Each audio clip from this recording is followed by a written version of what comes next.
connecting now. Good morning, everyone.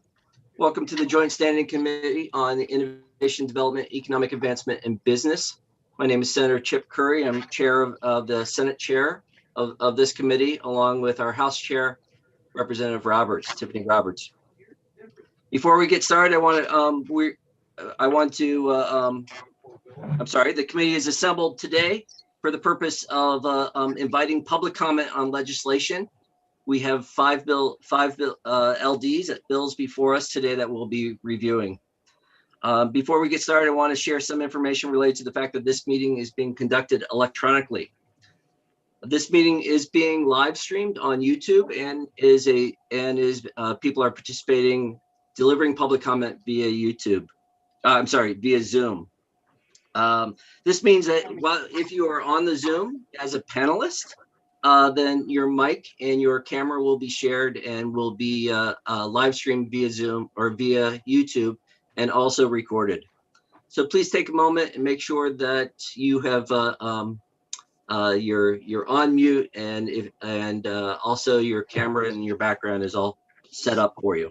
I also want to remind everybody, I'm going to use the Zoom identifier by clicking on the three dots on the upper right-hand corner of their box and add your title, how people will be addressing you. Do that for myself.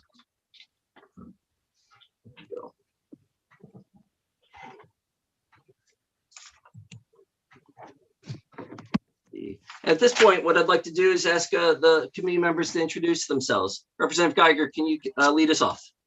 Yes, I can, Senator Curry. Valley Geiger, representative for District 93, Rockland and Oakhead. I'm John Andrews, District 78, representing Buckfield, Hebron, and Paris, Western Maine. Good morning, everybody. I'm Sarah Pebworth. I represent House District 133 in the Blue Hill Peninsula. Good morning, everyone. My name is Amanda Collmore. I represent House District 106, Pittsfield, Detroit, and Clinton. And I'm Senator Scott Searway. I represent District 16, which represents Waterville, Winslow, Fairfield, Benton, Albion, Clinton, and Unity Township. Good morning, I'm Representative Jack Dushine, District 111, Madison, Norridgewock, and Solon.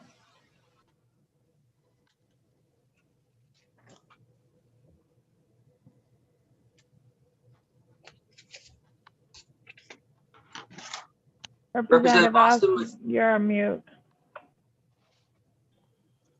Good morning.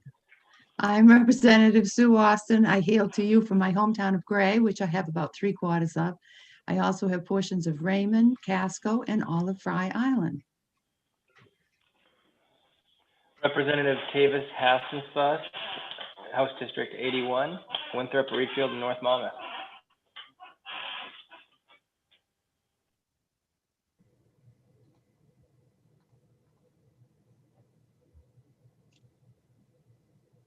Representative Bernard.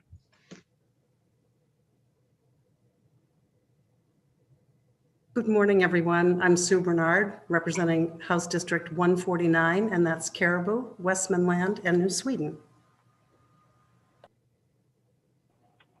Good morning, everyone. I am Representative Tiffany Roberts, your House Chair, representing House District 6, which is the majority of North Berwick and South Berwick. And again, I'm Senator Chip Curry, and I represent Senate District 11, which includes the 26 rural, coastal, and island communities of Waldo County. A few more announcements before we get into the public hearings. So we are about a month into this process, and we've had a number of public hearings, but there will likely be some errors and some delays that happen as we navigate Zoom and in this world. So your patience is definitely appreciated. I do want to encourage everyone I want to make sure you know that the chat feature is meant for technical issues, and we want to have those directed to our our clerk. And at this point, I should introduce her. So our clerk is Ms. Jody Breton, and Jody, if you could wave there. And then also I want to introduce our analyst, Mr. Sam Seneff, and Ms. Rachel Olson. So so for clerk for any chat features, what I'd like to make sure is that if you could direct those. I know there's often a way to, the default is often to direct to all panelists. Please change that if you have a technical issue, direct it to Ms. Breton, or if you've tried that and it's not working, you could direct it directly to myself or to House Chair Roberts. And I think what we're finding is that when a chat is directed to all panelists, it shows up on the screen and often will distract whoever is speaking. So we're trying to prevent that from happening. So that's chat function. Obviously, any substantive communications are not any communications in the chat are related to the topic of the bill is out of order because that's not shareable and it would not comply with our and it also doesn't fit within our rules of our committee. Let's see how we're going to go about these. Purpose of order is going to be we will invite the sponsor of the bill to speak. Then we'll invite any co-sponsors to speak. If the department has any has a representative here to speak on the bill, they will be invited next. And then we'll go those who are for the bill, those who are against the bill, and those who are neither for nor against the bill. Now, given our attendee list, and I have seen that, I just was informed that we've had people adding. I'm going to go through the list that I have, and then at the end of once I get through a group, I will ask if there are any others that I am not aware of. And I'm going to ask Ms. Breton for you to assist if there's someone else who's looking to speak on the bill that that is not on the list that I have yet, because I got mine about 20 minutes before the committee meeting. Let's see.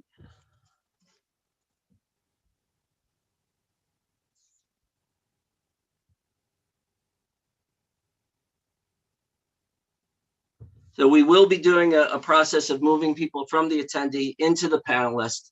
If you are familiar with the committee room process, the panelist being moved into the panelist room is akin to being promoted up to the table to be addressing the committee, and then you'll be moved back into the attendee group, and that's akin to sitting into the audience of the committee.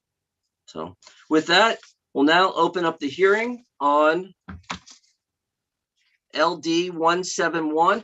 By the way, we are following the order that is in the calendar on our committee's website. So we're following the order. We're going to start with LD 171. You can find that calendar on our committee website at legislature.maine.gov. I think that's it.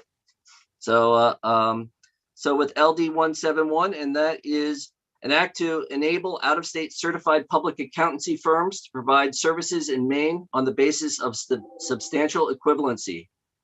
And Ms. Breton, can you invite Representative Millett?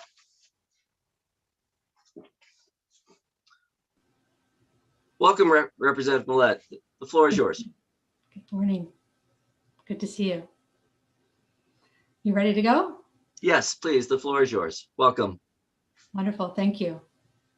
I just have to say that that moment where your screen goes dark and there's this little circle that says rejoining. A little stressful. Okay, but I rejoined. So good morning, Senator Curry, Representative Roberts, and esteemed members of the Committee on Innovation, Development, Economic Advancement, and Business. I am Representative Rebecca Millett, representing House District 30, which is most of the town of Cape Elizabeth. I am here to present LD 171, an act to enable out-of-state certified public accountancy firms to provide services in Maine on the basis of substantial equivalency.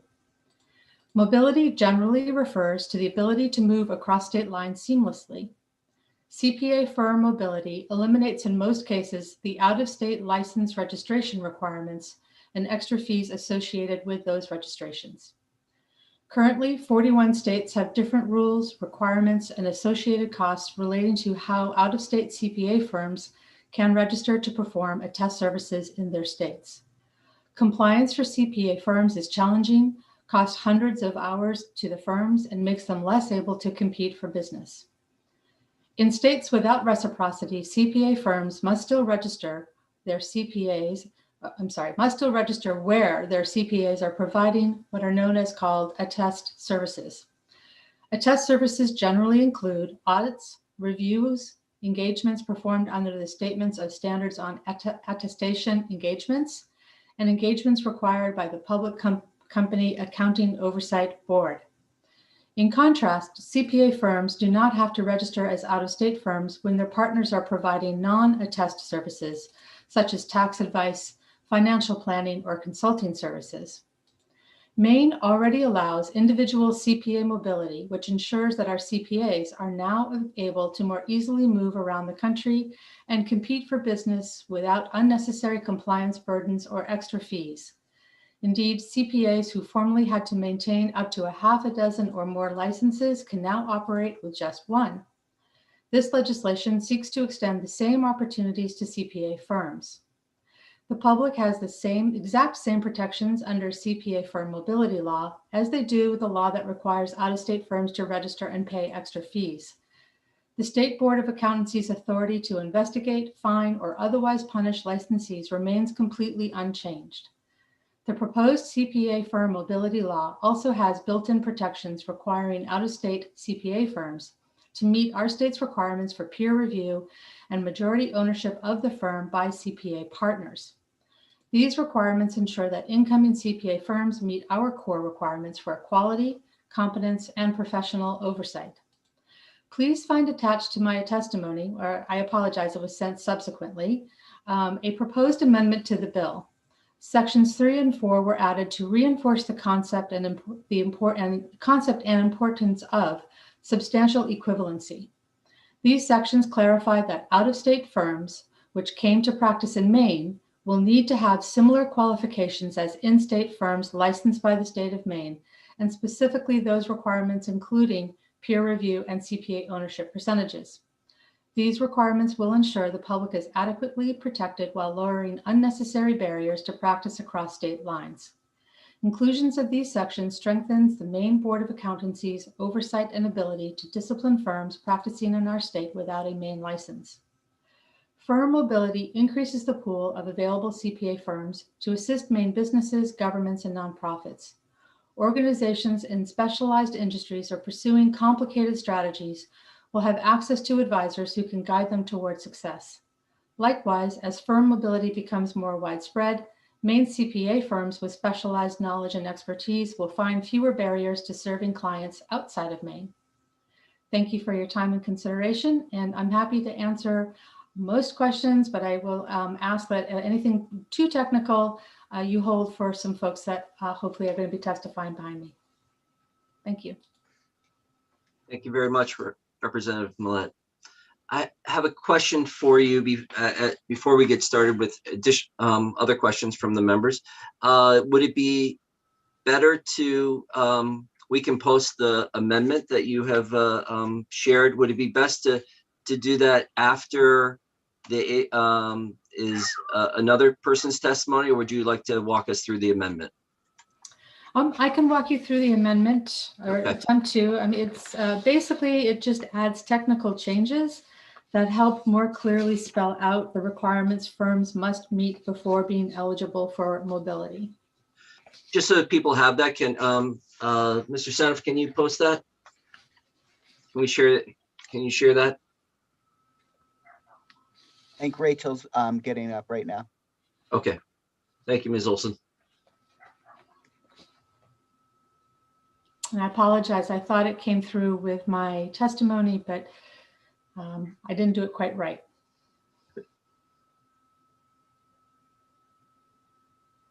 So this is the amendment we're seeing here? It incorporates the amended language, yes.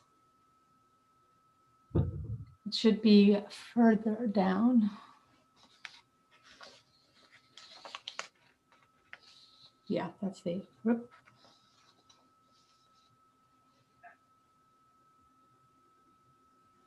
Okay, and what was, and it was technical changes Yeah, it's just to be more thorough, you know, it's dotting the i's, crossing the t's. There's nothing really substantive. It's just making sure that that the correct language is in the right sections. Okay. Maybe that wasn't necessary. Thank you, You're Ms. welcome. Olson. Appreciate it. I will also note, I emailed it out to committee members and then the portal caught up. So I think you've actually received it twice now. Okay, so there's not Back two to back. amendments. There's only one. Yeah. Okay. Thank you. Sorry. Thank you very much. Are there any questions for Representative Millet?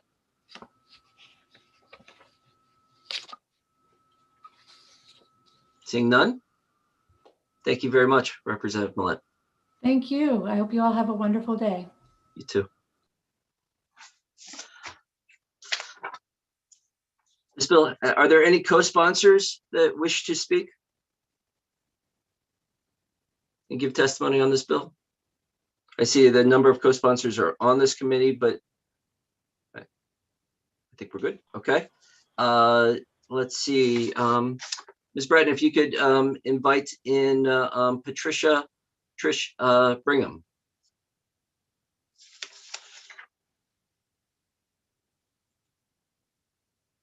I'm sorry, I did that in the wrong order. Ms. Bratton, if you can invite in Commissioner Head.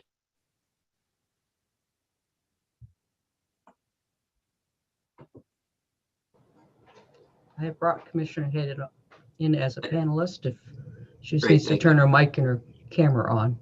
And Ms. Bratton, can you also make sure I'm a co-host? I'm not able to see the attendee list for some reason right now.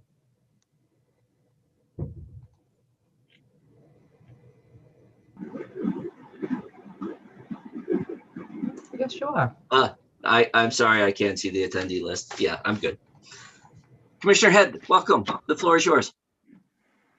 Actually, I had asked for the administrator for this program to speak on my behalf. I don't know if she has entered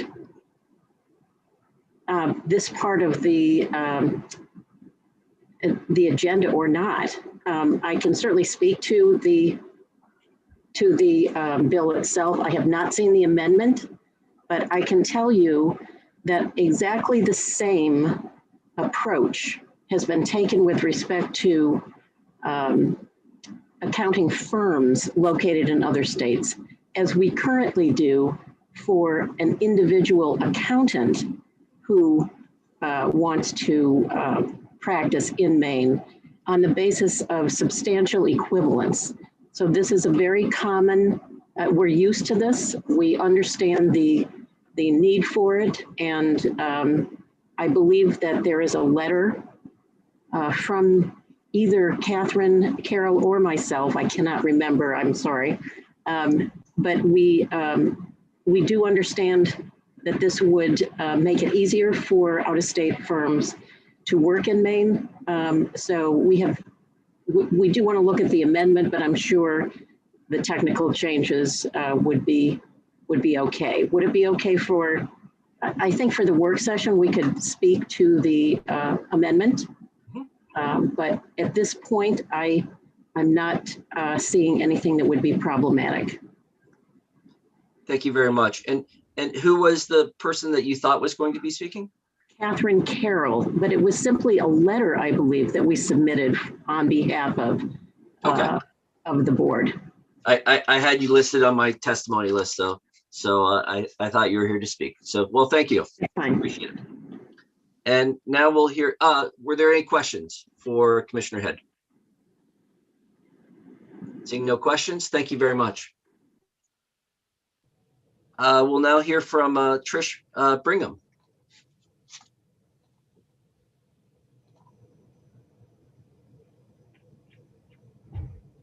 Ms. Bratton, is Trish Brigham here?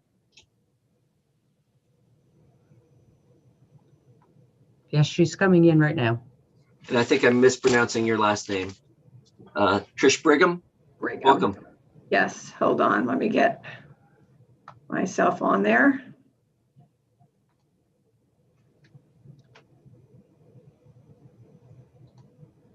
Okay, where am I? Here we go. think your camera is off right now. Yes, I apologize for that. Excuse me. Good Welcome. morning, Chairs Curry and Roberts, and honorable members of the Committee on Innovation, Development, Economic Advancement, and Business. My name is Patricia Brigham, and I'm the Executive Director of the Maine Society of Certified Public Accountants, or the MECPA. We are the state's premier professional association representing the majority of the state's approximately 1,000 CPAs. And I'm here this morning to testify in support of LD 171 because of the benefits we believe it offers to Maine taxpayers and businesses, including CPA firms. Nearly 30 states, am I okay? No. Nearly 30 states across the country have enacted firm mobility legislation, lowering the administrative burdens for CPA firms and paving the way for more successful and effective CPA and client pairings.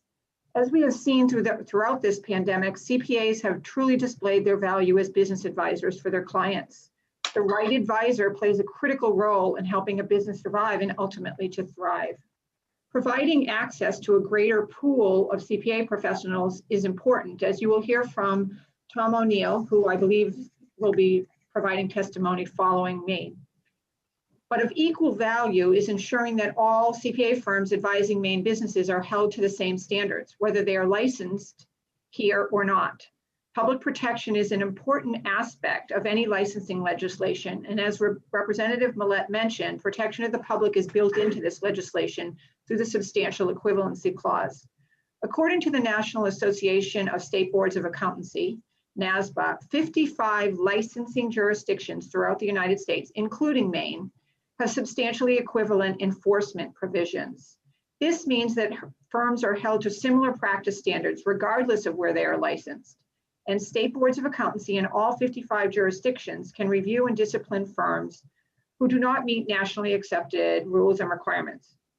This legislation offers the state an opportunity to build on our success with individual CPA mobility, as Commissioner Head mentioned, and simultaneously protect the public interest, promote a pro-competitive environment for CPA firms, and nurture Maine's businesses for economic success.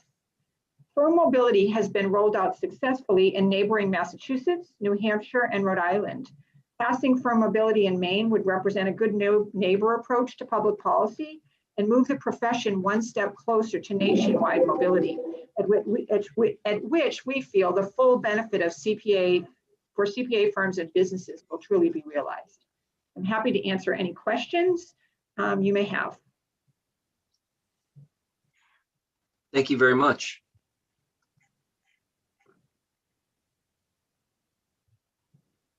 Thank you. Senator Searway.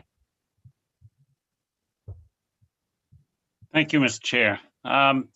Just a quick question is just, would this, and I know it makes it easier to go to state or from the state to here.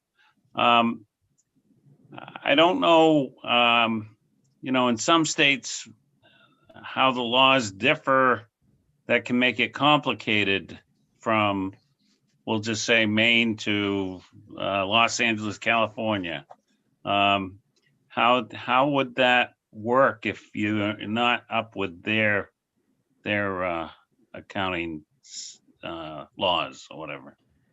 I think that's where the NASBA, where I refer to for NASBA, the vast majority of states have adopted, including Maine, the Uniform Accountancy Act, which Code of Conduct. So for the most part, it's in the interest of all CPA firms in the profession to uphold high standards of performance.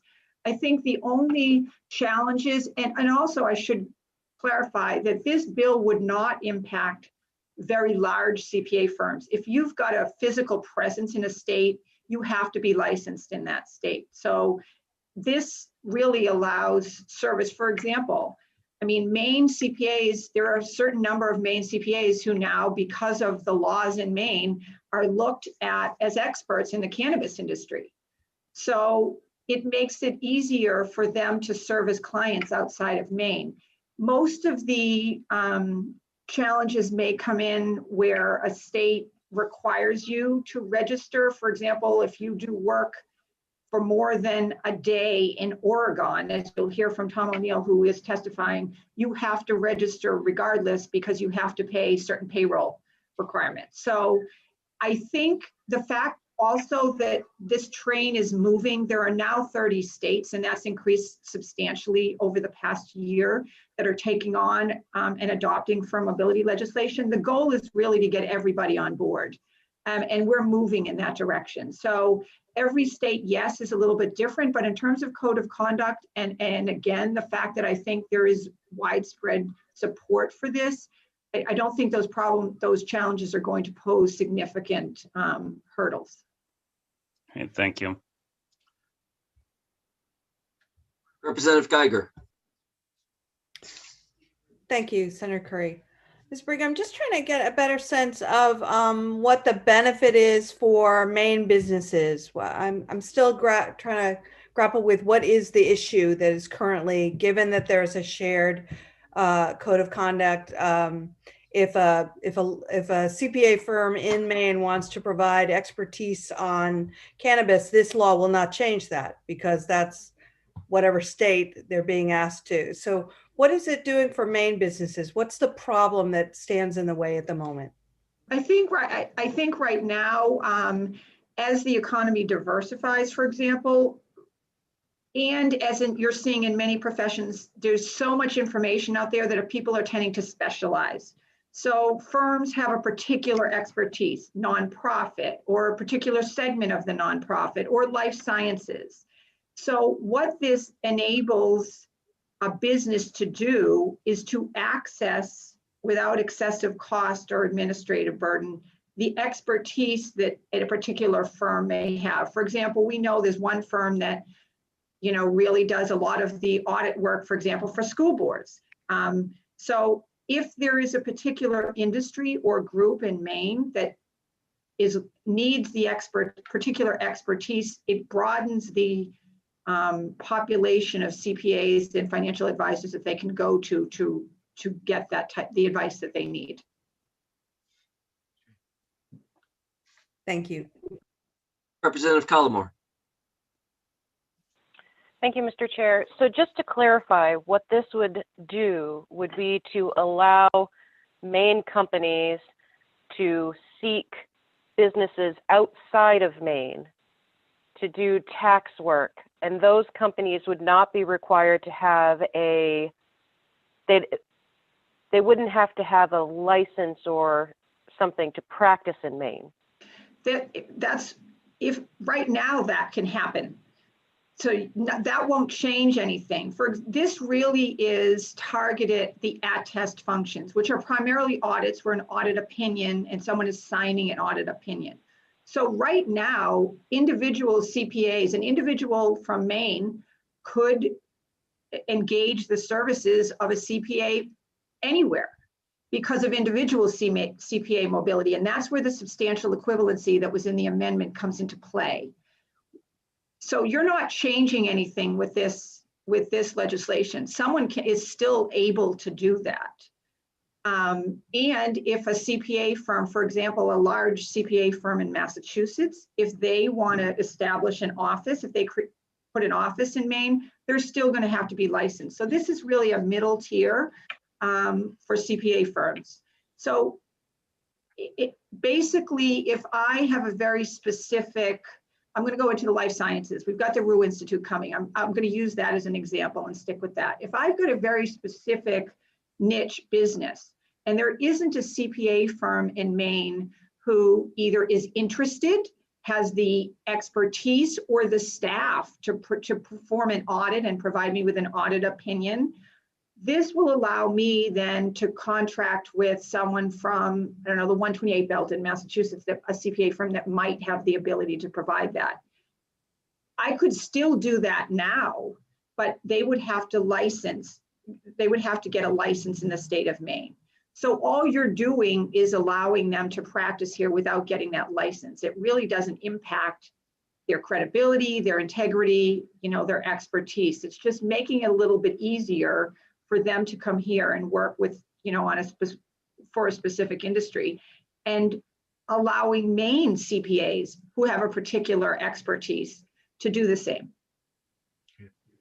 So just as a follow-up to that, so we know that people can already go out and do that with individuals, which I had read through.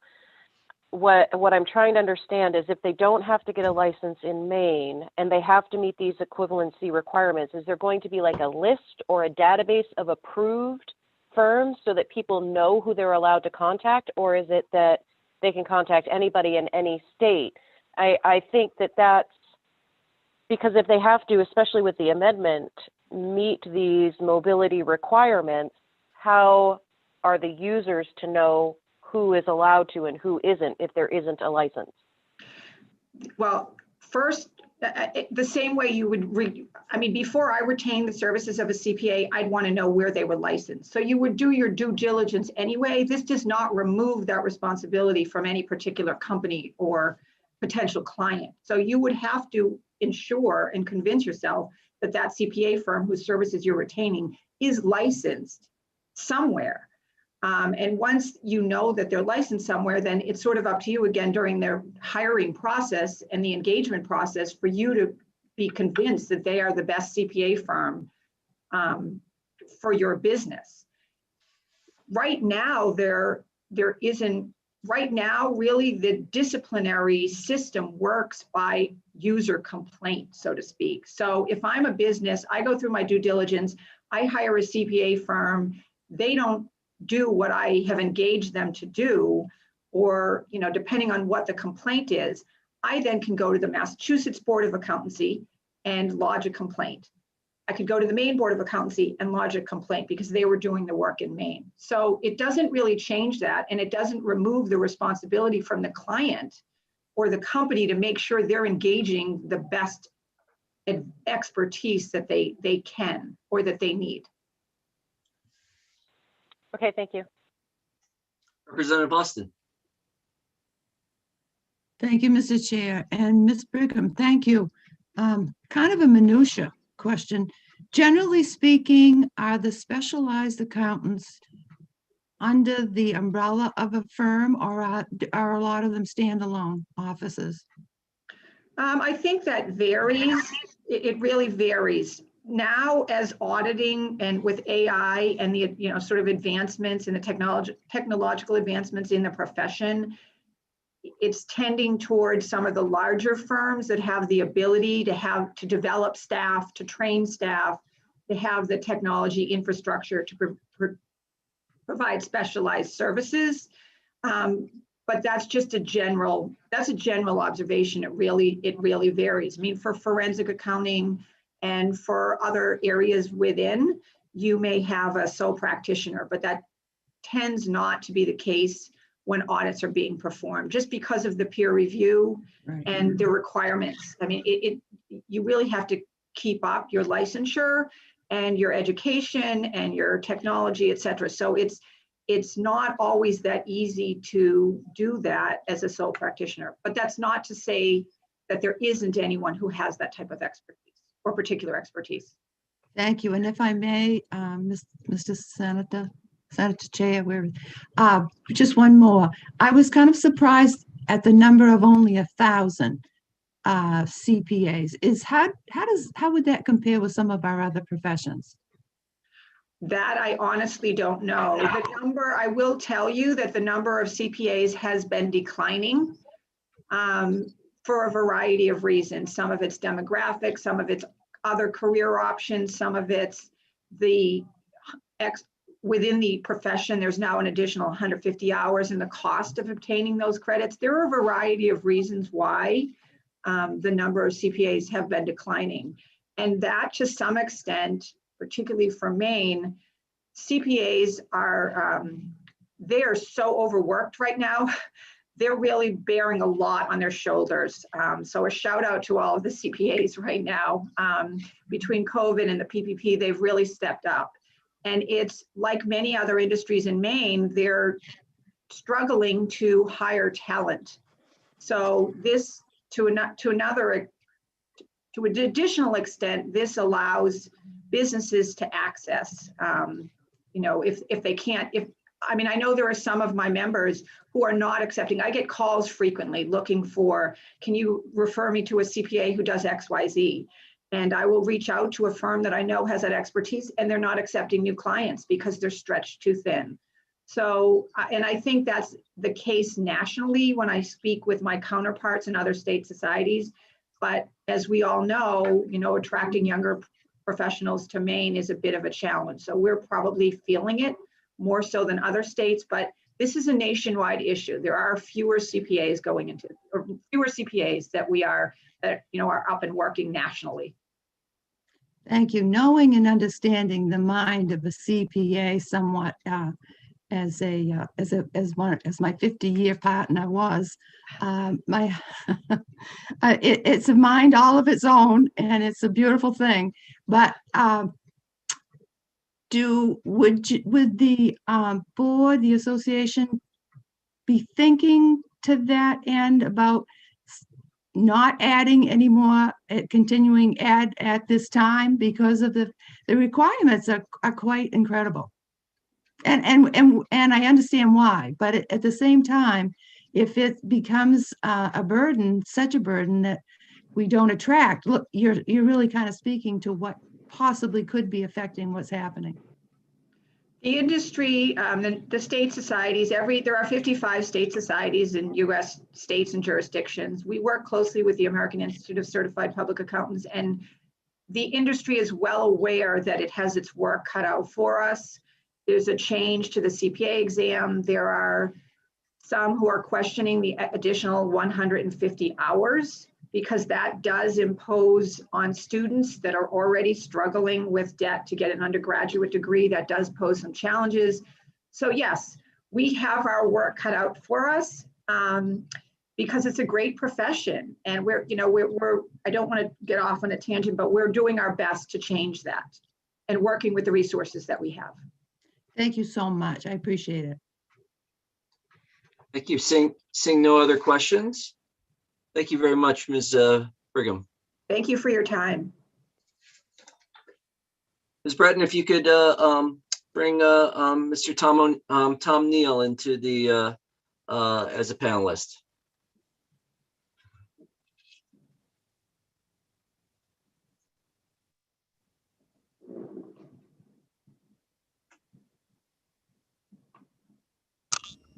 There we go. Welcome, Mr. Neal. Good morning. Thank you for having me today. Esteemed members, my name is Thomas Neal. I'm a CPA here in Seattle, Washington. I'm a principal in a small CPA audit firm here. I've worked in public accounting for 40 years, primarily in the attest function. Last summer, I finished a 9-year term on the State Board of Accountancy here in Washington, 2 years as chair. I'm also chair of the American Institute of CPA's Uniform Accountancy Act Committee, and I'm representing the Institute today to express support for LD 171. The Uniform Accountancy Act is a model act whose goal is to provide 55 licensing jurisdictions in the United States a consistent framework for the regulation of the CPA profession. At the heart of this is the concept of substantial equivalency, as has been discussed previously, where a CPA is licensed on similar education requirements, uniform CPA exam, and similar experience requirements. 48 states currently have these substantial equivalency statutes on their books, Maine being one of them. With substantial equivalency, users of CPA services can expect the same honesty, integrity, and uniform expectation of performance. But as has been mentioned, the accounting profession has really seen some challenges over the last years, and those are due in part to a number of issues. First is there has been an enhanced audit quality initiative across the country to try to increase the quality of the audit and attest services that are being provided. With that is enhanced peer review. But the outcome of this has been a decrease in firms who are willing to provide those assurance services, leaving many clients as small business, not-for-profits, entrepreneurial startups, unable to find a CPA willing to meet their accounting, tax, and assurance needs. There's also been a consolidation in the profession. Over the last 5 years, I've observed, and in my role as chair of the UAA committee, many firms that as they grow in size merge up with larger practices. In that merger process, it's not cost effective for them to now serve small business. And that has been a dilemma, and that has seen a constraint then on the access to those services. There's also the graying of the CPA profession. Large numbers of CPAs across the country are reaching retirement age that also then decreases the pool of available resources. And has been discussed as well, students have not been attracted to the profession over the last few years, and so we have a decrease in that pipeline coming in as well. So the profession has really worked to address this across the country, and the concept of firm mobility has really come into play to try to address that. But when the concept of firm mobility was first brought up years ago, there was concern that CPAs already licensed in a state might lose business to out-of-state firms. My experience here in the state of Washington and from conversation with other CPA firms around the country has proved that this is not really the case. When our firm has received more requests this year to provide services than ever before. Many of these requests are from out-of-state businesses who are having to extend their reach to find a service provider. And in my discussions with other practices, I've heard the same comments. Another concern that is often expressed around mobility is the perceived potential loss of tax revenue to the state. But again, in my experience, I have seen this to not be the case. When a firm crosses a state line, depending on the state tax regulations, a firm may have to file and pay business, occupation, corporate, individual taxes as applicable to that state for the revenue earned, as well as. Mr. Neal, I'm sorry to cut you off, but our 3 minutes are just wrapping up here. Can you wrap up in the next few seconds? Yeah, so I think overall the concept of mobility is really beneficial to the state of Maine for its businesses to be able to have access to services, and would not prove to be a negative impact to state revenues as well. Thank you very much. Are there any questions for Mr. Neal?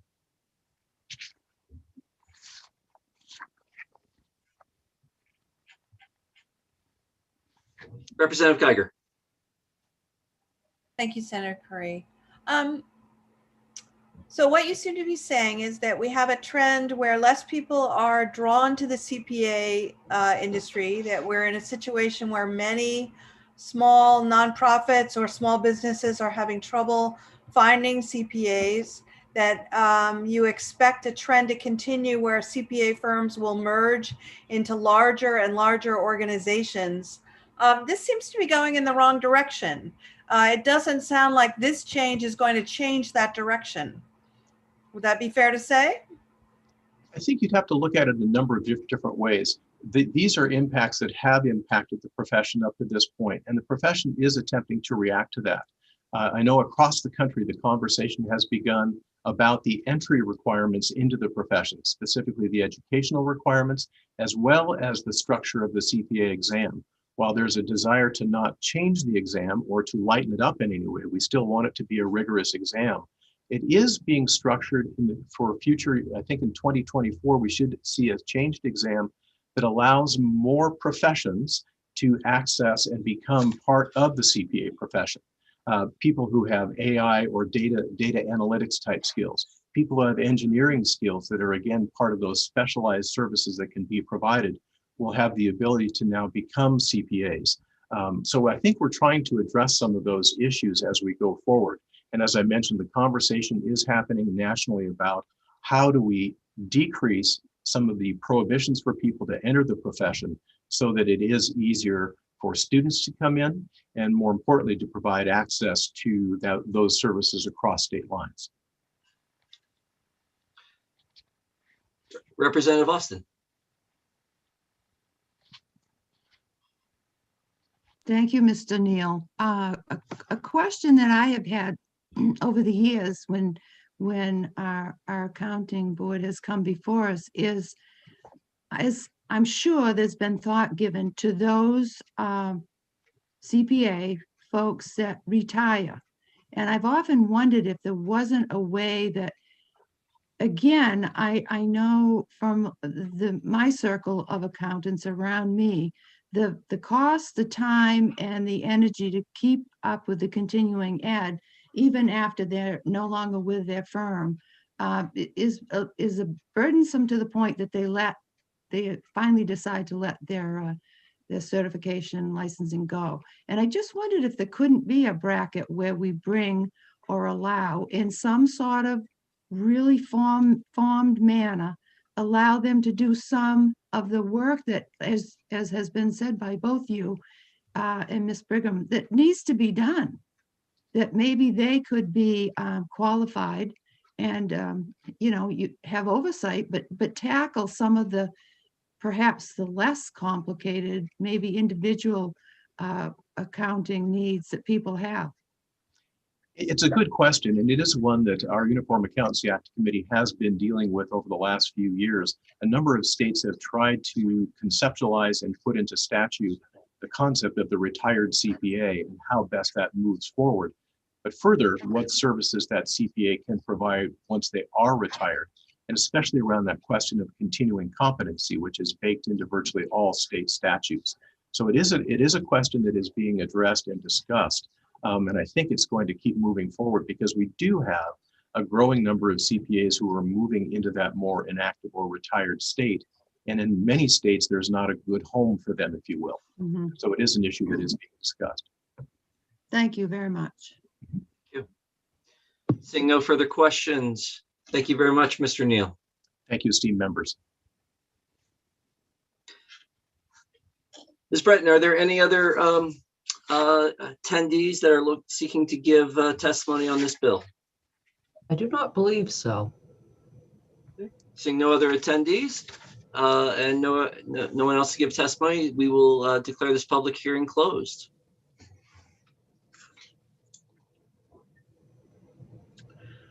We'll now open the public hearing on LD 210, an act to require crane operators to be licensed. And I will now, Ms. Breton, please bring in or promote to panelist Representative Cuddy. I do not see Representative Cuddy on the attendee link.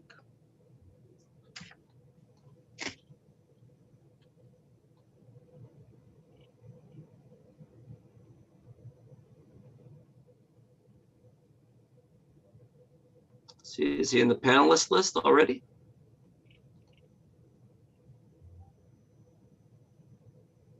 No, sir.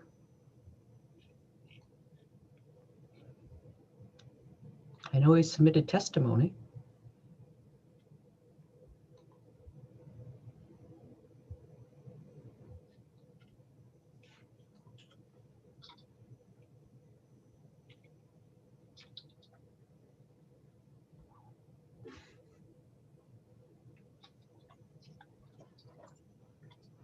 Senator Curry, Sam has his hand up. Oh, thank you, Representative Seneff. I can reach out to Representative Cuddy if you would like to. Please do. Scoot another one. Yep. Wait just a moment. I know there are a number of people seeking to give testimony on this one.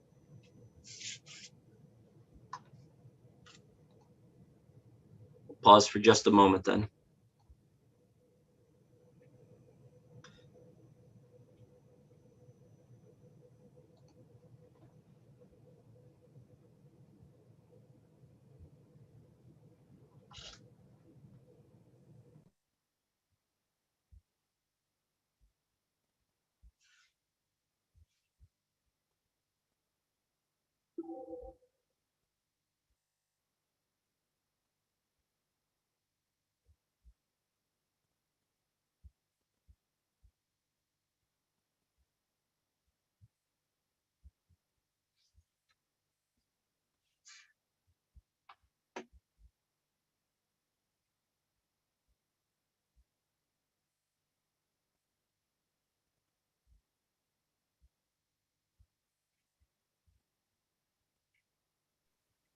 Mr. Chair. Senator Seaway. While we're waiting, I just wanted to let you know at 12:30, I do have testimony I have to do out in judiciary. Okay. Thank you very much. Appreciate it. Thank you. Good luck. Yeah.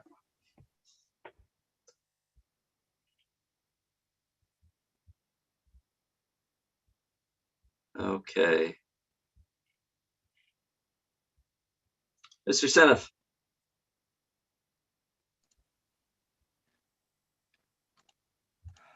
I haven't been able to reach him. I will continue trying if we want to. So I can rearrange. open up, let's see, LD 246. Procedurally, is there anything we have to do? We just open up the public hearing for 210. We just open up a new one and then we'll come back to 246 or come back to 210. You can close 210 for now and then reopen it. Okay. So we'll close public hearing 210 and we'll open up public hearing 246, an act regarding the Tourism Marketing and Promotion Fund. And please, Ms. Breton, please welcome Senator Guerin. Thank you very much. And I'm sorry I can't be there in person. This is a committee I served on last session, and I would have brought you peanut butter chocolate chip cookies today. For those of you who are new to the legislature, that's a tradition of a returning member has to bring an offering. So here's a virtual cookie to you. Sorry, it doesn't taste better. It's always a little sad. We've had a couple moments of that, and we're like, oh, here's a treat you don't get. So welcome to the committee. Anyways, welcome back. Well, thank you, Senator Curry and Representative Roberts, Senator Searway and Representative Andrews, and esteemed members of the IFER committee. Thank you for allowing me to present LD 246, an act regarding the Tourism Marketing Promotion Fund. It's no secret that the tourism industry has been hit especially hard during this COVID-19 pandemic. Travel to Maine has been restricted by varying decrees all last summer, and many Maine small businesses have already closed their doors permanently. I hope by this summer, visitors will again return to Maine and we will see our small businesses begin to flourish once more. But simply opening up again is not enough. And that is where this fund will become very important. The Tourism Marketing Fund is used for regional marketing promotion and regional special events promotion. When people around the country are free to travel again safely, it is my hope that they will come to Maine. The fund will help promote our state and attract people here. The resolve attached to this testimony is the language meant to replace the bill. The resolve aims to close the existing funding gap shortfall for the Tourism Marketing Fund by directing the Maine Office of Tourism to direct all available unspent, unobligated funds at the end of fiscal year to the fund. In fiscal year 21, the budget was 17.4 million, but only 13 million was spent, which created a $4.4 million surplus. This surplus should be added to fully fund the FY 22 budget, which is 16.4 million. I hope that the committee understands the importance of this fund and supports this legislation.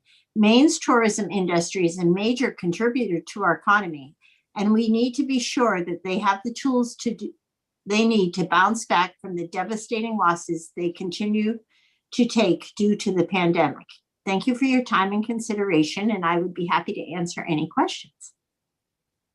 Thank you very much. I will start with the first question and request that Mr. Seneff, can you pull up the resolve just in case folks don't have that in front of them? And I'd like to thank Mr. Seneff for his help on getting this drafted. I've been working with the department and with Speaker Fecto on getting this to a point where we hope to have unanimous support.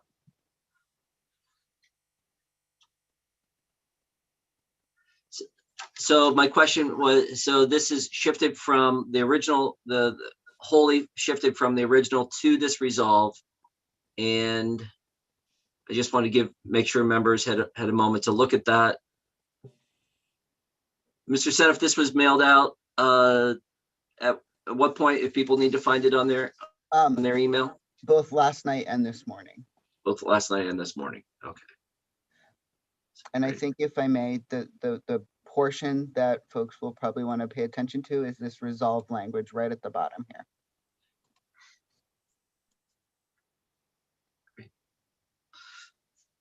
And let's see. If we can drop the result, because I notice I can't see questions when, there we go. There we go. Representative Collmore. Thank you, Mr. Chair. So just to clarify, the idea here is to take leftover funds that you have from this fiscal year and shift them into the next fiscal year. That's correct. That way the fund will be fully funded. Funds for this fund come from restaurant and lodging taxes. And obviously those tax revenues were in decline last year. And so we want to make up that money so to have them fully funded. It isn't like an additional funding because the funding in the governor's budget is less than full funding. But we really feel like it is so important to be able to support our tourism industry and getting people back here as soon as it's safe. So we really have worked together across the aisle, which I'm really happy about. And, you know, we have the support of the department, of Speaker Pecto, and certainly of my caucus. So I'm hoping that we can have them fully funded for this coming year. Thank you. Representative Geiger. Thank you, Senator Curry. Just for my clarification, without this resolve, where do the unspent funds go? Do they revert to the general fund? They can be swept up in by appropriations, and I am hoping that and my colleagues who are also supporting the bill are hoping that having the resolve pass with a resounding vote will show that the appropriations committee that this is not an account that the legislature wants to be swept, but that we do indeed want to support our tourism fund. And a final question, if I may. So can we assume that this money has already been taken into account and planned with the supplemental budget? The resolve was the idea of the department, instead of having a bill saying to fund it, which would then go to the appropriations table. So we have the amount allocated in the governor's budget. And then when you add the surplus from this year, then that brings it up to being fully funded in levels that would have been there in the past. I understand. Thank you very much. Yep. Representative Austin. Thank you, Mr. Chair. To Representative Geiger and Senator Guerin, that you did a perfect job. That was what I was hoping that Senator, you would have a chance to sort of explain what would happen if this is not supported, and both of you did just as I would have had you do, and thank you very much. Seeing no other questions for Representative Guerin. I'm sorry, Senator Guerin. My apologies. I think we'll move on to the next person with testimony. Are there any co-sponsors, Ms. Breton? Are there any co-sponsors that are seeking to speak? Yes, you have one. Excellent. So Representative Dutera. Welcome. Thank you. I was just getting out of the Netherland there and into your world. Hello, everybody. Good morning still. Good morning. Yeah, good morning. Senator Curry, Representative Roberts, members of the Committee on Innovation, Development, Economic Advancement, and Business. I'm Representative Vicky Dudera, and I represent House District 94, the towns of Camden, Islesboro, and Rockport.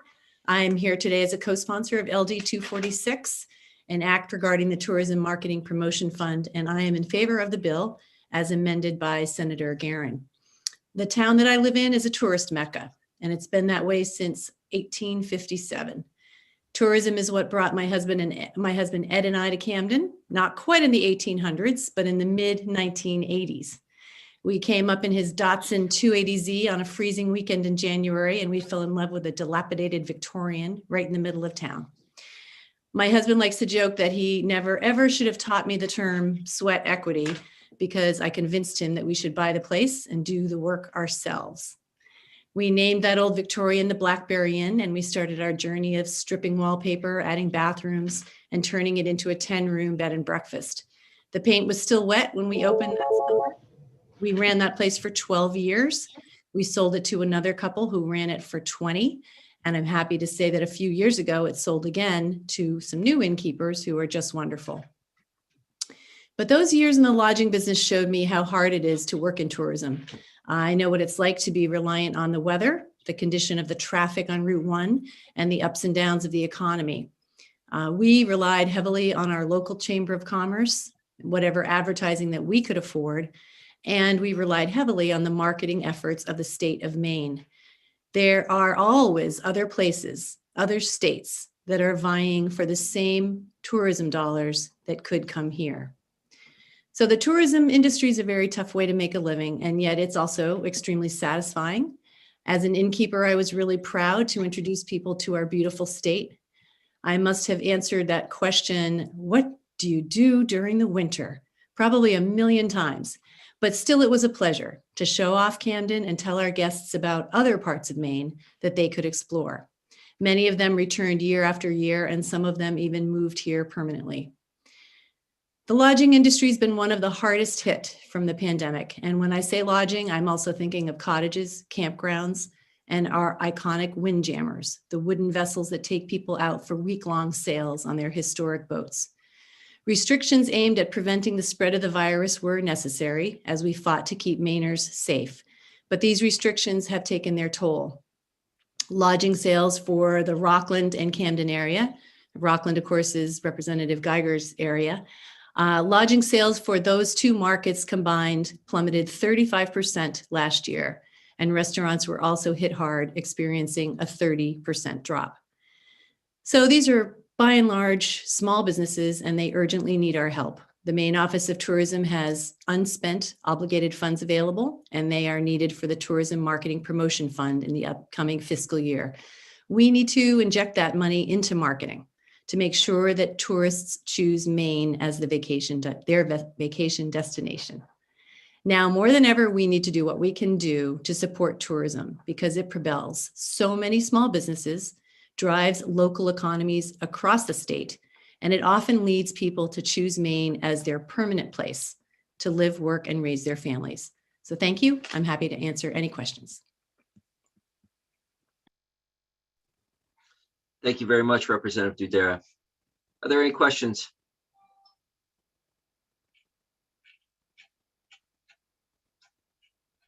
Seeing none, thank you very much. Next up, we'll have Ms. Kate Foy. Ms. Kate Foy from the department.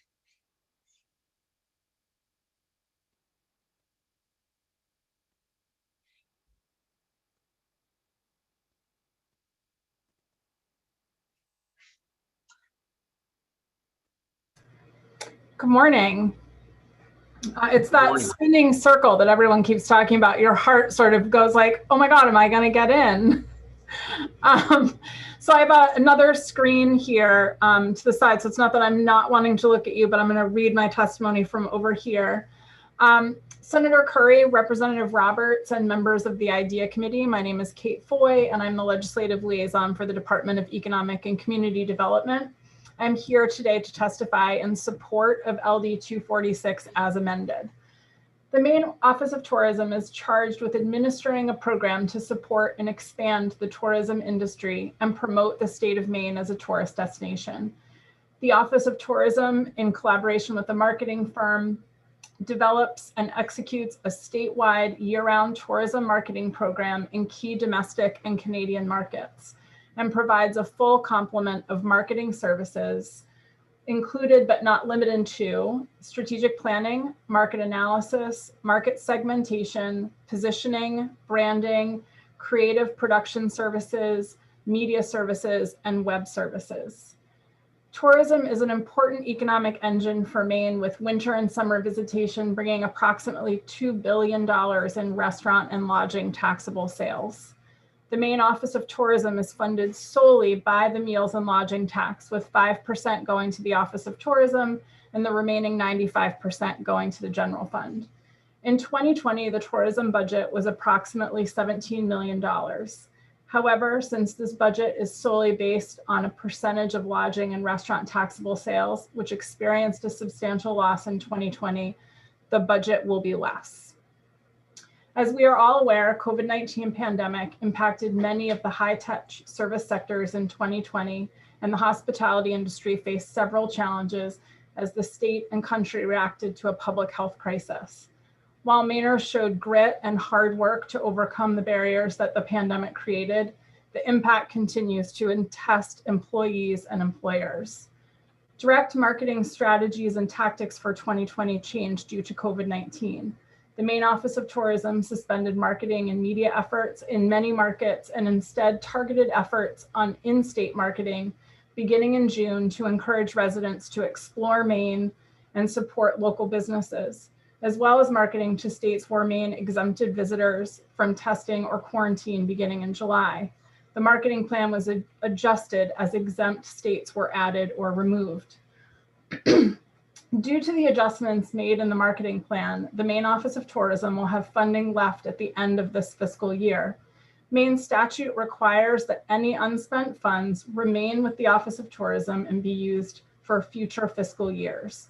The Department of Economic and Community Development strongly supports Senator Guerin's resolve to direct those funds to remain in the Maine Office of Tourism Marketing Fund so that those funds can be used for what they were intended to do, promote the state of Maine as a tourism destination. The Office of Tourism continues to be committed to market the state in a safe and responsible way that promotes our natural resources, attracts new and returning visitors, and supports an industry that provides jobs for over 100,000 Mainers. Thank you, and I'm happy to take any questions. Representative Cullimore. Thank you, Mr. Chair, and thank you, Ms. Foy, for your testimony. Sure. I know that we'll remember just, I don't know, a couple of weeks ago, time seems to stand still in Zoom world. Yes. I remember that we went through a bunch of curtailments. I assume that other places, of course, have gone through that as well. And I am curious, with these funds that are left over, have they already been curtailed, and can that be reversed if the resolve is passed? So I don't believe they're subject to curtailments because it's funding that comes in from, it's a special revenue fund. It comes in from sales for meals and lodging tax. So it's not subject to the same curtailments. It's a revenue stream. And there were curtailments within the Department of Economic and Community Development, not necessarily to those funds. I believe. Okay, great. Thank you very much. I'll double check that, but I believe that's the case. And so that money that's what's left after all of any curtailments that have taken place in the department, any contracts that need to be finished being paid out. It's all unencumbered funds. Okay, thank you. Representative Hassenfuss. Thank you, Ms. Foy. You said on there that there's a statute that requires that the funds stay within this organization. One is, would you mind just providing us with that? And then my question is, so this resolve here would essentially say that we should comply with the law that we've already made. That's correct. So the statute, and I don't know the exact statute, I can get that for you for the work session, but the statute itself requires that the funds go into an account that stays within the Office of Tourism. The only way those funds can be moved out is through legislation. So through AFA could do it through the budget, or a legislator could draft legislation to sweep those funds. The resolve sends a really strong message that the department wants to see them stay where they are. Legislators want to see them stay where they are versus being used for something else. Typically there's maybe a couple $100,000 left over, and they just roll into they go into that fund and are used as needed. We don't typically have this much left over. So we wanted to make sure it's being used for, again, what the intent is. Thank you very, very much for that. Yeah. And just to highlight the reason we have that much is because we pulled back on national marketing efforts that made no sense during the pandemic. Didn't make sense for us to market in Canada when the border is closed and get out into some of these fly-in markets when people just weren't flying. Are there any other questions? Seeing none. Thank you very much, Ms. Ploy. Next up, we have Ms. Allison Susi.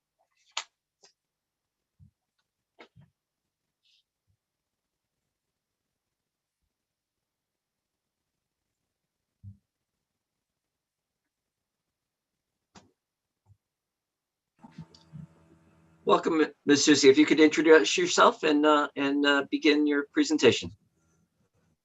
And at this point, I want to remind everybody that we are doing a three-minute testimony. So, and I have asked once again. I have asked, and she's House Chair Roberts to enforce our 3-minute rule. So, we'll politely do that. Thank you very much. Welcome, Ms. Susi.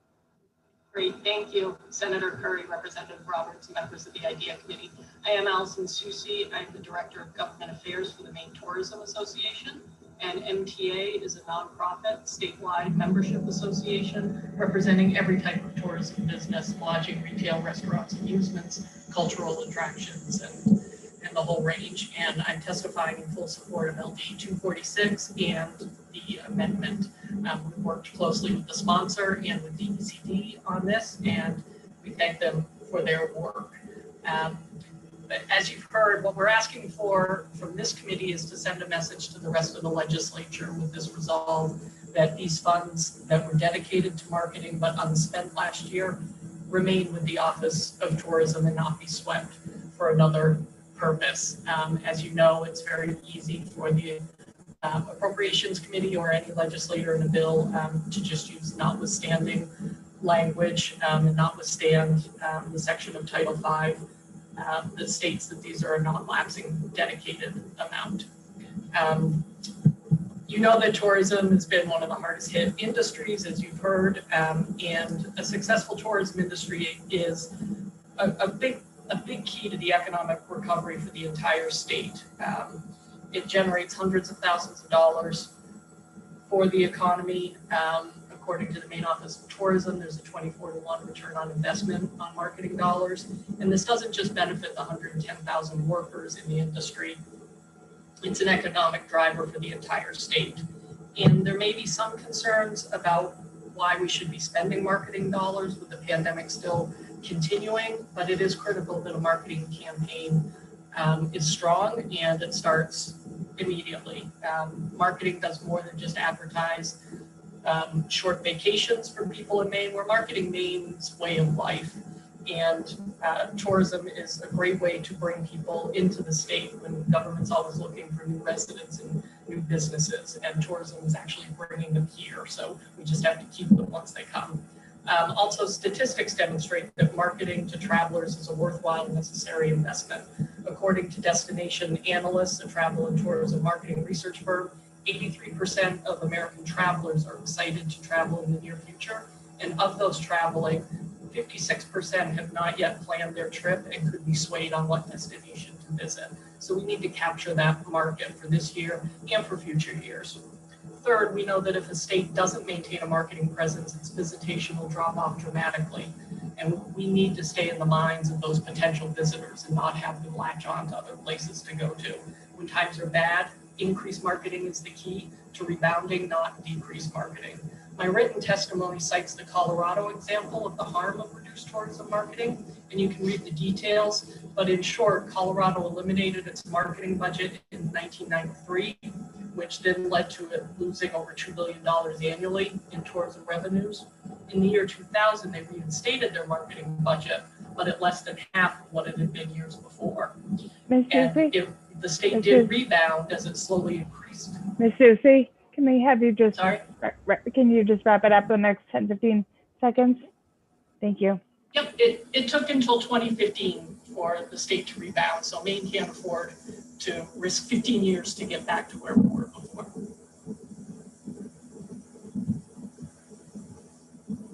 Thank you very much. Representative Austin. Thank you, Mr. Chair. Ms. Susie, how are you? I don't think you said this. I really was paying attention, but can you share, and if you don't have the percentages right now, maybe for the work session, but the marketing dollars that have in the past been spent, I know there's always been that debate about how much is spent by firms on firms working from outside the state to do this versus the inside. Do you have any idea of what that, again, I'm trying to just share that there is that secondary issue where we are also giving work to our own work companies. So I don't know if you have a percentage on that or not. I'm sure DECD could answer that for you. I don't off the top of my head. Right. Thank you so much. Representative Geiger. Thank you. See, I just wanted to comment. I've known several people who are surviving the pandemic by planning trips. And what they're all doing, which surprised me, was that they are looking at the positivity rate of COVID in our state versus other states and deciding which state to visit or whether to do their vacation in our own state based on that positivity rate. And Maine has such a low rate that a couple of them have actually, one was planning to go to Rhode Island, looked at their positivity rate and said, we'll make it a Maine vacation instead. So I think you're right. I think it's important to stay out there and to let people know how well we've done. Yeah, exactly. And where Maine does have the business regulations where things are being kept safe and healthy, and our members are happy to follow those, we can provide a safe place for people to come and keep our residents safe. Thank you very much. I see no other questions. Thank you. Thank you. Next up, we have Mr. Dugal from Hospitality Maine, and I apologize in advance if I have butchered your last name.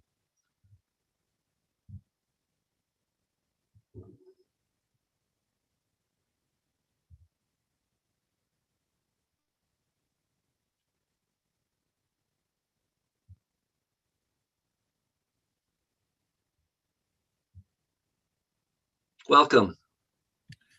Thank you very much. And you did not butcher my last name. Actually, that's the proper pronunciation that most people don't make.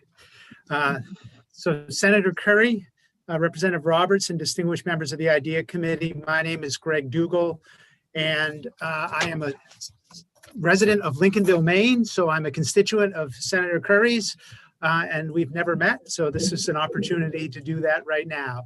I am here on Zoom today representing Hospitality Maine, testifying in favor of LD 246 and or the amendment, which would make the Tourism Marketing Fund whole after a year of devastating losses. Hospitality Maine represents over 1,000 businesses that operate restaurants and lodging properties. As the committee already understands, the Tourism Marketing Fund is funded by 5% of the 8% meals tax and also 5% of the 9% lodging tax, and has been funded so since the late 90s. Maine budgeting process with Governor Angus King and the legislature at that time. Hospitality Maine at the time was two separate associations. It was the Maine Innkeepers and Maine Restaurant Association, and other tourism-based trade associations like the Maine Tourism Association. We all worked together to make this happen. The meals tax on non-alcohol serving restaurants was increased from 5% to 7%, the same as the meals tax on restaurants at that time that served alcohol, to assure that there would be a limited fiscal note and no financial hit to the state. And I don't know if you can tell by looking at me, but I'm old enough to actually have been part of that process. We support either the original bill, which would provide general fund allocations for 1 year to make sure we have the funds necessary to get our battered industry back in the game, or the resolve presented as an amendment. The resolve would protect unspent funds, as you've heard, at the Maine Office of Tourism that exists due to the limited nature of the ability to market the state of Maine properly in 2020 due to the travel restrictions imposed because of the pandemic and other reasons. We are going to need a big year when all the restrictions are lifted to reinvigorate our industry. Representative Geiger, I think, alluded to the fact that there's a pent-up demand. for people wanting to travel. And so I agree that we can be at the forefront of making that happen, but we will need the funds to make sure that it happens. Lodging sales were off 37% for the state, and restaurant sales 27% down in 2020. Up to this point, there had only been one down lodging year in the past 40 and no negative restaurant years. So we obviously have a lot to do to rebuild our client base and strengthen our industry and encourage our visitors to return to our beautiful state. Hopefully times will get better soon and the need for these types of bills will go away. No one in our industry is looking for favors, just a playing field that allows for success. Pandemics have a way of changing that. So it's with this thought that we encourage the committee to vote LD 246 out to pass as amended to get the tourism industry back on its feet. And I thank you very much for taking time to listen to our pitch. Thank you. Are there any questions for Mr. Dougal?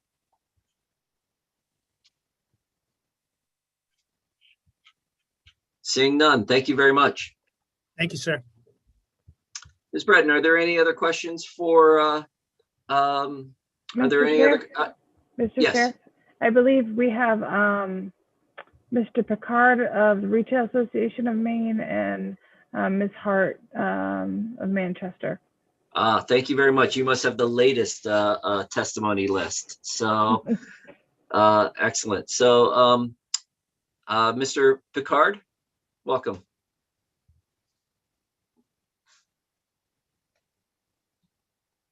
There we go. Good morning, Senator Curry and Representative Roberts and members of the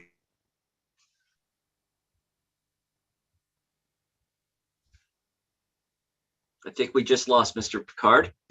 And so That would be me. Oh, okay. Can you bring him back in? Yes. Thank you.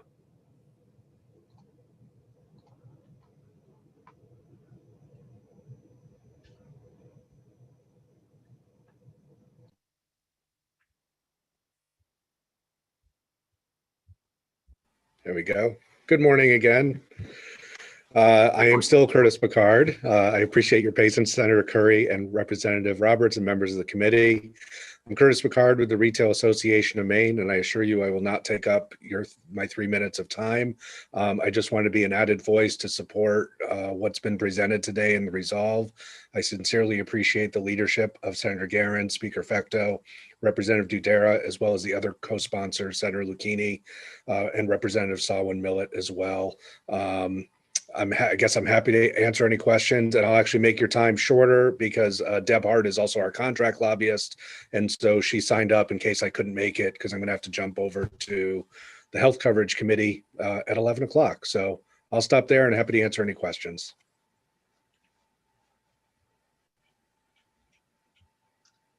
Thank you very much. And I see no questions. So thank you very much. And Ms. Let's see. And we have Ms. Hart of Manchester. Excellent. Thank you. Ms. Hart? Ms. Hart is not in the attendees list. Mr. Picard just said that she was going to be his alternate. Okay. All right. So she stepped off. Okay. Correct. Excellent. So are there any other folks here to give testimony? I do not have any others signed up. Okay. So at this point, we will close the public hearing on. Let's see. Close the public hearing on LD 246, an act regarding the Tourism Marketing and Promotion Fund. Mr. Chair? Yes. I'd like to make a motion that we move into work session and take a 10-minute caucus.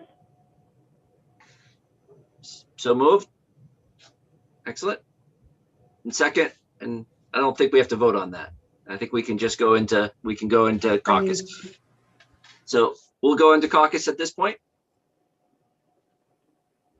Representative Bernard, I'm sorry. That's okay. I was wondering, Senator, if we could make that a 15-minute break. It was about 11 o'clock. I was hoping that we could take a break. It'll give us a chance to go get some water and then go ahead and caucus. Would that work? So caucus, and with the, we'll call each other when we're ready to caucus. So you're thinking you're going to need 15 minutes? Yes, please. Oh, okay. So and we'll text to make sure we're both caucuses are ready. Thank you. And Representative Andrews you'll be ready. So thank you very much.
Welcome back. I want to check in with the, to see if we have members here. You can turn on your cameras. I think we're waiting for a few.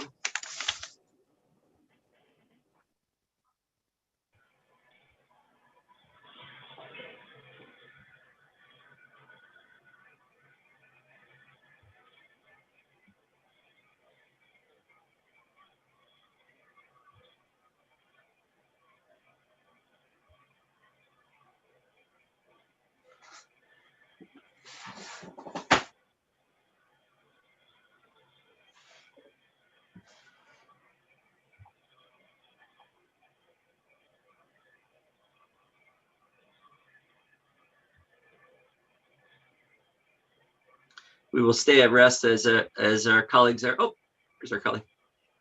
Welcome, Representative Bernard.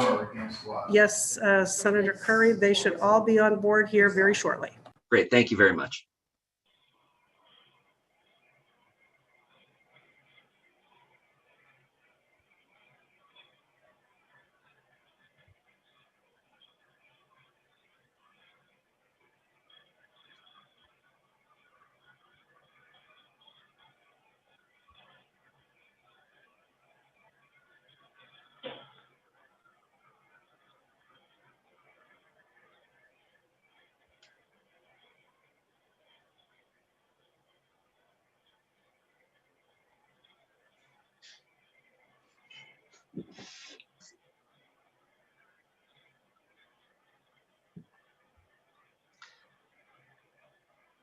Senator Searway, are you with us?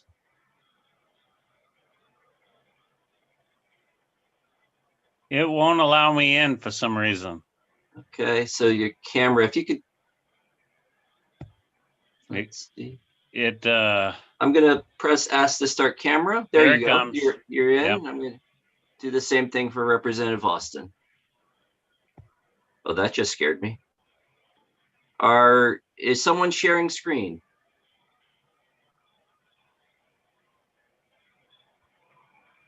There we go. I think that was an actual.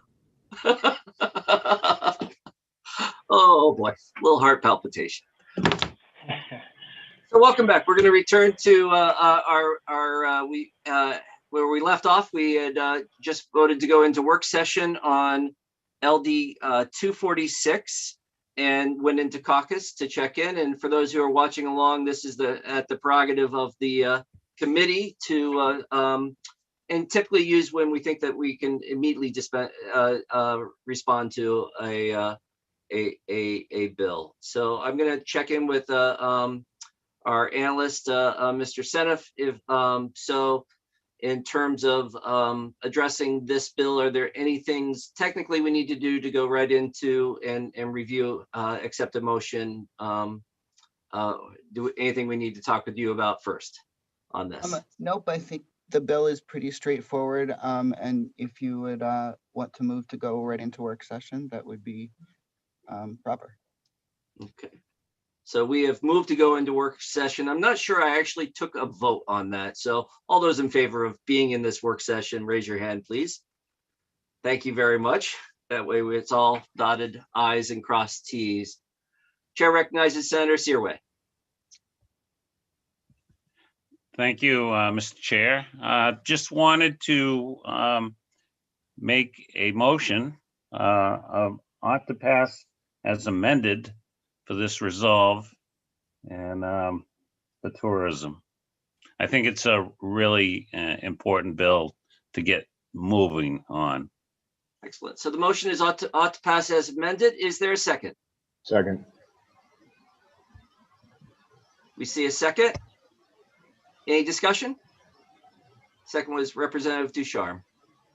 Is there a second? Oh, I'm sorry. We already did that. Any discussion? Seeing no discussion, we'll call for the vote. Ms. Breton, would you do the roll call, please?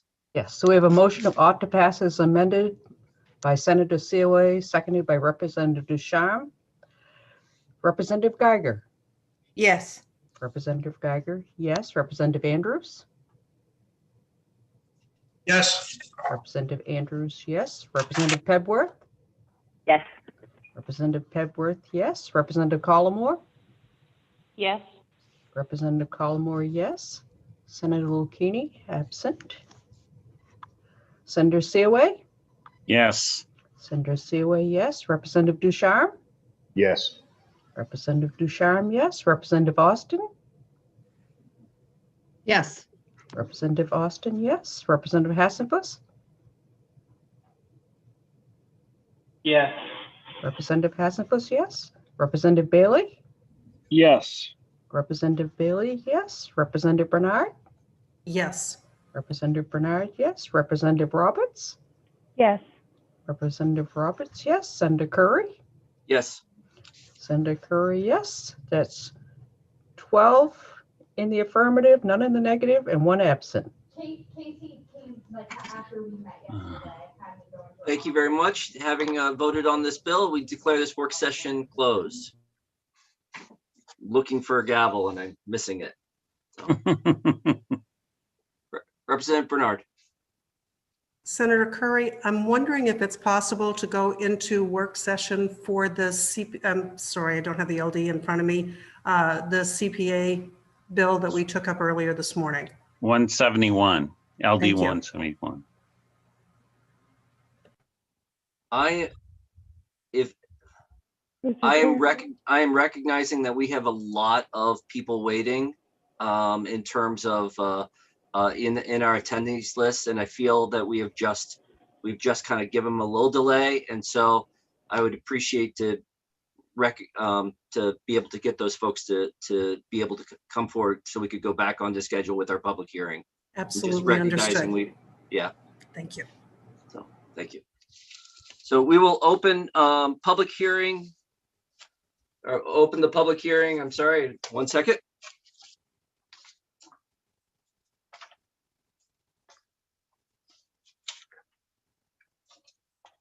There we go. We're opening public hearing 210, an act to require crane operators to be licensed. And at this point, I'm going to check in to see if Representative Cuddy is with us. Excellent. Welcome, Representative Cuddy. The floor is yours. Thank you very much, Senator. That is such an odd moment when you're elevated and your Zoom shuts down and then comes back up.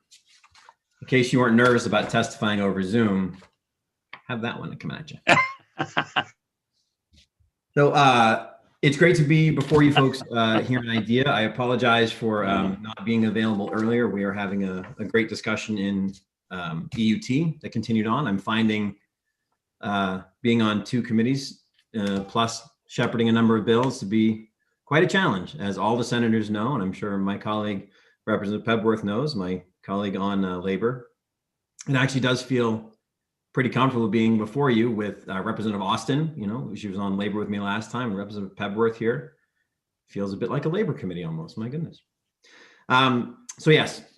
Senator Curry, Representative Roberts, and members of the committee. My name is Scott Cuddy. I represent House District 98, which is Winterport, Frankfort, Searsport, and Swanville. And I am pleased to be here today to speak in support of my bill, LD 210, an act to require crane operators to be licensed. Now, at the outset, I want to apologize for having used the concept draft format. I don't like it. I don't like seeing them come before me in committee. I don't like using it. But where the bill that I am putting forth is trying to recreate the product of LD 904 and the Sunrise review that was done last session, I wasn't sure how to proceed. And by the time cloture came, I needed to use this format, unfortunately. I did work with Sam Senth and get the amendment put out to you folks, and I hope you have had a chance to look at it. That was always one of my least favorite things about the concept draft, was receiving the bill that I was supposed to be asking questions about moments before having the testimony presented. As I said, in the 129th, I presented a bill, LD 904, to create the Sunrise review for the licensure of crane operators. That process went through. Your analyst linked to the review when he presented my amendment to you. And unfortunately, when the review was conducted and it came back, we wound up being pressed right up against COVID, which we didn't know we were being pressed up against until it happened, of course. So the product was never sort of completed. And I wanted to bring back to this committee a bill to license crane operators. And in essence, and I should point out, to license construction crane operators. There was a lot of communication in the committee last session around different kinds of crane operators. If somebody drives up in a Hammond lumber truck and they're operating the boom to drop off some materials, is that going to be licensed? And that's not the kind of trade that we're talking about licensing. These are folks on construction sites who are operating significant cranes, bringing heavy loads, often over people who are working in the area. I myself am a licensed journeyman electrician. I pay $150 every 2 years for my license, and I understand that that money is there to help with the enforcement of that license. It creates the Electricians Examining Board, and it helps to ensure that we have a state enforceable standard around who can and should be working as an electrician. And that's based around safety. Crane operators operate enormous loads. They operate extraordinary machinery, and you have to have an understanding of the physics of it. How far can you boom out before you're really adjusting how much of a load you're able to carry? When you're talking about swinging a load side to side, how fast can you move? How much can you go? So there are a lot of things that need to be taken into account if you're operating a construction crane. I'm not an expert in construction cranes. There are folks here who are lined up to testify behind me who are. I'm happy to answer any questions that you may have, but they're really the experts in terms of the operation of the crane. One of the significant difficulties in establishing a licensing board or even a program is cost. And in looking around at some of the available models, when you look at somebody like the Electricians Examining Board, there are a lot of electricians. There are also a fair number of electrical inspectors who are being paid out of our licensing fees. But if you look at a program, something more like the elevator and tramway operator, I think it is, program, there are fewer than 200 people in that. And their licensing fee is around $50, I think. I believe it's annually. So cost is a widely variable thing. If something that we have laid out isn't perfect, that's okay. The important thing is to wind up getting to the point where we have an enforceable state standard that we can then adjust as we see fit, as opposed to relying on somebody else, which is why I really liked and went with the idea of a board to begin with. And because that enforceable state standard is a really important part. I will leave my testimony off there. Thank the committee very much for their attention to this. If you have any questions of me, of course, I am happy to answer them. But as I said, there are others coming behind me who are more well-versed in what it takes to operate a crane. Thank you, Representative Cuddy. Senator Searway.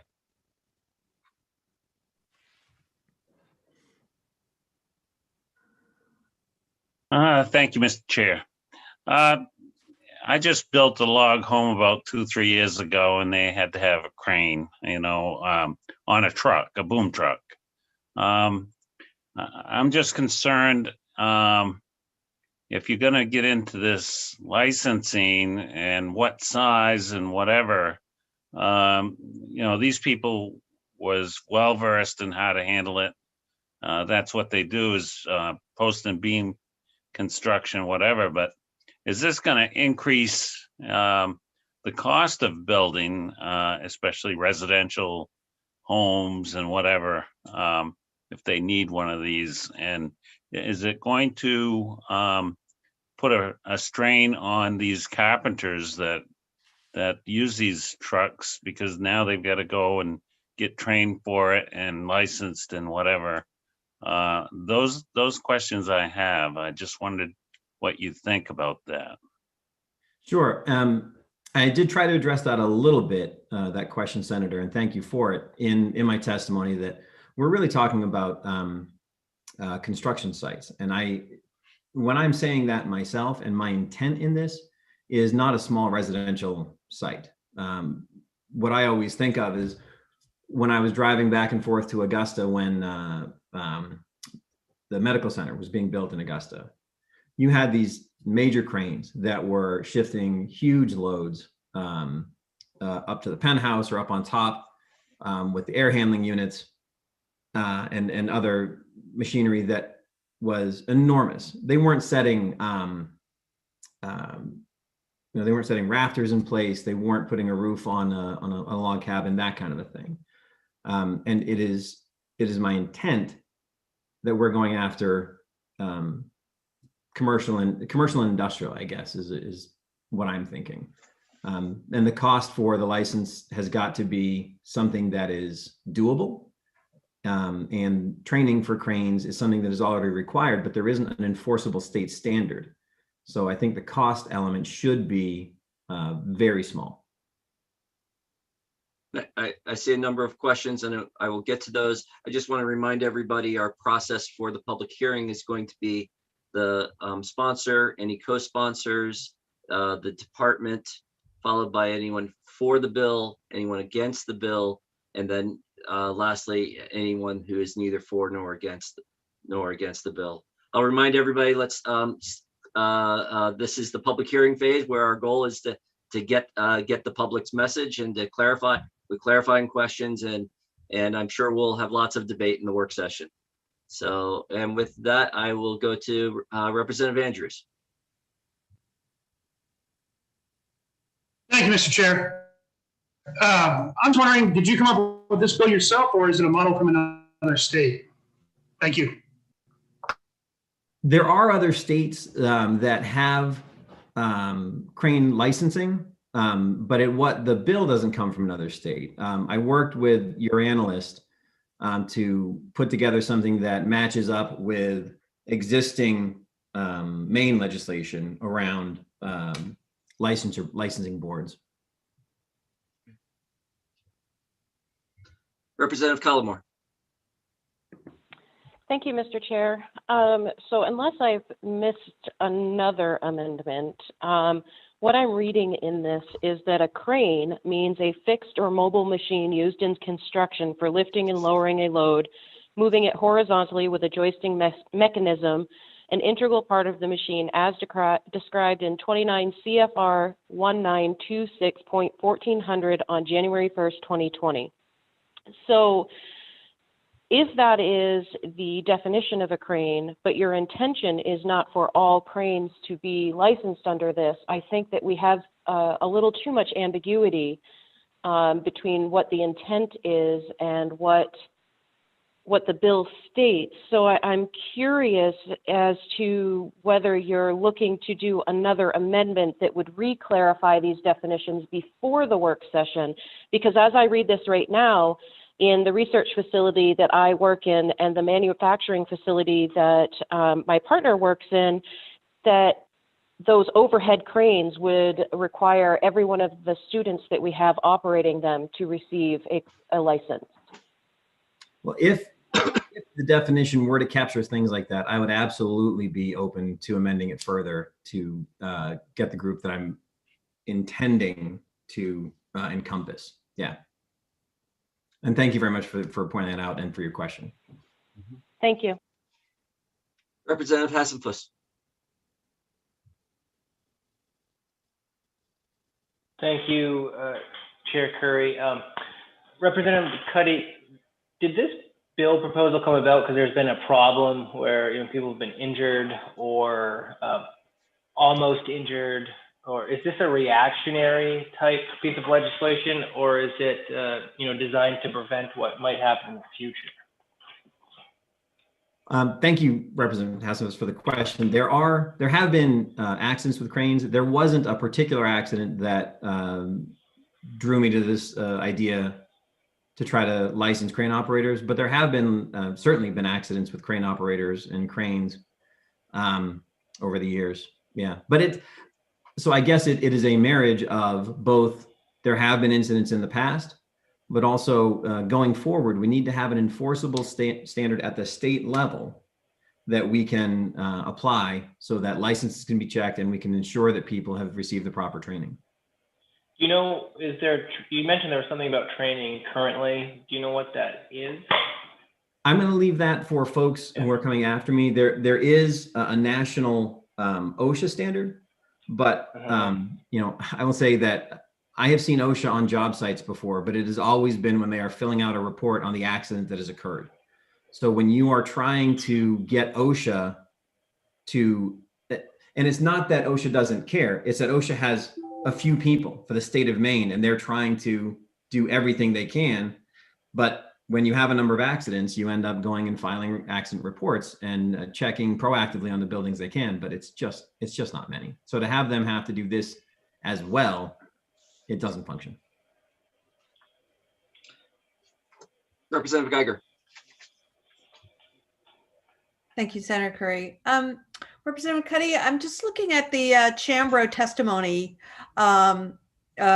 in opposition to this bill, and they talk about the OSHA implementing a nationwide requirement for certification and evaluation of crane operators. Are you feeling like requiring a certification and evaluation of crane operators isn't yet enough, and the state needs to do licensing as well? What are they missing that you're concerned about? Thank you for the question, Representative Geiger. It is, in terms of the training level, I will leave that for others behind me in terms of whether it is enough training or whether more is needed. But what is certainly needed is the ability of the state of Maine to look after this program. As I was saying to Representative Hassenfuss earlier, you have a group, OSHA, that can come in and look at licenses, but they rarely have the time and available people to go around and look before an accident happens. I've seen OSHA on the job site several times, but it's been in response to a negative incident. It's been in response to an accident where they are filling out the paperwork and trying to find out what led to it. So if we begin licensing construction crane operators here in the state of Maine, we will have an enforceable state standard, and we will have control over how we enforce that as opposed to relying on the federal government to do it. And you don't think we can simply enforce that crane operators are required to have federal certification? I would allow, if MDOL or the department is going to test, find that they would be better suited to do it, but OSHA, we cannot enforce that, is my understanding. That has to be enforced by OSHA. So if we have licensure at the state level, then we can enforce our state law regarding licensure. But OSHA is a national organization, national law. Thank you. Representative Austin. Representative Austin, there you go. Thank you, Mr. Chair. Hello. How are you? I'm good. Good to see you. Nice to see you again, Representative Austin. Thank you. I wrote down, perhaps you have explained it just now, but you don't like relying on someone else for the standard. Do you want to say any more about that? Want to expound upon that? I know you've talked about OSHA, and your feeling is that they are not as accessible. That certainly is contrarian to anything that I hear with the people that I know fairly well in heavy construction. But if you would like to share with us some more, that'd be great. It's not so much that I have a problem with the standard. I have a problem with the state's ability to enforce that standard. They have, you can go through the Maine DOL and get trainings that will help you comply with OSHA. They will train you on the OSHA 10 so that you understand as an employee, or they will train your employees if you're a contractor. But the enforcement action actually comes from OSHA, and there simply aren't enough people to conduct a significant number of license checks on crane operators. You know, we have in the state of Maine, we have, I think it's 5 or 6 electrical inspectors, and it's extremely hard for them to go around and check on licenses at all the places where electrical work is being done. And when you have not many more OSHA inspectors, and I don't know how many OSHA inspectors there are, but I know there are not a lot of OSHA inspectors in the state of Maine, for them to cover the licensing requirements of crane operators, and they're actually not licensed. It's, I shouldn't have said licensing because they don't have licensing, but they're supposed to have a particular form of training.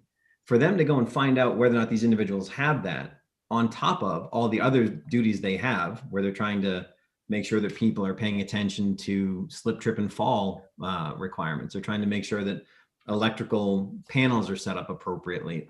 All the other things they have to look at, it's simply too much for them to be able to do and to be able to do effectively and efficiently.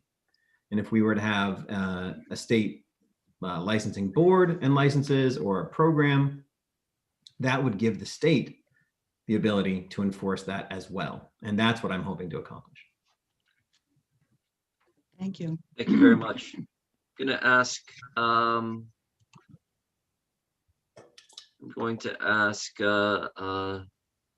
let's see, Representative Cullimore, I know you had a question already. Do you have a brief question? Yes, I just have one follow-up question, if I could, Mr. Chair.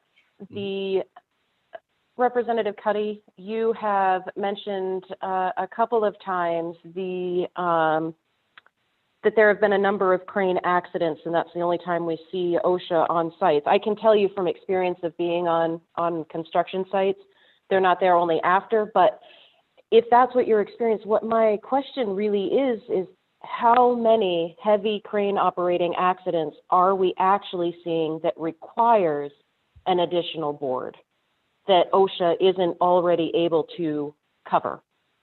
When I was referring to seeing OSHA on job sites, I wasn't referring to crane accidents. I was referring to just construction sites in general. I was working at a job site in Ellsworth, and somebody released a pressure valve without having drained the air out of the pipe beforehand. It was around 300 pounds per square inch, and a 6-inch steel cover blew off the end of the pipe and nearly took a guy's shoulder off.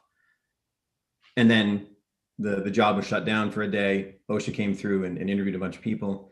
You know, they hadn't been to the job site before that. That's not, again, that's not a knock on OSHA. They only have so many people and they're only so able to do things. I wasn't specifically referring to crane operators when I was saying that. Thank you. Right, but just, do you have the number of heavy crane operating accidents that have actually happened that would back up a need for a bill like this? I don't have that information with me. Right. Okay, great. Could we get that before the work session, please? Sure.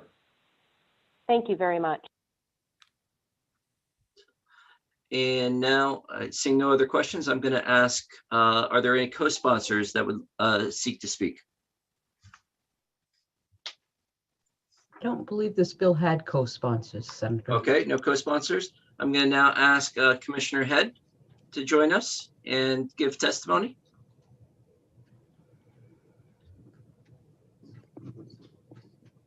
Welcome, Commissioner Head.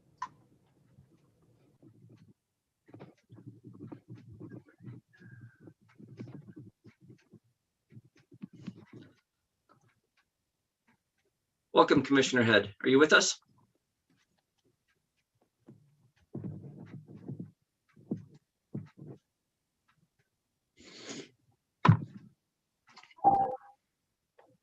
He's coming.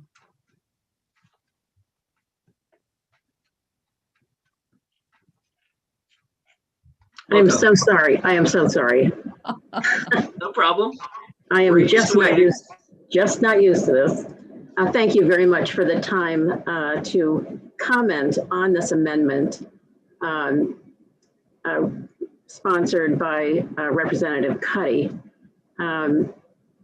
I wanted to just add some information to what you're hearing today before the work session so that some of this information can be put in context. As you recall from prior presentations on the Sunrise Review Act, the following public policy issues are still are now before this committee for determination. The Sunrise Review Act, the rationale for state regulation of an occupation not previously at the state level is to protect citizens from harm. If harm to the public without state regulation is identified, the state should consider the least burdensome method of regulation. In this setting, the amendment calls for a licensing board, which is the highest level of regulation available to states. Currently, crane operators are regulated by the federal government through the U.S. Department of Labor's Occupational Safety and Health Administration. OSHA laws and rules place full legal responsibility on employers to train and evaluate the individuals they hire who will eventually become crane operators. OSHA requires crane operators to undergo a stringent certification process that includes written and practical examinations. This certification process is mandatory and is in effect a federal license. In addition, OSHA rules require crane operators to be formally evaluated in writing by their employers. These requirements underscore the permanent legal responsibility of employers to train and employ only nationally certified crane operators and to document through ongoing written evaluation that their employee crane operators are qualified to perform their duties. The proposed amendment establishes, in essence, a state agency, a licensing board to regulate a subset of crane operators, those being construction crane operators. The proposed criteria in the bill for licensure in this state are either a license from another state or certification of accreditation from an approved accrediting agency. All of this is explained in the Sunrise Review report that you have access to. Ultimately, it is the committee and the legislature's decision whether to impose additional state regulation on this occupation. I would really encourage you to review that report and think about, before the work session, the following questions. Should state licensing of crane operators make Maine citizens safer? What additional protections would state licensing add to the existing and required federal certification and required training by the employer? If a state license only requires proof of a license from another state or federal certification through an approved accrediting organization, plus payment of a state licensing fee, what is the purpose? What is the public purpose of the state license? The amendment does establish a state licensing board, which I've said is the most burdensome level of state regulation. Is the need for additional public safety so critical that it justifies the cost of creating a new state agency? The sponsor has indicated, and he is correct, the cost of creating a new state agency is significant, and the costs are borne solely by the licensees of that program. The licensing program expenses would include the following: administrator for the program, staff to process applications and support the program, investigators to investigate complaints, an assistant attorney general to assist the board and its staff, to assist with the complaint process, and a range of other operating costs. One of the difficulties of this kind of bill is knowing how many individuals would be subject to the proposed regulation. How many of these individuals are subject to regulation? Licensing boards with small licensee pools have difficulty maintaining financial stability, since the costs of the program must be borne by licensees only. would this regulation place unnecessary financial restrictions on entering the workforce or costs on our economy at this point in time? It is my opinion as commissioner that the case has not been made for state licensing of construction crane operators. I'm happy to answer any questions you may have, either now or at the work session. Thanks. Commissioner Head, I just wanted to be clear, the department is speaking in opposition. Is that correct? I'm afraid I have to take that position. I have worked through the Sunrise process. There are relatively few, I think, relatively few people that would fall into the category of being regulated. Today,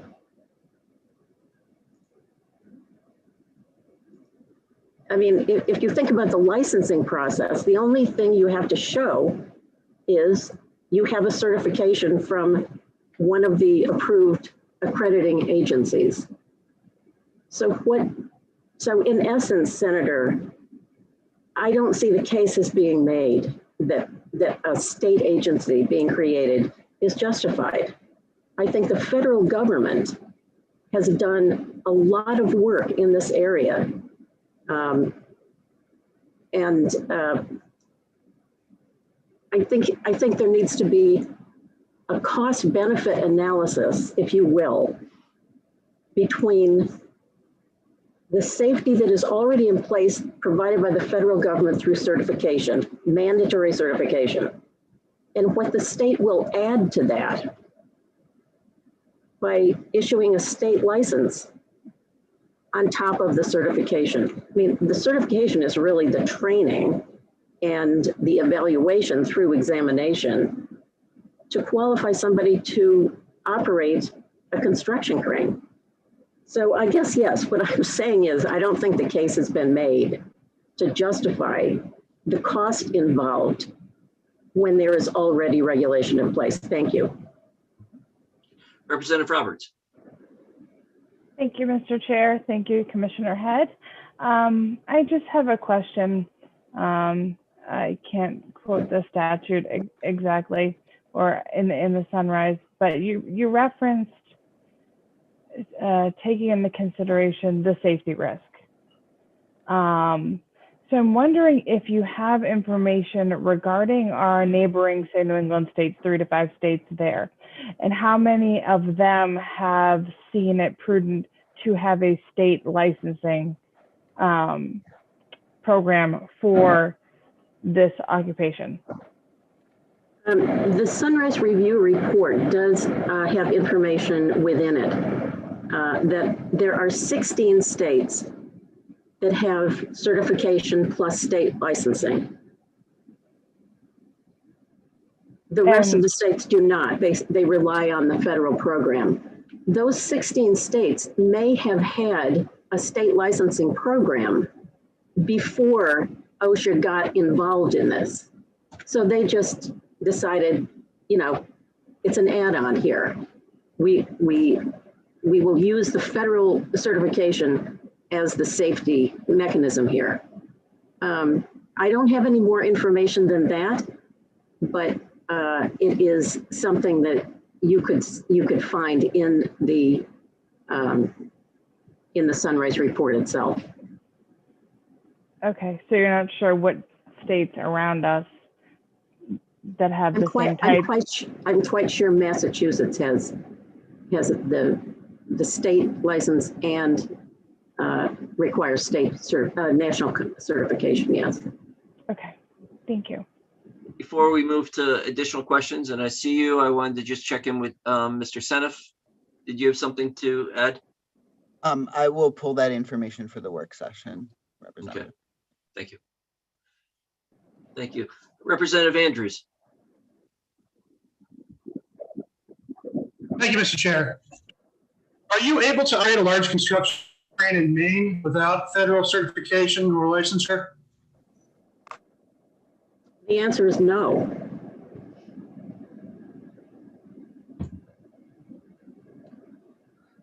Not legally. Let me rephrase that. Anything can happen in any state. Legally, you have to have federal certification, yes. Representative Ducharme.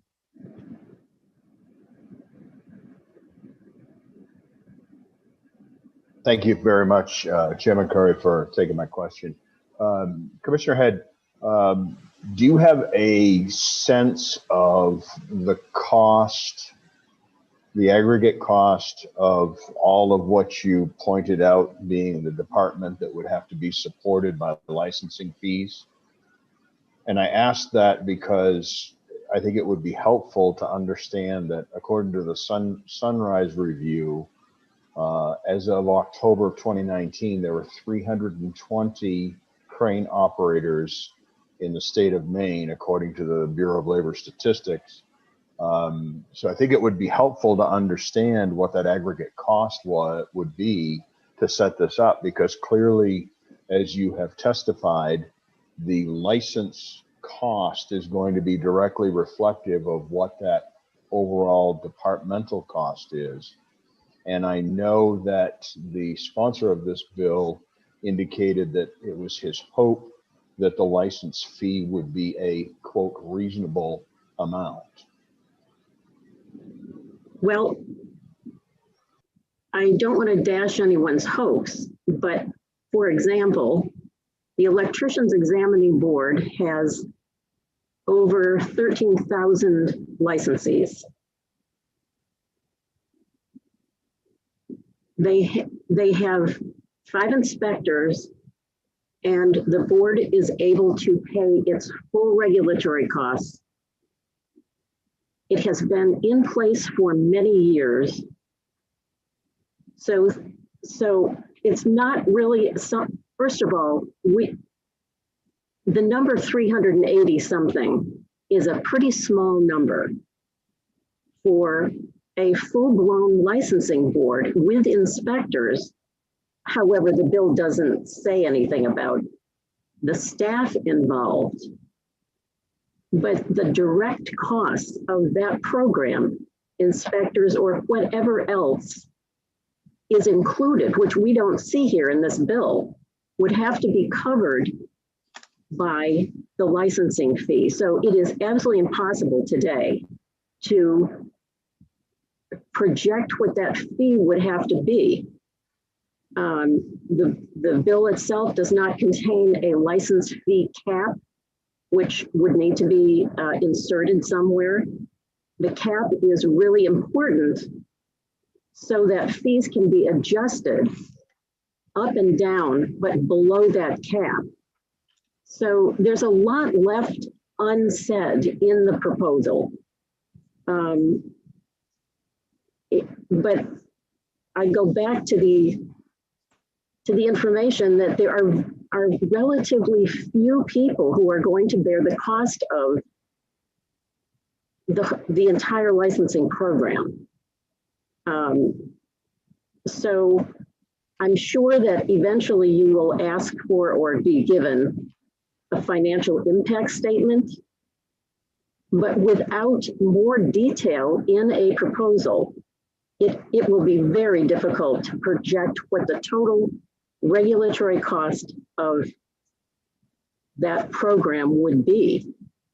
And I think it goes to show that it is complicated.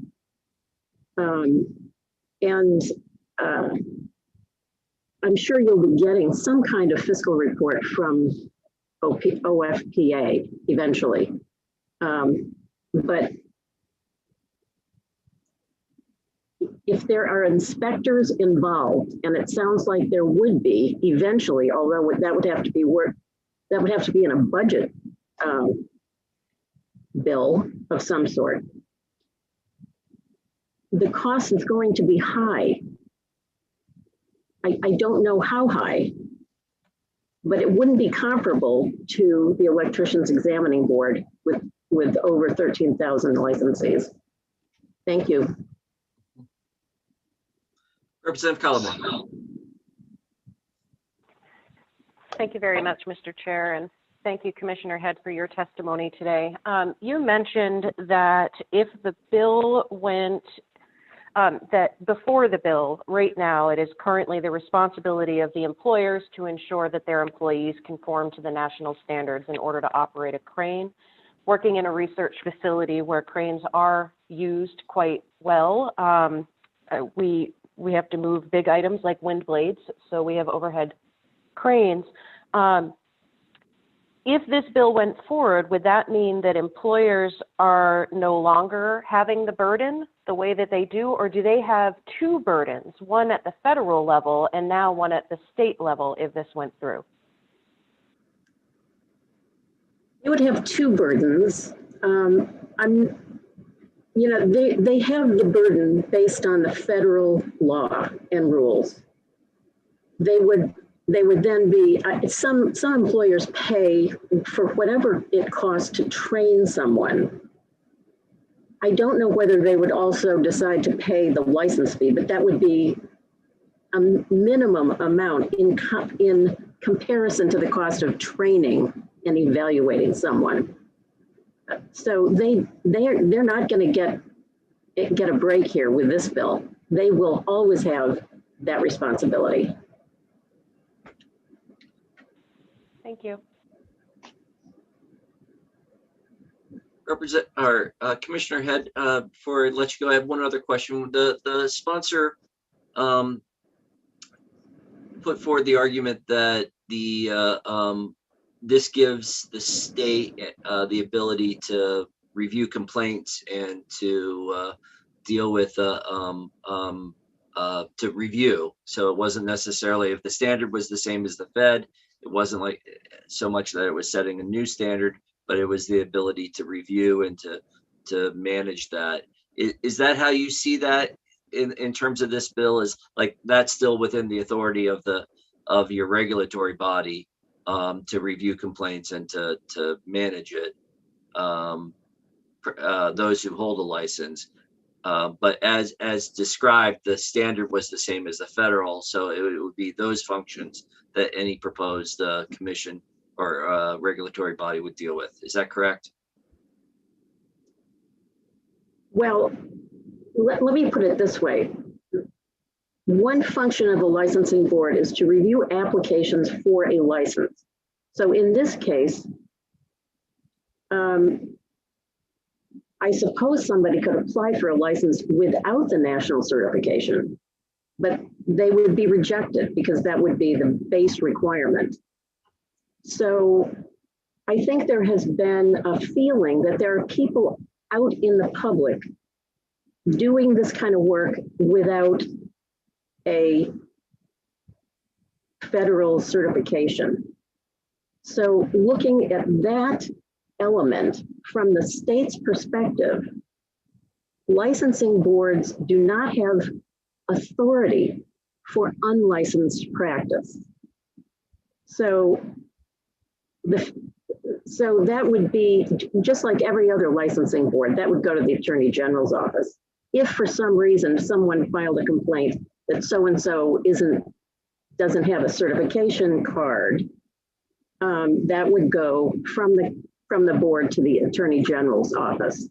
The board wouldn't have any authority over that. However, the board would have to establish a complaint process that would handle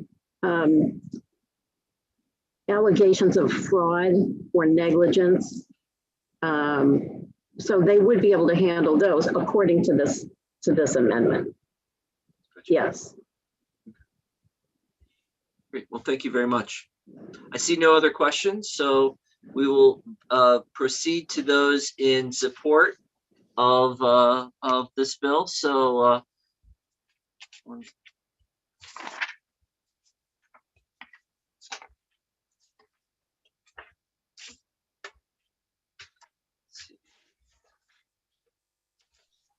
here we go. And so the first person I have in favor is Adam Good. Adam, if we could promote Adam Good to panelist. Welcome, Mr. Good. If you could introduce yourself and the name of your organization. We are on a 3-minute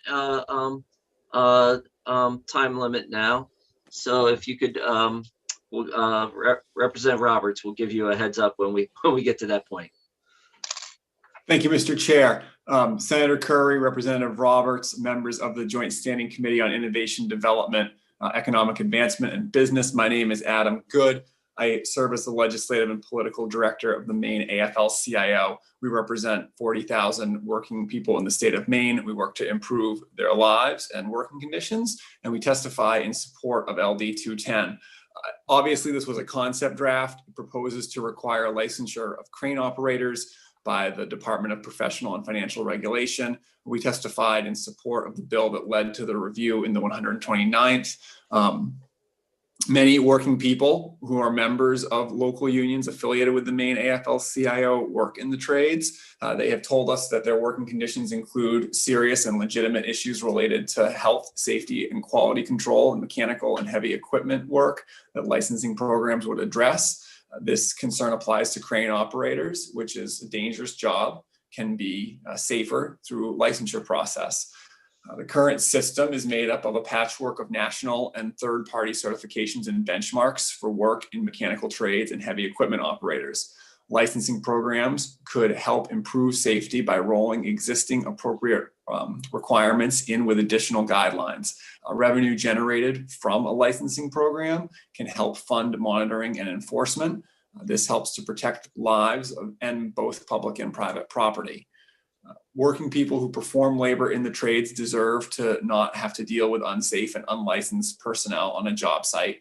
Acupuncturists, accountants, veterinary technicians, and many trades are protected by our existing professional licensing programs.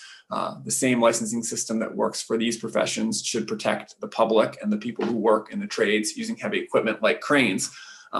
I expect that I have a slight amount of time and would just acknowledge I am not a crane operator. I do not have lots of expertise in this area. Listened very closely to the commissioner's testimony. She's obviously very, very deeply engaged in this policy area. And I would just recommend that committee members listen to crane operators and people who are in that profession, who I think will testify after me, to make sure you hear the full extent of their concern. I don't think they're the type of people that would bring forward a bill like this just to create more work for themselves or to get in some type of weird policy quagmire. So I think there's probably a need here that folks in this profession see. So appreciate your time and attention and navigating the remote legislative session. Thank you very much. Let's see. Representative Collmore. Thank you very much. Just one question. You mentioned that your members have brought forward numerous complaints. I'm curious how many instances those complaints or concerns came forward where your members witnessed something that could have been fixed by the person having a license to make that safety better if they had a license, whereas the federal certification is what they currently hold. That's a great question. I don't know the answer to that. Obviously, this bill has come at the request of crane operators and operating engineers. They don't, formally lodge complaints with the Maine AFL-CIO. And I suspect that there's a certain level of comfort on a job site that comes with knowing that people have a proper licensure system.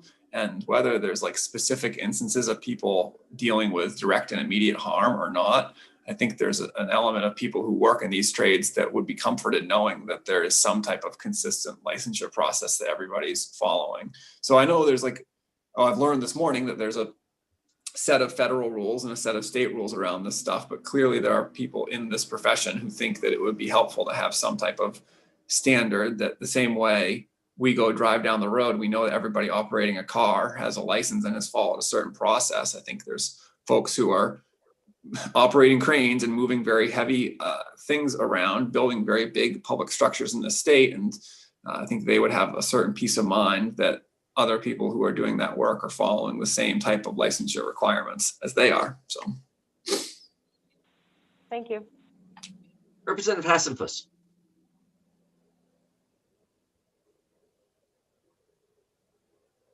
Thank you, Senator Curry. Mr. Good, do you Do you know if in this occupation of the different union members you represent that there's a concern that they're unsafe or maybe in unsafe working conditions because of the current regulations on crane operation? We obviously think that union jobs have good working conditions and are marked by safety. And not only do they have good wages and benefits, but that they're usually safer jobs. But I think there's a concern that there are people that are running cranes and moving very heavy items and dangerous items around without following a set licensure process in the state. And I think that, we obviously don't wade into all the other licensures that the state has, but when you look at all the other types of licensure systems that exist in the state, obviously they were all hard to create, and obviously they're all very high in terms of merit. But we license people who cut hair, we license people who do acupuncture. There are clear ways that this can be done that are formal and accepted. And we think that using a heavy equipment machine, using a crane, moving a giant piece of steel around. I mean, you've seen this when they build hospitals, when they build large structures, there's a crane that is swinging a very heavy object around in the sky. And we feel like there should be a process to license that to make sure that it's safe and healthy. And we don't think that it would be an undue burden to have people pay for those licenses the same way that other professions do. And I think, you've obviously asked a lot of questions around health and safety and exact scenarios on the job site. And this is a big deal if there is an accident. These are very large, dangerous jobs. It's something that is very dangerous, and it is not something where there's a lot of room for error. So we just share that.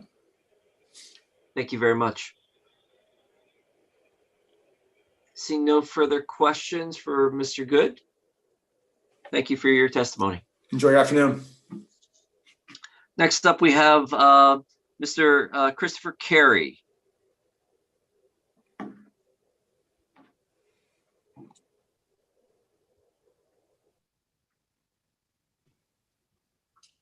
Thank you. Welcome, Mr. Carey. Could you please introduce yourself?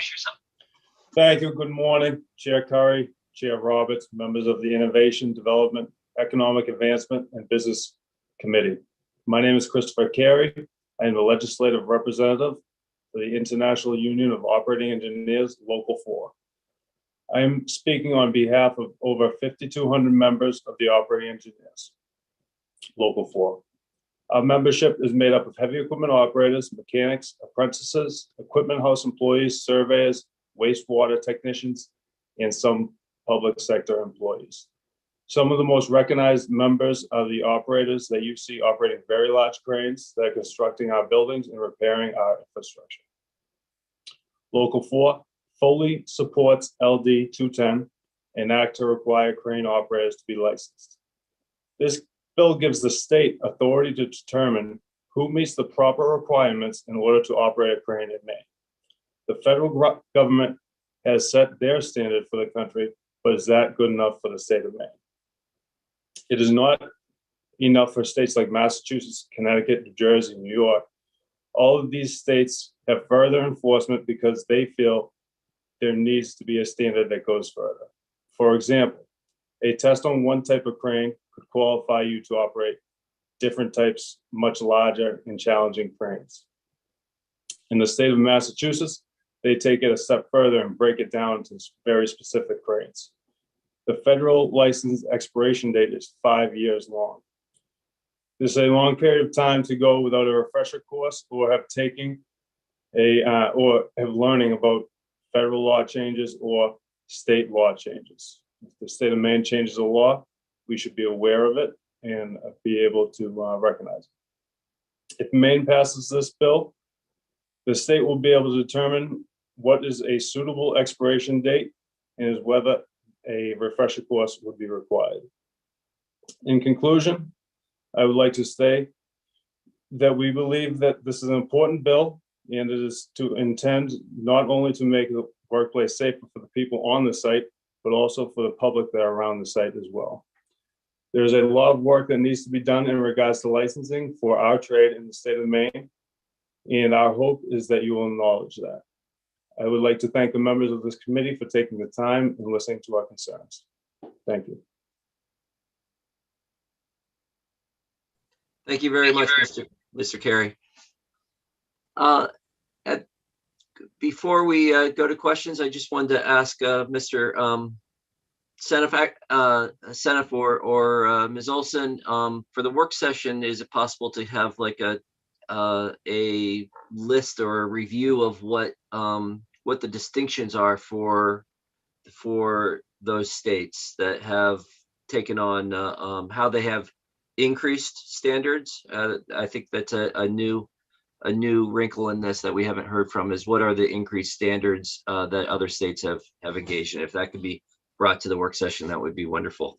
Certainly. And Representative Hassenfuss.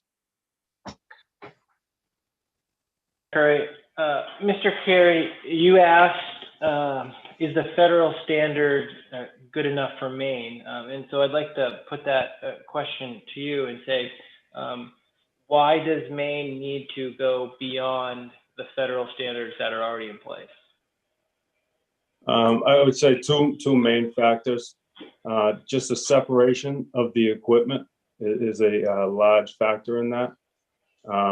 And also the expiration date on the license. It's a 5-year expiration time on the federal license. In Massachusetts, it's 2 years. And when you do renew your license, you have to take a refresher course of 4 hours for that specific license. So I think that the federal standards do a good job. And I think states need to take it a step further in doing so. Representative Bernard. Thank you very much, Senator Curry. Mr. Carey, I'm not sure if you're going to be able to do this because we seem to have a hard time to put our finger on how many accidents we have in the state of Maine. But if there was any way, Massachusetts seems to be the state that we're comparing to. So is there any way for us to say Massachusetts has a much better safety record than the state of Maine has? I don't know how you compare that exactly, because I know Maine's obviously smaller. We wouldn't have as many crane operators in the state, but is there any record keeping at all that takes place in Massachusetts to show how much safer they are now, or how Massachusetts can compare to Maine in terms of a safety record? Thank you. It's a great question. I do not have the answer for that question right now. That's something that I can get back to you on. I would say, Massachusetts probably does have an increased, licensed crane operators, but there has been a significant amount of work that's been coming up in Maine, especially on the vertical work. So I would ask you to keep in mind that a lot more of this vertical construction is happening, and it's something that should be addressed. Okay, that would be great. As you say, if there's a way to do any kind of ascertaining of safety record, if we could get that for the work session, that would be outstanding. Thank you. Representative Collmore, was that your question also? I see you nodding, and so you have another question. Go ahead, Representative Collmore. Yeah, I do. No, I'm just agreeing. That would be good information to have for sure. Mr. Seneff, I wonder if, in addition to the information that you are obtaining about those safety rules in those states, if you could also add the date in which their programs started compared to when OSHA programs started, that would be also good information for us to know. And then, Mr. Carey, I thank you very much for your testimony today. I'd like to pose to you the same question I gave to Mr. Good, and I'm curious how many instances your members have witnessed where an individual has, if they had been licensed, the safety concerns would have been fixed as opposed to not being licensed by the state. So I don't have a record of complaints. I'm the legislative representative for Local 4. But I would say, that there is a concern, a lot of the crane operators, that's what they do every day, and they take great pride in their job, and that they meet those standards. But also what happens on these jobs as well is that person could be sick, that person could have to use the bathroom, and somebody else jumps in. So there are instances where we do see unsafe conditions happening, and it is concerning. I just, to clarify that last part of your statement, if I could, Mr. Chair, you're saying that people who are not certified federally would jump in when somebody has gone to the bathroom or is sick, which in Maine is still illegal because they have to have certification at the federal level. So I think that poses a different issue. Is that correct, or am I misunderstanding what you just said? Well, there is a piece of that. There is a large issue with enforcing the standard, the federal standard. I think that this bill would address some of those concerns. People know that you can get away with it for 15 minutes, a half hour a day without having OSHA on the job, even if there is a complaint lodged. So these things, they do happen out there, and I think that this bill would address some of those concerns. Thank you. Seeing no further questions for Mr. Carey, thank you very much for your testimony. Thank you.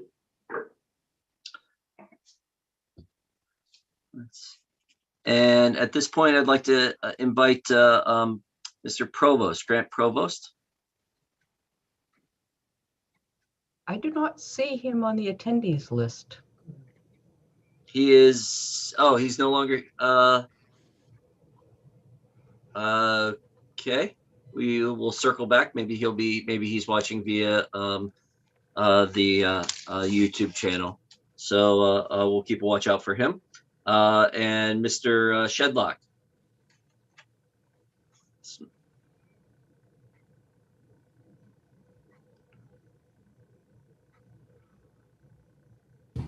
Welcome, Mr. Shedlock. Yes, sir. Thank you very much. Good afternoon, Senator Curry, Representative Roberts, and members of the Committee on Innovation, Economic Advancement, and Business. My name is Jason J. Shedlock, and I'm a regional organizer for the Laborers International Union of North America. I'm also a trustee and executive board member of both the Maine AFL-CIO and the Southern Maine Labor Council, and a resident of South Portland. I appear before you in strong support of LD 210, an act to require crane operators to be licensed.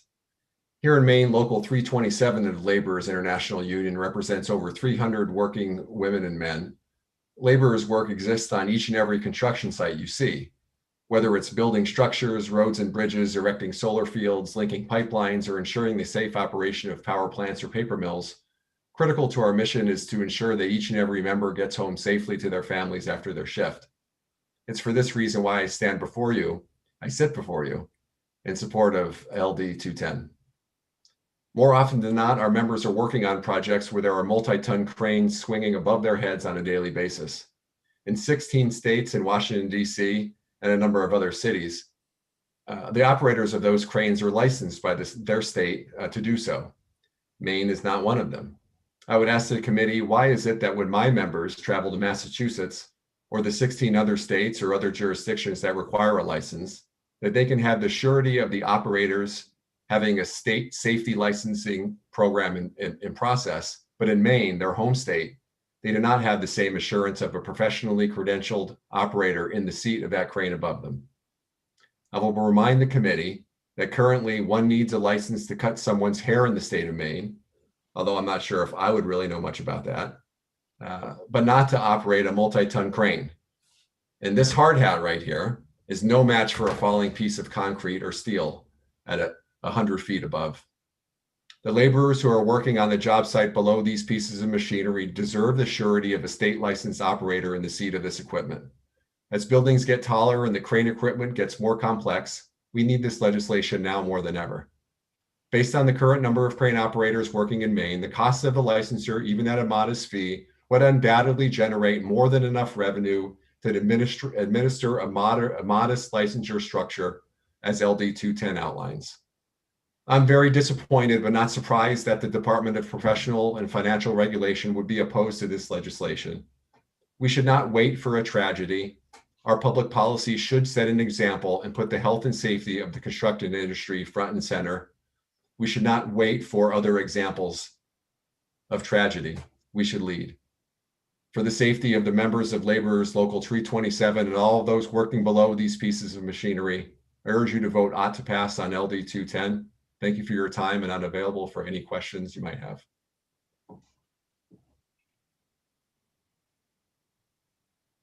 Thank you very much, Mr. Shedlock. Seeing no questions, I appreciate your testimony. Thank you. Thank you. Our next speaker is Mr. Robert Burr.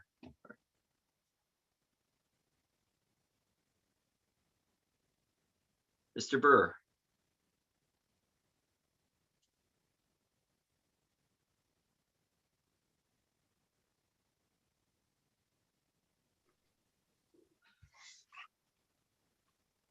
Welcome, Mr. Burr.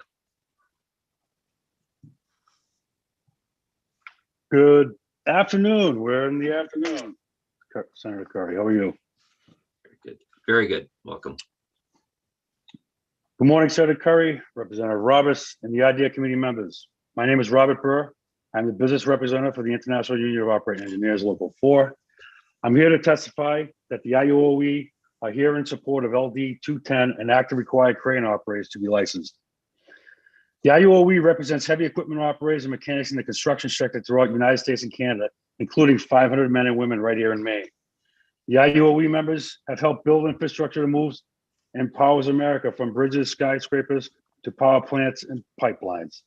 Through our extensive training and apprenticeship programs, the IUOE Local 4 turns out the safest, most productive operators in the construction industry. Joint labor management training programs, the IUOE invests approximately $125 million annually on training nationwide. Our engineers lead the way on skills, safety, and productivity in the operation of cranes and all heavy equipment throughout North America. I hope highlighting our commitment to training and safety shows you why I'm here before you today to advocate for LD 210. According to most recent Bureau of Labor Statistics estimates, about 44 people are killed and 175 injured each year in crane accidents. Analysis on more than 700 crane accidents over 30 years found that 94% of these accidents were caused by some type of human involvement, either by the operator or member of a field crew. Locally, there are 18 related deaths here in Maine, work-related deaths here in Maine in 2017. And within the last year, one death in New Hampshire and a worker who was completely blinded on a DOT project here in Maine. These unfortunate incidents were under the watch of a well-known contractor in Maine. This contractor is on record that a license is not necessary and will raise crane costs. In this industry, we need to go the extra mile on training and education. A licensure program for crane operators in Maine, along with NCCCO, will maximize all levels of safety. In conclusion, after a thorough Sunrise review completed by the Commissioner on Professional and Financial Regulations, the results were objectively overwhelming in their recommendations for a licensure program. The people who actually do this work for a living have indicated you don't want to leave anything to chance when there is a heavy piece of steel being hoisted 200 plus feet in the air. It's dangerous work, and the people who do it should be licensed. We believe if this legislation is passed, it will provide much needed extra training, readiness, preparation, and to continually educate crane operators in a never-changing industry. Let me be clear. There are companies in Maine that exceed in ensuring that the right people are operating. However, there are also some that do not adhere to these federal guidelines when there is just not enough enforcement in the state. LD 210 should be supported by professional crane operators, their employers, general contractors, and state and federal government agencies that care about public safety. We will work with the committee and administration to craft a sensible and effective licensing structure. I thank you for your time and welcome any comments or suggestions, questions.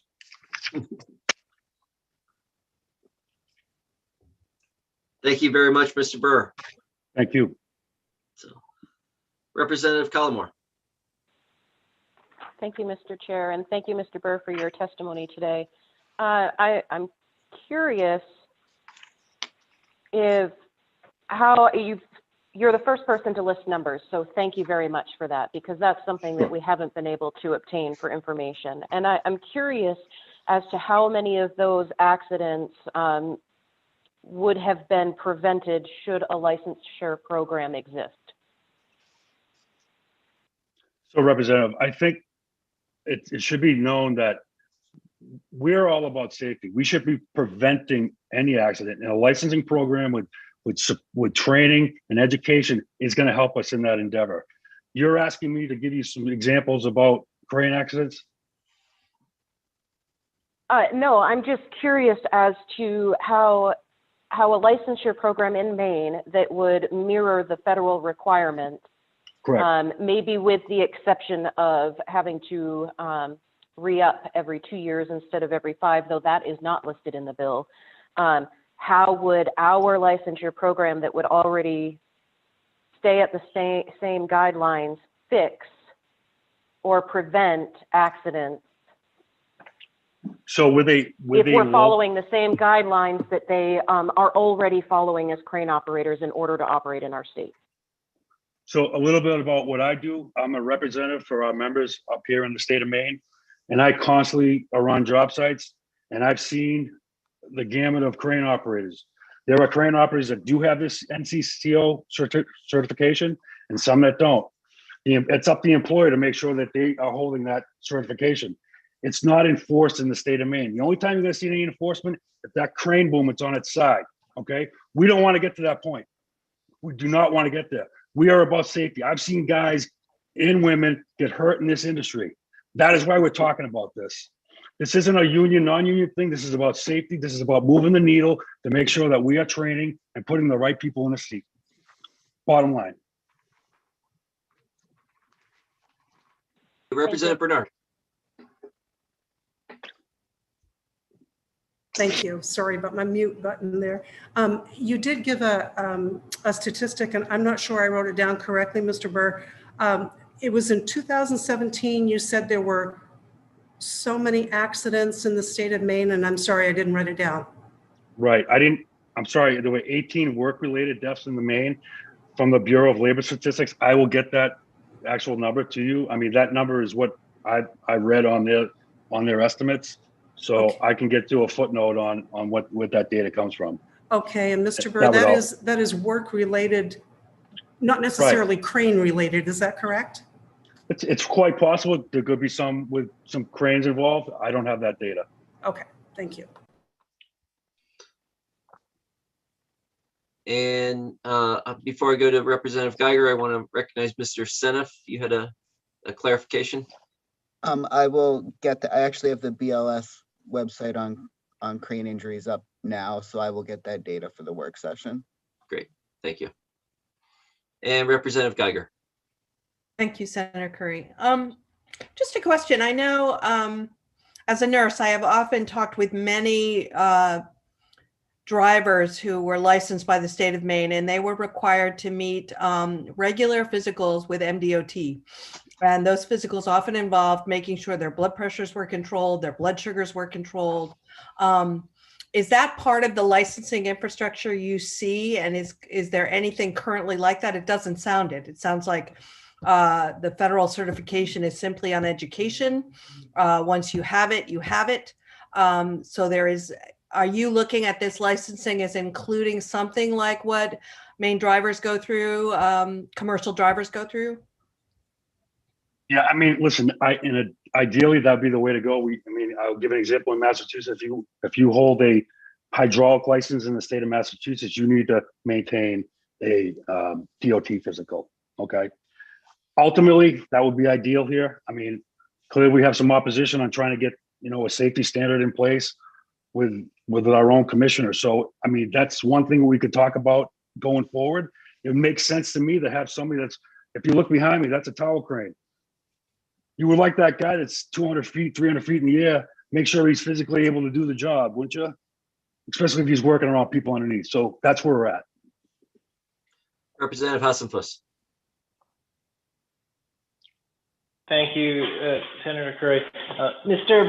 Burr, you said that in your experience, you've seen some people who don't have any training at all operate these things? Is that commonplace or? So it's unfortunate. I mean, I'm not just saying it's in Maine, but it's all over. I mean, you can physically buy a crane in Maine and go to work with it. Unless that thing's on its side, OSHA isn't showing up. Or unless that contractor they're going to work for is telling them, hey, does your guy meet the OSHA standard with NCCO? I mean, it's happening all over. Trust me, I see it every day. Do you think that the federal OSHA standards are sufficient? Listen, I believe they're the bare minimum, all right? But having a licensure program, so again, it's a 5-year. Within 1 to 2 years of a licensure program in Maine with an ever-changing industry and continuing education on training these operators, whether it be a 4-hour or 8-hour day to give them new updates, I think it's ideal. It might help save lives. Thank you, Mr. Burr. You're welcome. Mr. Seneff, are you trying to say something? No, I see your hand went down. Representative Austin. Thank you, Mr. Chair. Mr. Burr, can you remind me how much would that big crane that is sitting right behind you cost?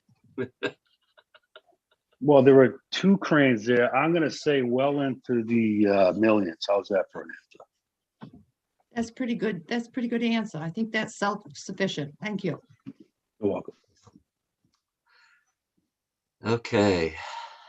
I'm seeing no further questions. I want to thank you, Mr. Burr. Thank you for all you do. Be safe. You as well. And next up, I think we have Mr. Provost.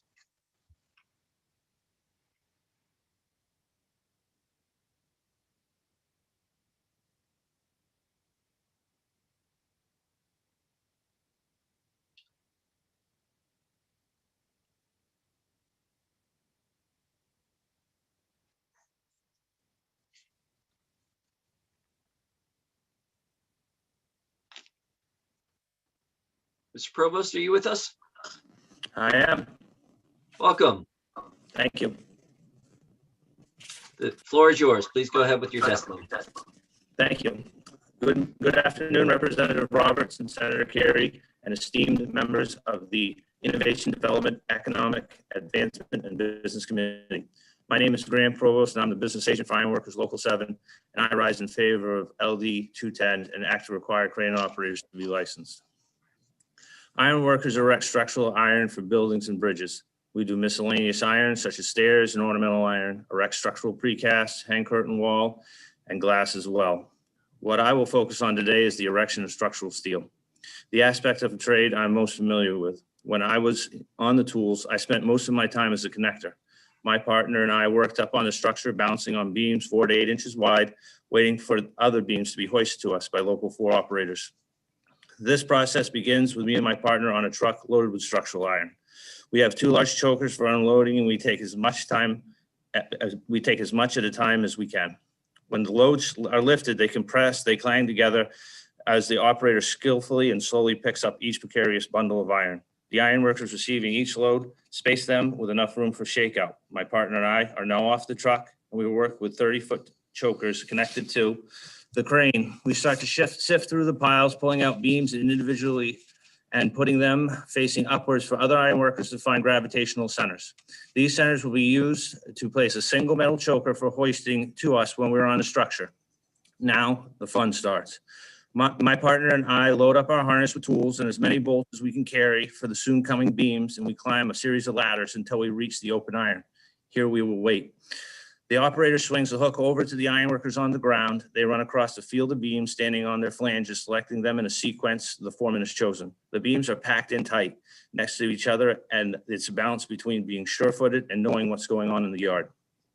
It is paramount that the operator does not knock any beams over during this phase, or legs will be broken. Next, the operator's job is to swing the 5 beams, all balancing by a choker hooked in the very middle of them, one on top of another, similar to a wind chime, up to us on the iron. The operator is to do so as quickly as possible for the piece count on every day is important. The operator brings the beams up to a height above our heads, and he swings them towards us Now the operator needs to slow the swing, move his boom up or down, and start lowering the material with as minimal movement to the actual beams as possible. This takes years of experience, if not, and is not for the faint of heart. Now the pieces are directly above us, and they can all weigh up to 10 tons. The operator watches our signals as we maneuver the beams to their final positions, a process that, if any mistakes are made, would lead to us being crushed, knocked off the iron, or worse yet, killed. Throughout the length of this job, this process will be repeated thousands of times. I understand, as I still do, my profession is my own decision. However, common sense leads one to believe that you would want a qualified person to see the crane. The best way to ensure this is to implement crane licensing. A licensed crane operator will have seat time before he hoists any material on the job. A licensed crane operator makes good decisions on the job because they have been taught by somebody else with years of experience, along with the reality that a licensed crane operator is more likely to have a good paying job with insurance and retirement. This is a bill that's time has come in Maine, and I urge you to vote ought to pass. Open to questions if you have any. Thank you, Mr. Provost. Seeing no questions, thank you for your testimony. Thank you. And let's see, I think our next up is Mr. McAvoy.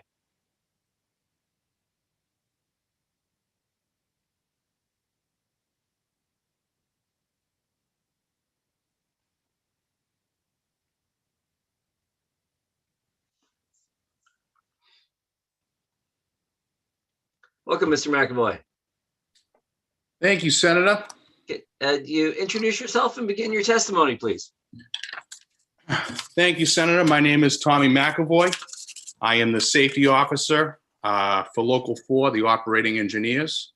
I'm also the lead instructor at the Engineers Training Center, which is our two facilities where we conduct all of our heavy equipment training, including our crane training. I am the National Commission of Certified Crane Operators Test Site Coordinator, as well as a practical examiner in, I think I'm up to 9 different accreditations now with NCCO. Chairperson of the Signal Person Committee through NCCO, the telehandler task force on a certification there. So basically my job for the operating engineers is crane operators and heavy equipment operators safety. I am full. Before you get further, if you wanted to turn your camera on, you're welcome to. If you wanted to keep it off, you may. There you go. I put half my suit on, so I want somebody to see it. I won't stand up. So yes, I am heavily involved in training. I am the lead instructor. I don't do all of our practical exams now. We have another instructor that does them. I wrote down a lot of notes. I don't want to repeat too much of what you've already heard.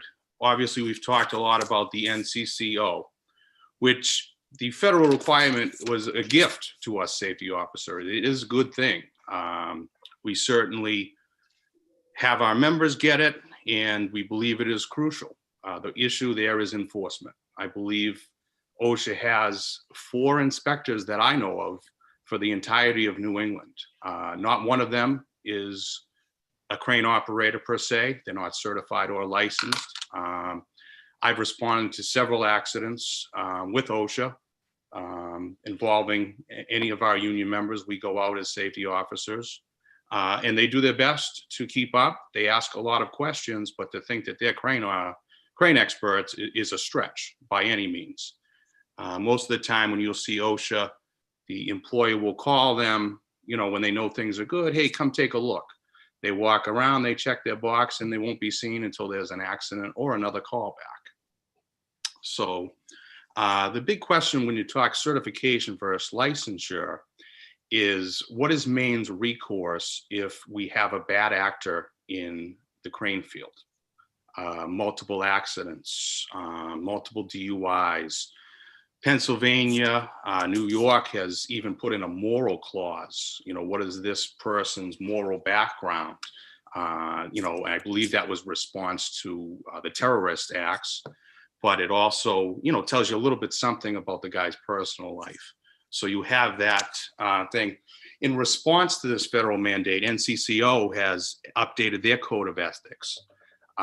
Because of the lack of licensure enforcements, they put it on this body. They have 425,000 certified crane operators. Last year, there was only 6 actionable offenses on complaints. First off, because no one knows who to complain to when there's a crane accident. I myself, if there was a crane accident, without serious injury or death, you are under no responsibility to call OSHA. And even with that, as far as construction regulations, I don't know who you would call in Maine, maybe the coroner. The police wouldn't have any jurisdictions for a federal regulation. So that's a lot of the problems with the federal mandate is they just don't have any enforcement. And they put a lot of that responsibility on the employer, which is kind of like the fox watching the chicken shack, as they say, because safety is all good and well until you have one of these $1 million cranes or a crane rental for $75,000 a day and an issue comes up.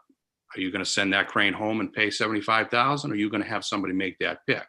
And I will stand you here and tell you that in Local 4, the call would be made to me and I would show up and I would be the enforcement agent.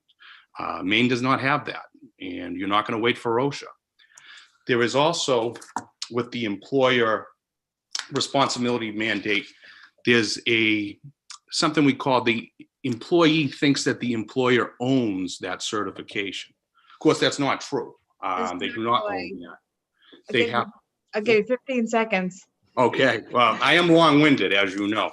Yes, they do.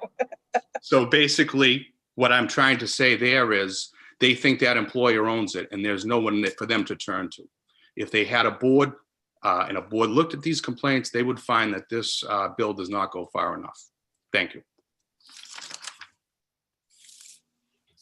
Representative Roberts. Thank you, Mr. Chair. Thank you, Mr. McAvoy. Thank you. So we have had the pleasure of having met before. So I happen to know that you yourself, before you were in the field, were or doing what you're doing, are a crane operator, correct? Absolutely, yes. For how many years? I would be going on number 17. Okay. And with all your accreditations and licenses, everything that you're carrying right now, do you consider yourself an expert in the field of crane operating? I consider myself learning every day, but I am a recognized industry expert, yes. Okay. Thank you. I did have some stats of questions that didn't go answered. I don't know if that's appropriate. Let's see if they come up during the questioning here. Yeah. If you had any further information that you'd like to offer, did you have any statistical information? The only real what framework we have for a state license was California. It's actually Tom Sickensteel submitted it in his testimony.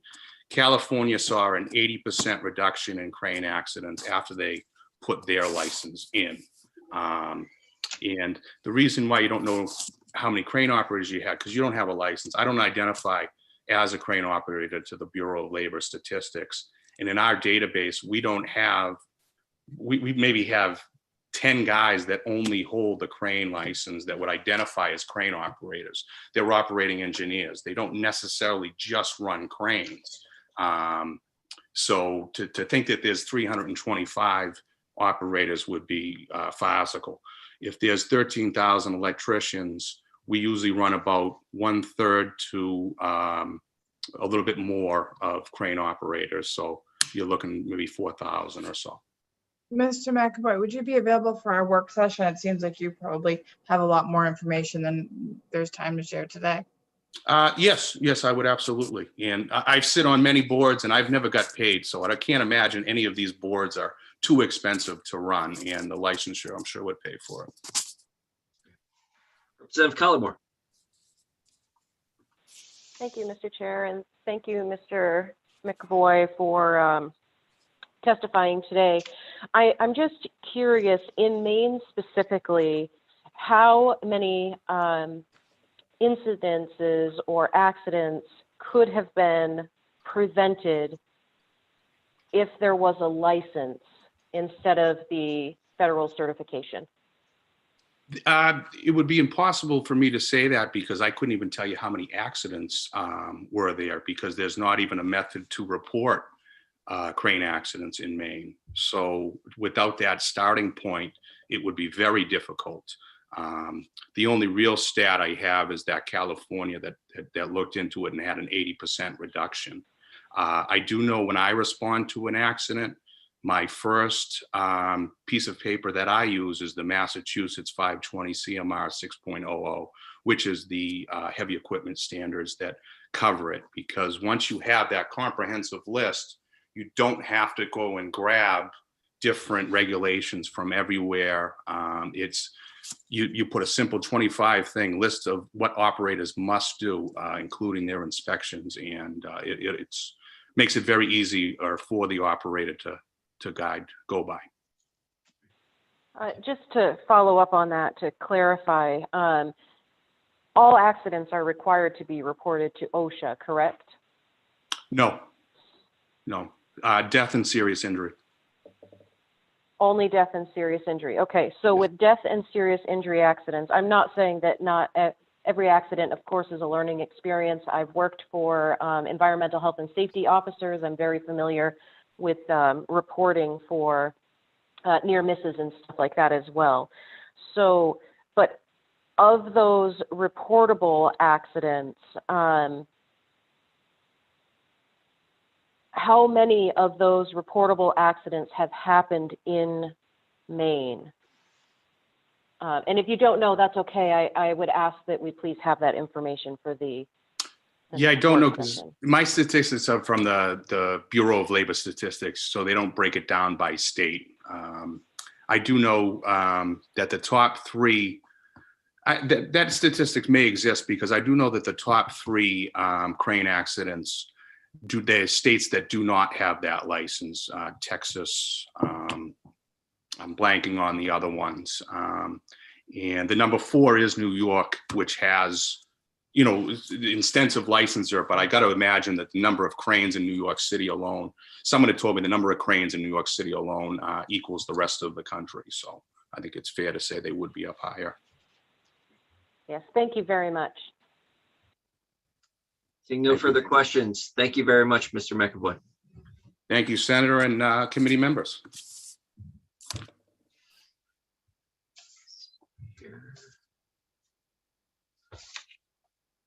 Are there, Ms. Breton, are there any other people that wish to give testimony in support of the bill? Senator, it looks like we have Scott Carlberg, if he's signed up. Excellent, thank you.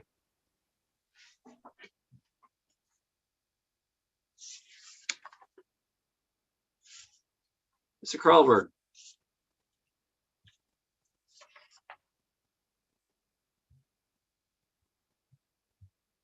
Ms. Carlberg, are you there?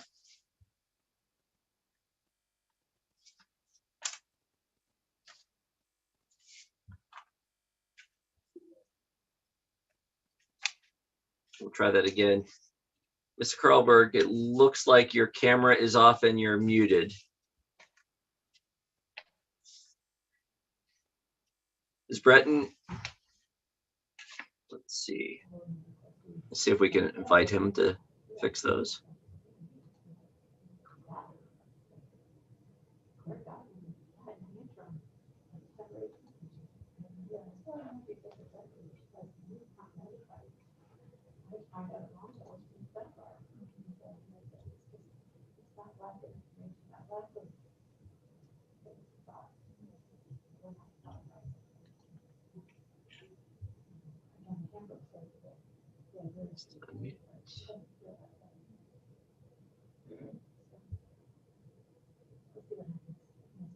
Ms. Carlberg, can you hear us?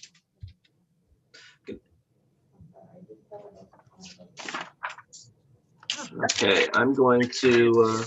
I can hear you. Oh, there you are. Okay, excellent. All right. Did you want to turn your camera on as well? I'll try. Okay. Any better? No. No. We can't see you. All right, hold on one second. I'm getting my help right now.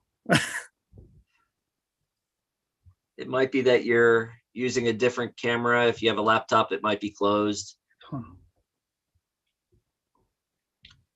If you can select the chevron next to the video icon, you might be able to shift to a different camera if that's possible. Otherwise, you're perfectly welcome to do this, to deliver your testimony without a camera. We can hear you, and that's the important part.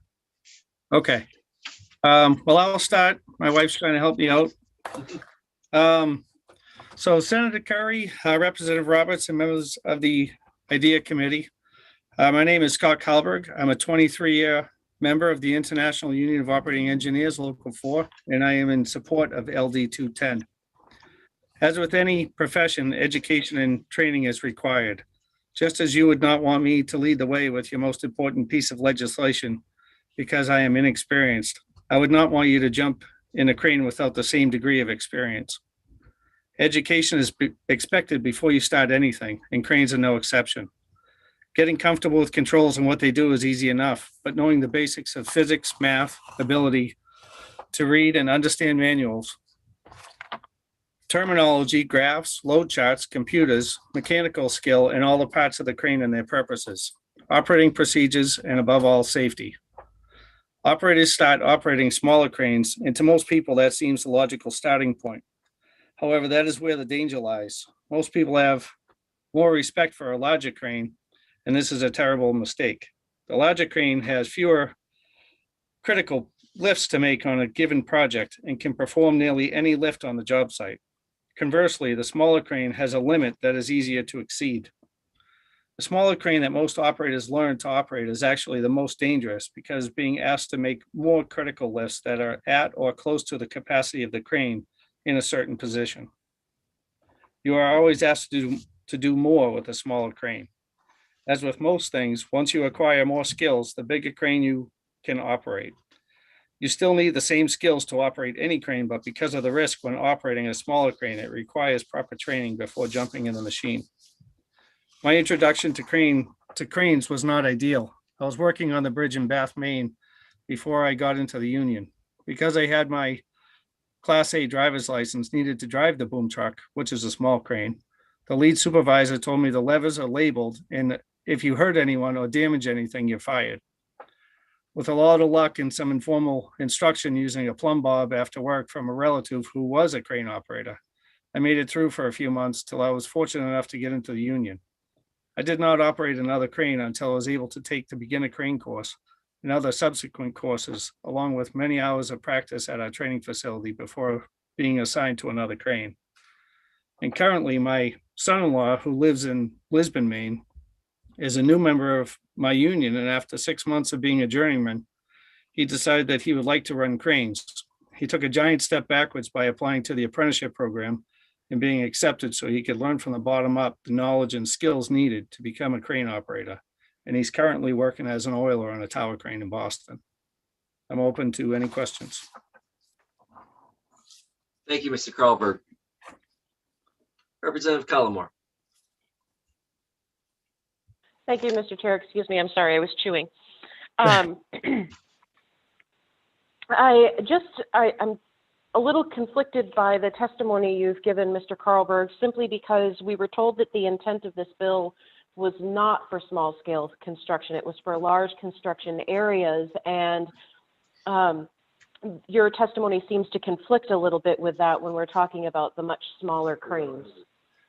So you could have a, say you were erecting a building, a steel building, you might have a 250 or 300 ton crane that puts the whole building up, but there are a lot of smaller cranes. And when I say smaller, it could be what's called a carry deck, which would go inside the building to fit equipment.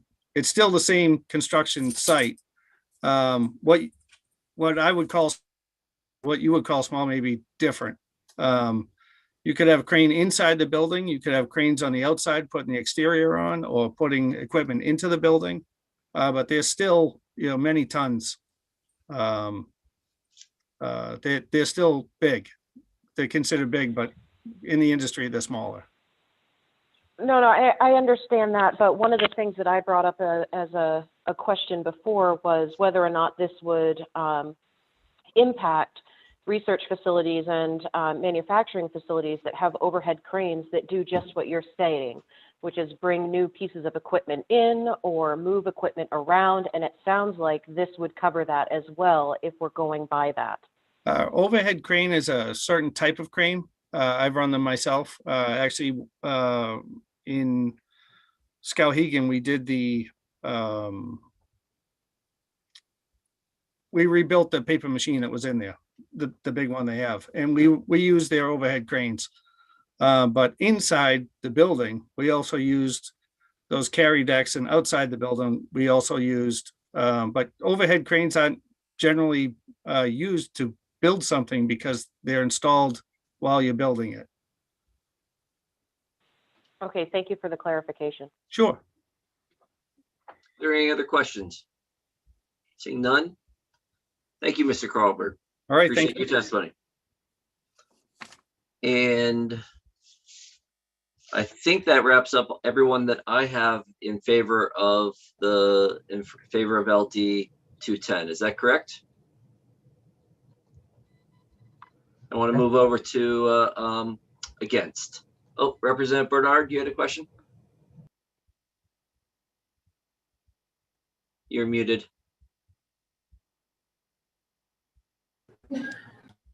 I'll see if. Okay, let's try. You're still muted. You try that again? How about that? That works. Can you hear me now? I was wondering if this, thank you. I was wondering if this might be a good time to take a lunch break before we get into the other, or are there I don't think not all we that don't have many a people? I just we wondered. don't have a They've been very waiting. large number of those against. So Okay, thank you. So I'm gonna ask for us to keep going through. So because I know these people have been on the call for a long time today, and so let's see, Mr. Cote, Daniel Cote.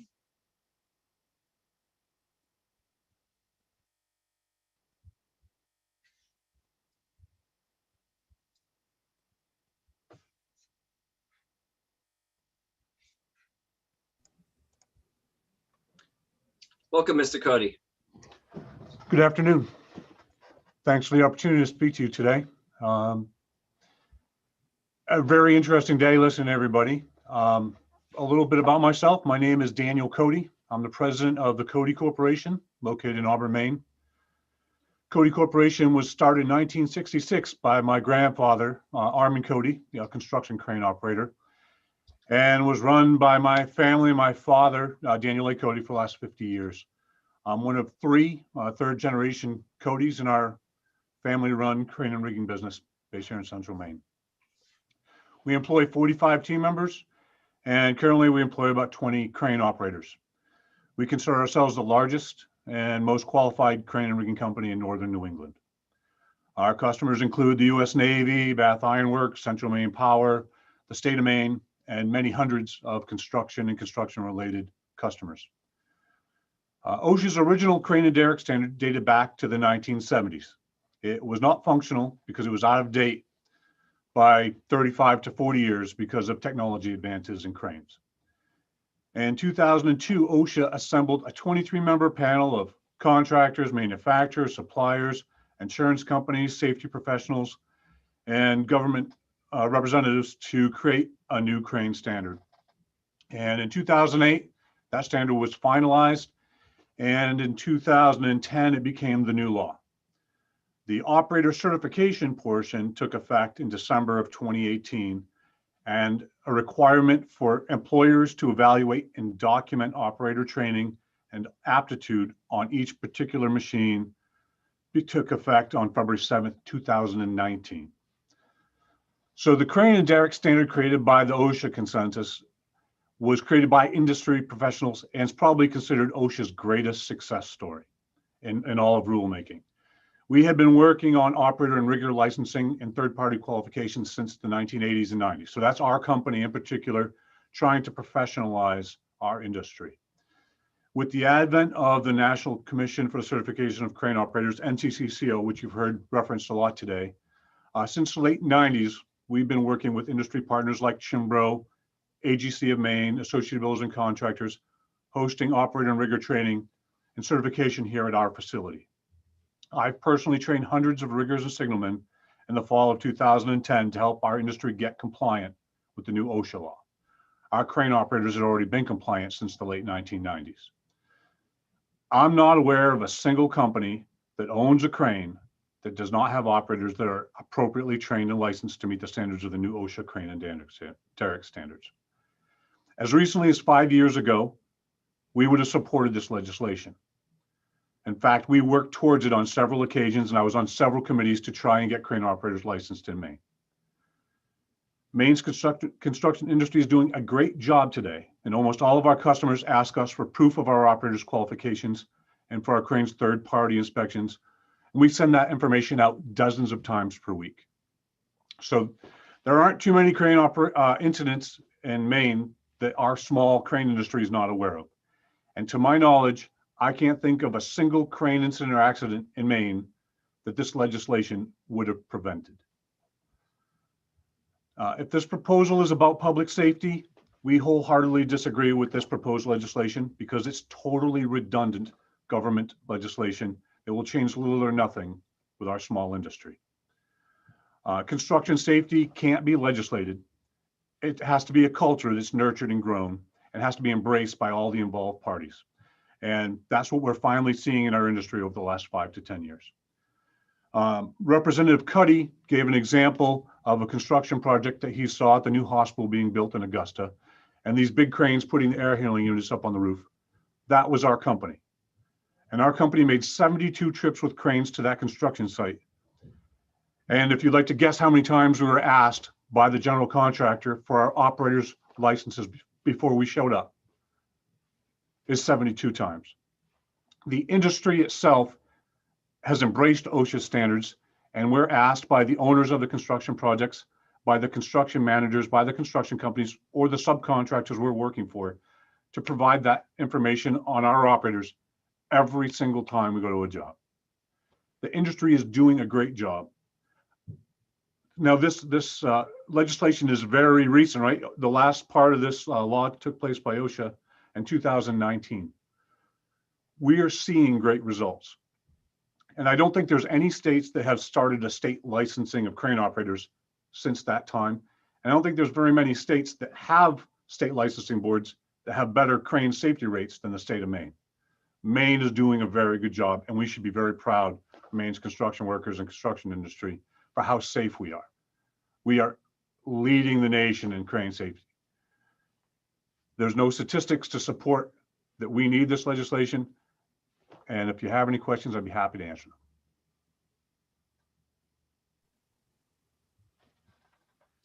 Thank you very much, Mr. Cody. And Representative Andrews.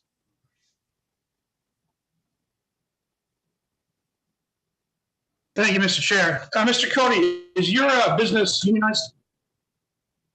I'm sorry, I didn't understand what you said. Is your business unionized? We are an open shop, so we have employed union crane operators in the past.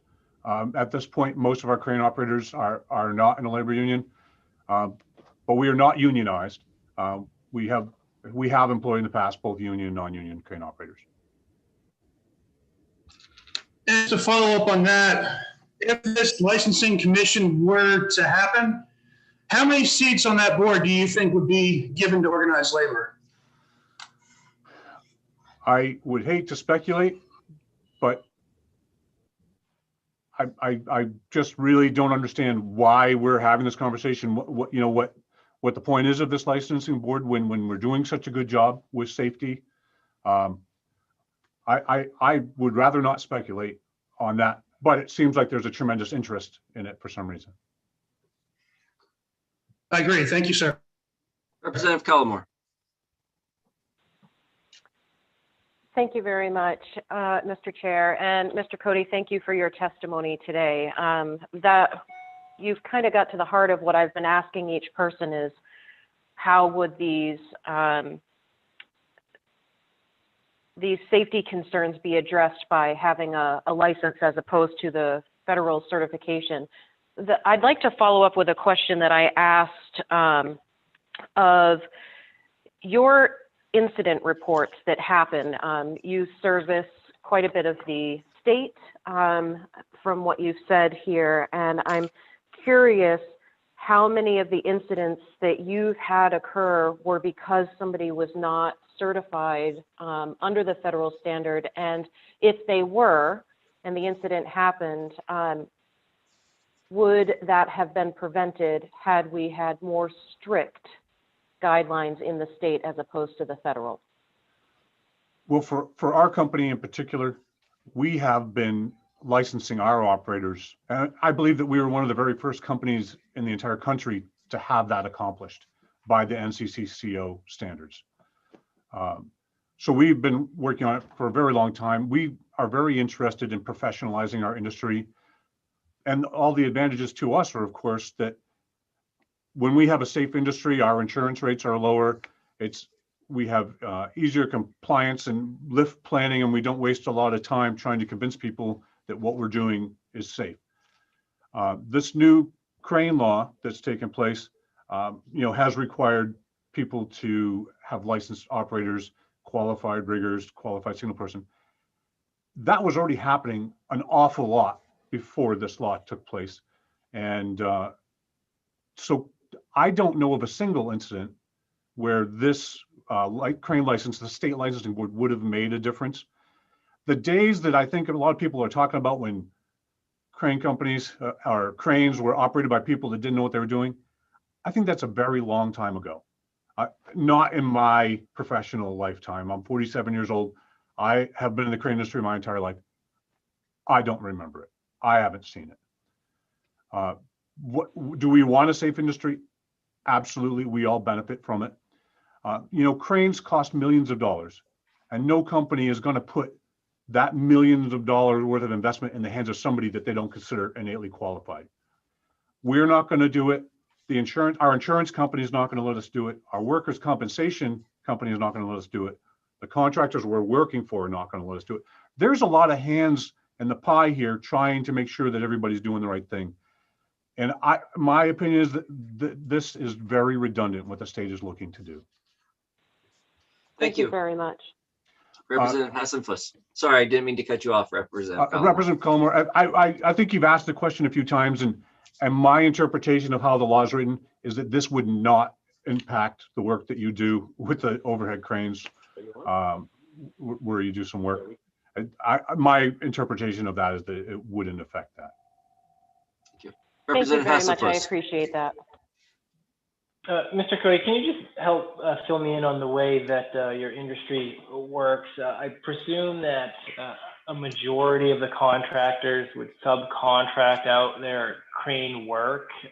Is that typically how it's done, or do some contractors own smaller cranes, and do they use them a lot? Or can you just kind of fill me in on? So my best guess as to the number of crane operators affected by this potential legislation would be maybe several hundred in the state. There are construction companies that have their own cranes in Maine. And there are companies like my company that purely do crane service. So we do work for those companies and companies that don't have cranes. And we go from job site to job site every day doing small crane lists for various subcontractors. We do work for the electricians and the mechanical contractors, for the steel erectors, for the companies that are putting the roofing on, putting the windows in. So we work for all these different industries on contract. We might work for 10 different companies on one construction project. They all ask us to provide our operator qualifications before we go work there. The GC, the general contractor that's working for the owner, they're required to make sure that we're obeying the OSHA laws, and they ask us before we show up on site to email them our operator qualifications. And I don't know where these construction projects are that some people have testified that are happening all over the place. In my life, I don't see them. Thank you, Mr. Cody.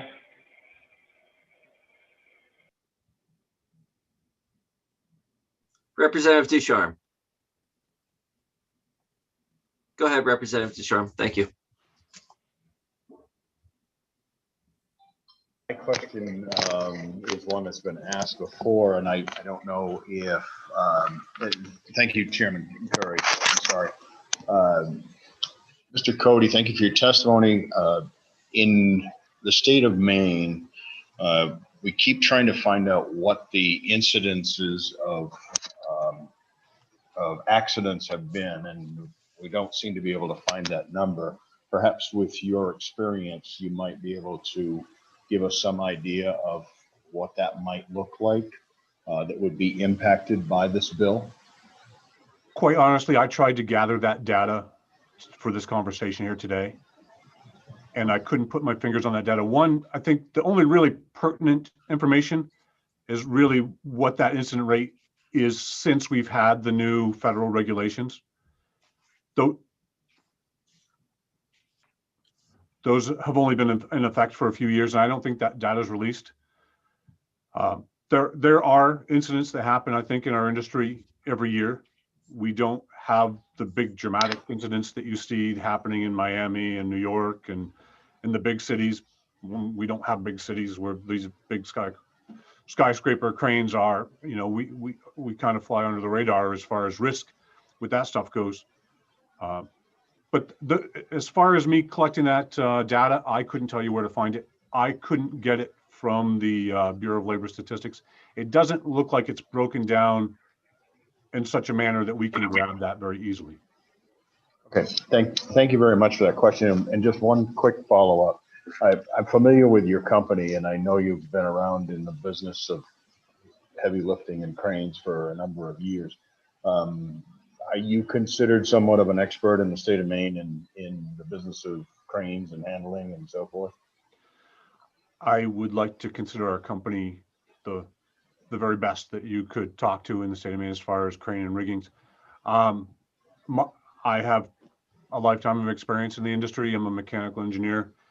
I live and breathe these crane training and regulations and the statistics, and we have tried to be a leader in our industry in the state of Maine. We've been involved with supporting this kind of legislation for the last 30 years. And now the federal government's done something that I think is really great. I think the proof is in the pudding that it's really great. And I don't think it's necessary any longer. That's really the bottom line. Is what I'm here to say. Okay. Thank you very much. I appreciate that. Mr. Seneff. I just wanted to just assure the committee, I know it's been asked a few times about data, and while it looks like BLS doesn't have easily accessible data, OSHA does have detailed reports, so I will pull together that information for New England and make sure that the committee has it in advance of the work session. Thank you very much. Representative Austin.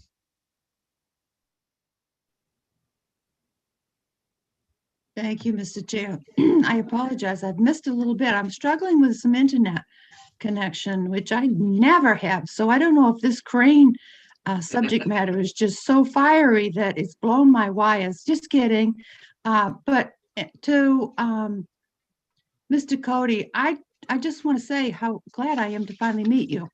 I go by your place of business so often, and I see your trucks out on the road, and I've always wanted to meet someone that was there. So I appreciate your being with us today. And I do want to thank you for all the hard work that you have put into the OSHA standards. So thank you for being there and being aware, and for your family's long 3 generations in this area. Thank you very much. Seeing no further questions. Oh, sorry, Representative Bernard. I was scanning the participant list. Representative Bernard. That's okay, Senator Curry. Thank you very much. I'm sorry I missed some as well because I too was off the internet. So Representative Austin, you're not alone. So my question, hope it was not asked, and this is regarding something that was said earlier to this particular testimony. This does bother me, and I want to make sure that I understood correctly. And that was that there may only be 4 OSHA officials taking care of the entire New England area. And Mr. Cody, I wondered if that is of any concern to you. Do you feel that there is, in other words, that particular statistic was given to us because it was felt that further oversight was needed because OSHA just can't be there on the sites to check on things. So if you have any reason why that should not be a problem or that is a problem, I'd love to hear it. I don't believe that particular statement to be true.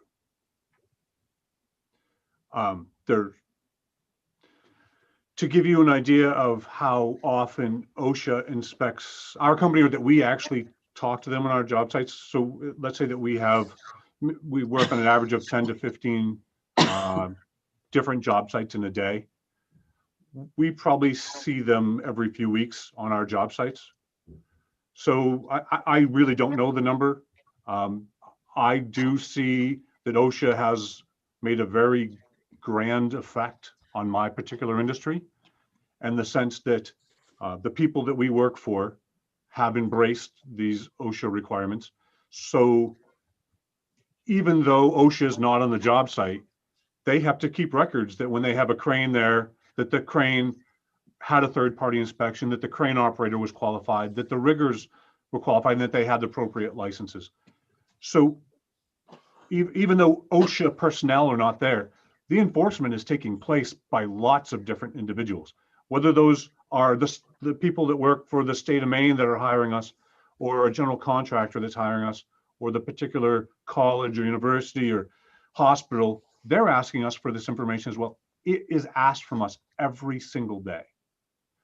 So even though OSHA personnel aren't there asking it, because OSHA's holding those contractors responsible that are hiring us, they're enforcing the law as well. So it's a culture that's grown out of this requirement because OSHA's holding people responsible for having responsible cranes and crane operators on job sites. The industry is very, very changed and has really developed to the fact that everybody we work for knows, hey, send me over your operator qualifications and your rigger qualifications and your third-party inspection for your crane before you show up on the job site. I've done it 10 times today already. Okay, thank you very much. You've definitely answered my question. I wanted to make sure that you didn't feel the worry, apparently, that some do, apparently, that OSHA really can't give the oversight that we need. And I think I heard it from you. I would love lots of facts that were stated today in testimony to be checked before by you folks before you make decisions, to be quite honest. So I want to bring that to Representative Geiger. Thank you, Senator Curry. Mr. Cody, I'm just noticing that it is your company and Chambro, both crane companies that are urging in opposition to this, but that all of the unions, all of the places that represent crane operators and other heavy construction workers are recommending strongly in support. Can you tell me why there is such a difference in the view of safety on the ground in Maine? Well, I don't know what the reasons are. I think the safety statistics speak for themselves. I think what OSHA's recently done for safety standards speaks for itself. I think the results are very, very good. Chambro is a long time Maine business that spent a lot of their own money training crane operators that weren't their own crane operators so that they can meet this law. They are amazing stewards to the construction industry in our state. they provided training at their facility when there was nobody else in Maine to do this training. And when I say training, I'm talking about the training and then the certification testing to be able to get this licensing to meet the new standards. So they were invested, in fact, in making the OSHA laws. And so some of their personnel are really the foremost experts on crane safety in the entire country and have been recognized such by insurance companies and OSHA because they invited them to help make the laws. So we feel privileged that Trimble is willing to work with us for many years, helping train our operators. And in turn, we let them come here and use our facility for, you take your cranes out of service from going out every day and making money to put them on the ground and let operators qualify and prove that they're competent testing. It's a big investment by the companies to do that. And Chimbro has always been very good about doing that. Associated General Contractors of Maine harvests a group of people together that all work in partnership to have a safe crane industry in the state of Maine. And those are both union and non-union contractors that are participating in that training at AGC of Maine. That I don't see any difference in the safety records or safety performance between union and non-union contractors. So to tell you that I am aware of any reason, I really don't have a reason. There's something more to it maybe than I'm aware of. Thank you, Mr. Cody. I want to, before I recognize Representative Hasenfuss, I just want to remind the committee members that it's really easy for us to slip into work session mode, and we want to stay and clarifying questions and diving into the expertise of the public testimony. We have a long day, and if we combine it with work session throughout the day, it will be a long evening.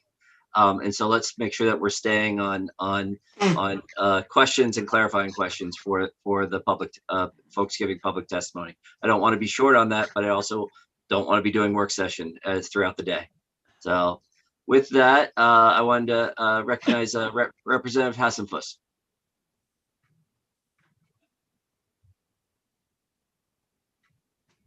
Thank you, Senator Curry. Mr. Cody, if there were a licensure requirement for the state of Maine, what impact would that have on your business?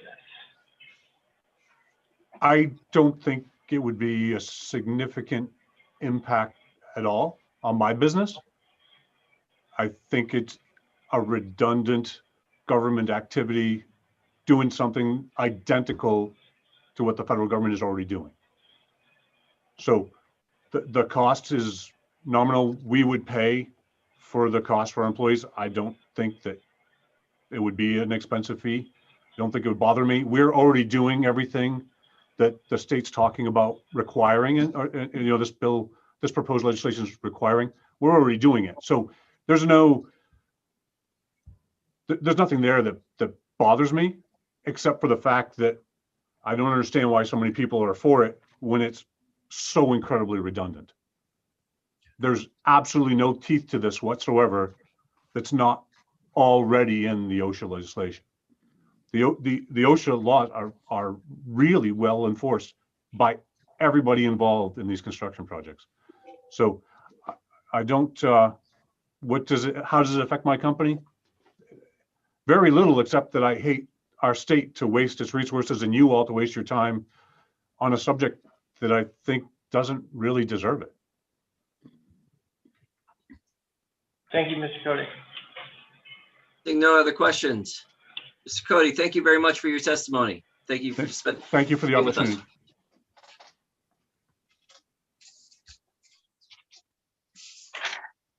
And next up, we have Mr. Doherty from representing Chimbro, I believe. Mr. Doherty, welcome. Did I pronounce your name right? Yes, you did very well. Can you hear me? Oh, we sure can. Go ahead and please introduce yourself and go ahead with your testimony. Yes, thank you for having me. Good afternoon, Senator Curry, Representative Roberts, respected members of the Innovation, Development, Economic Advancement, and Business Committee.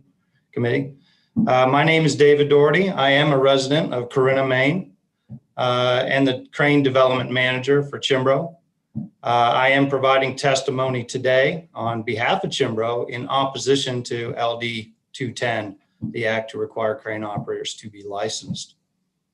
Chimbro is a 100% employee-owned construction and construction services firm headquartered in Pittsfield, Maine, routinely operating in over 40 states, employing nearly 4,200 team members and over 1,300 of which are Maine residents. At Chimbro, there's nothing more important than the health and safety of our team members. We take pride in continuously challenging ourselves through innovation and caring leadership to drive safety improvements and strengthen the safety culture of our company. We also take our responsibility as corporate citizens very seriously and contribute towards the betterment of the construction industry as a whole. Chimbro believes that the value of testing crane operators through nationally recognized certification programs is a critical step towards validating an operator's understanding of their responsibilities. This is directly correlated to their understanding of safe work practices. We have worked closely with the NCCCO, which is the National Commission for the Certification of Crane Operators, since 1997. The NCCCO consists of crane subject matter experts from around the country. These experts are dedicated to crane safety, and they work diligently to develop and maintain their programs to effectively test crane operators' knowledge and proficiency. Their mobile crane programs are standardized, which is important, and they are ANSI accredited. In years past, there's some states and cities that have established and required their own licensure for crane operators.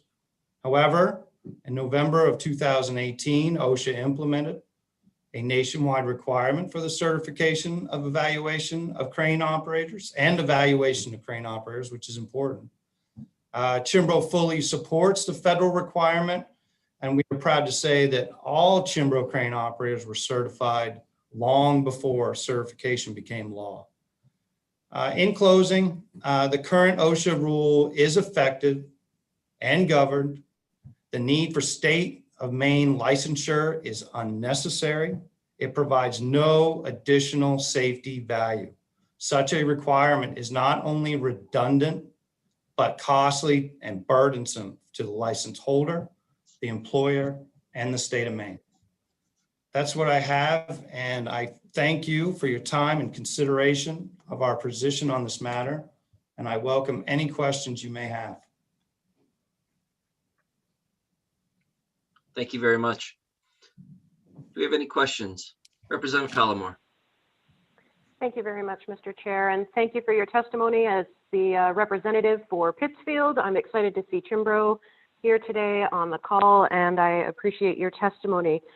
As one of the top-rated safety companies in the U.S., I wonder where this would most impact Chimbro, and if you feel it would improve your already incredibly high safety standard that you have.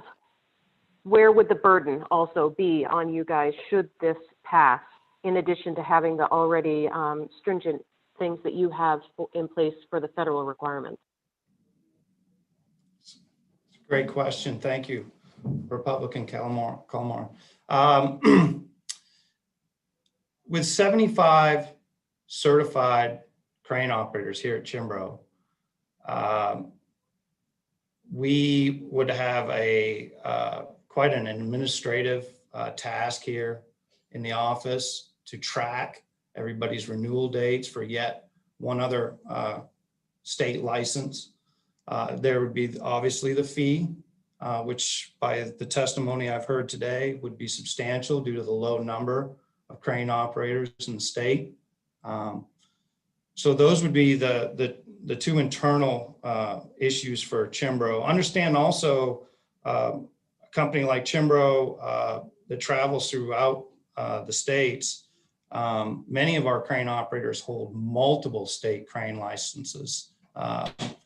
So you're not only, you could have a crane operator such as myself. I have 4 or 5 state licenses throughout the United States, who could constantly be called back to New England or from state to state to go retest or continue in education, so on and so forth.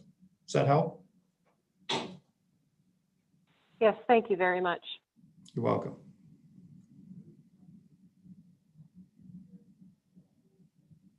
Representative Austin. Thank you, Mr. Chair. Mr. Doherty, thank you for being with us. I'm going to, I don't think I'm putting you on the spot. I don't mean to. But we've talked so much about how much oversight there really is for safety.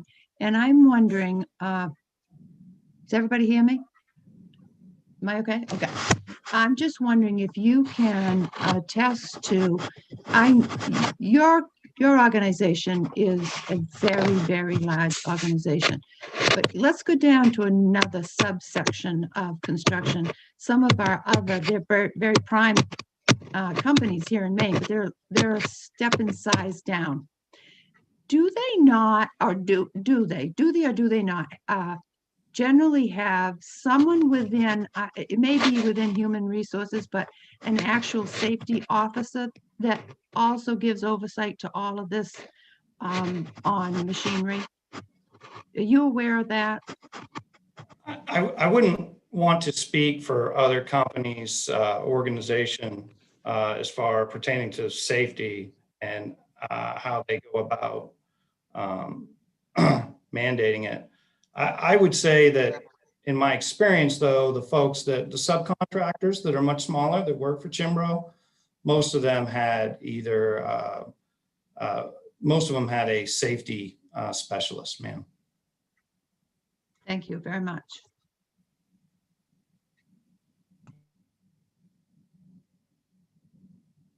Seeing no other questions, thank you. All right. Thank you, Mr. Dougherty. I think we have no other questions. I appreciate your testimony.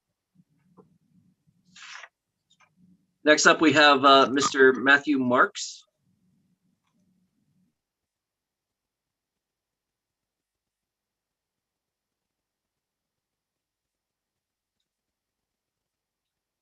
Jody, is Mr. Marks in the waiting room? Yes, okay.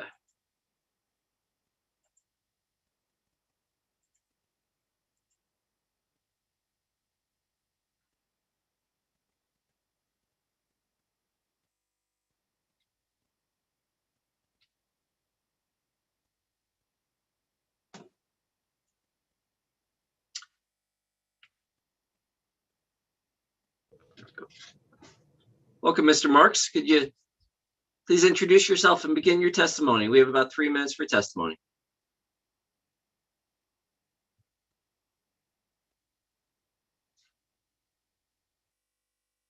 Mr. Marks, are you with us?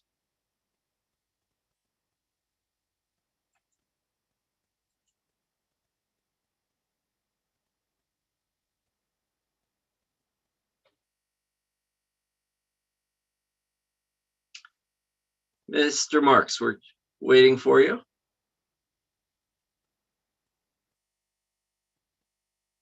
like there might be a sound issue.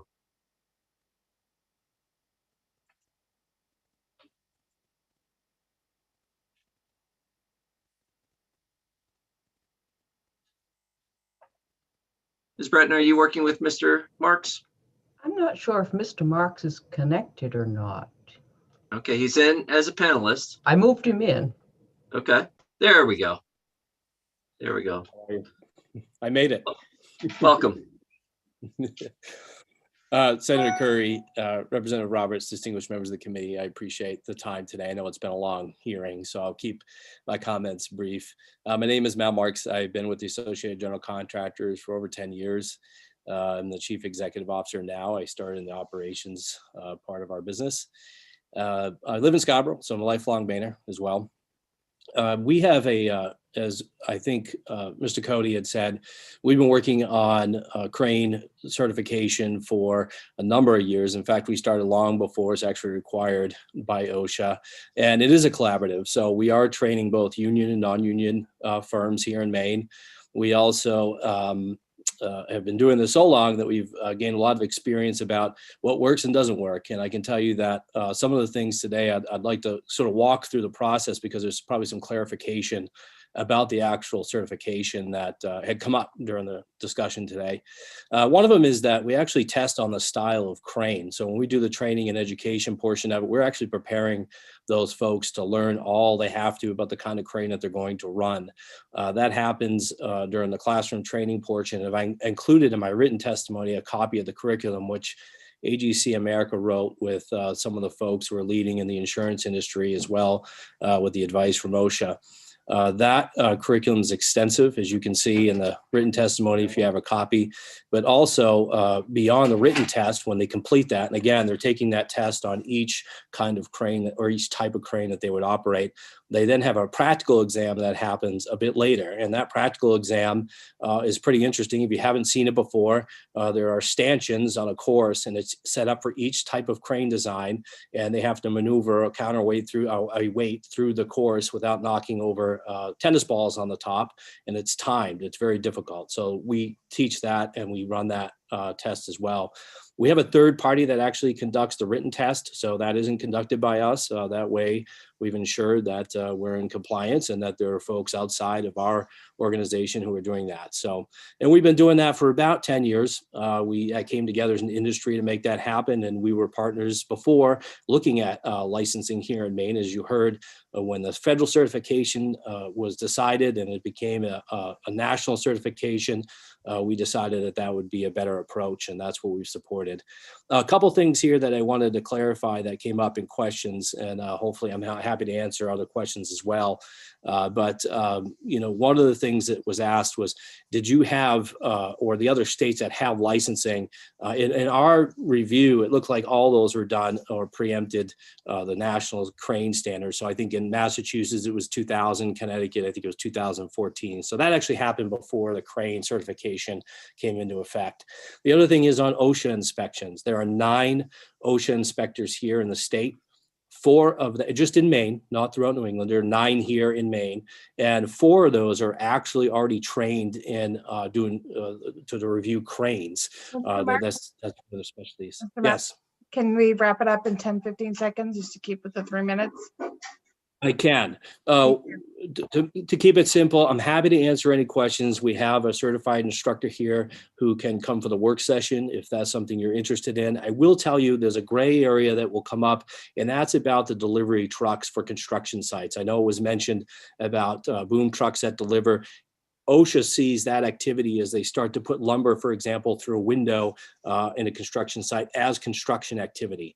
So I would argue that if we're going to be under the purview, should probably be the same if the state were to consider that.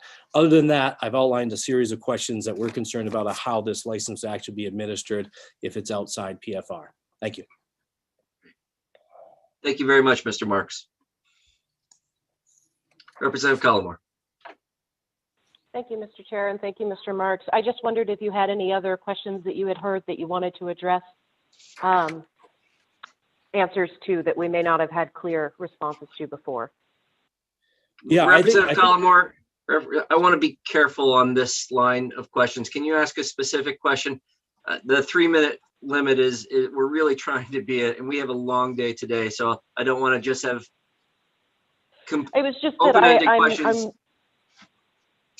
I was looking more to, he started discussing the number of OSHA inspectors, and that is something that we've asked quite a lot of, and I really want to hear more on that. And you said there's 4 directly related to crane operation and how that is benefiting the system that's currently there. Thank you. I just want to avoid questions that are, please go on. So that's a much more specific question. I appreciate it. Yeah. So with OSHA, when the crane the new crane standard was written, we constantly worked with OSHA. We had roundtables to help inform what that would look like from their perspective and our perspective. They quickly responded. And again, they have 9 field inspectors. Of course, everything's changed with COVID, but they have 4 folks who are specifically trained in cranes. And I think that's important for Maine, as you heard from Mr. Cody. They're used to seeing them on the site. They're certainly, if you had to look at I'll give you a good example. The OSHA inspectors here in Maine are supposed to stop and look when they see a crane in the air. That's one of the conditions. I forget the status of that. Somebody who follows me might be able to do it, but there's certain conditions that trigger whether or not an OSHA inspector should stop. And that's one of them, because crane is on the essential list for them. Certainly when you come to injuries, falls and fall related issues are still at the top, but cranes has been a focus, which is why Maine has 4 folks dedicated to that. Thank you very much. Are there any other questions? Seeing none. Thank you very much, Mr. Marks. Appreciate your testimony. And the last person is there one more on my list? And Ms. Breton, is that all we have? Yes, that's all we have. Okay, and that is Mr. Dana Doran. Actually, I'm not sure if that's a Mr. So Dana Doran.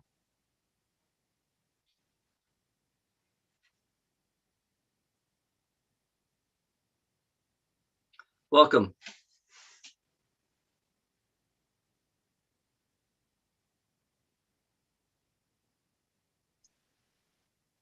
Okay, I think I'm in. Can you see me and hear me? We sure can. Excellent. I will try to make this brief. Senator Curry, Representative Roberts, considering I'm the last person and you're probably all ready for lunch and are tired of this hearing at this point. My name is Dana Duran and I'm the Executive Director of a trade association called the Professional Logging Contractors of Maine. And I'm certainly getting into the weeds here and you're wondering why I'm here. And I will cut to the chase. So in 2019, when the good representative put in LD 904 at that point, recommending this sunrise review, we testified in opposition to that bill. And there were 4 specific reasons, and I can give you that if you'd like them, but I'm gonna, again, try to remain brief. We appreciate that Representative Cuddy amended that bill and that he asked the sunrise review to be limited to crane operators in construction, demolition, and excavation. I'm testifying neither for nor against because there was no language to review. Although now that I've seen Representative Cuddy's recommended amendment, as well as the opinion of those who have testified earlier today, it's likely that we will probably be more so in opposition. But again, when I prepared the testimony, I had nothing to review, so we put forth neither for nor against. I'm just going to say this: having reviewed the sunrise review performed by DPFR, and then upon reviewing not only their work, but that has been done by OSHA, we are still of the mindset that licensure is not necessary for crane operators, regardless of the industry. It is, as obviously as you've heard ad nauseum, it's already heavily regulated by OSHA.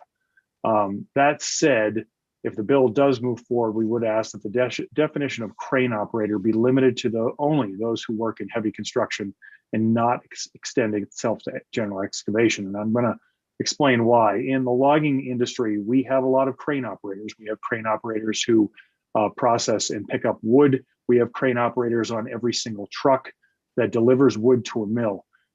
We are very heavily regulated as it is. We have a very specific safety standard that is regulated here in Maine by our workers' comp industry. It goes back to the early 1990s. We have very specific training requirements. And so crane operators is not just specific to construction. It goes to excavation, it goes to logging, et cetera. So we believe that this could be a very slippery slope, and we want to make sure that crane operators does not extend itself to our industry, because we are already heavily regulated, We already take safety very seriously. It's an enormous cost in the logging business, and we want to make sure that that's recognized and that no further regulation is added certainly at a time when logging contractors throughout the state have lost 30 to 40% of the business due to COVID and the explosion at the J Mill. So with that, I will leave the balance of my time, and I'm happy to answer any questions. Thank you very much. I see no questions. Thank you for your testimony. Great, thank you. Ms. Breton, I believe there are no other registered folks to give testimony today. Is that correct? That would be correct. Okay. With having heard all testimony, I declare this public hearing on LD 210, an act to require crane operators to be licensed, to be closed. At this point, we're going to take a 25-minute break and come back. I want to come back to hear LD 273, and we will begin at 2:15 for LD 273. So please be speedy and come back right on time. So thank you very much. Reminder for those of you to turn off your cameras and mute, or to check out of the Zoom link.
could check in, see which committee members are back yet.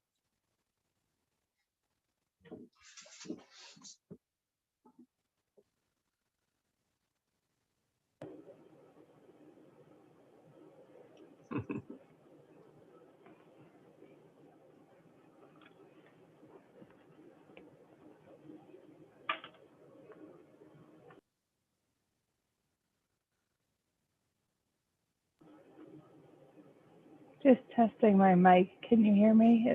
Okay. It gave Mic me an is good. error. It gave me an error message saying it wasn't working, but it is. Okay.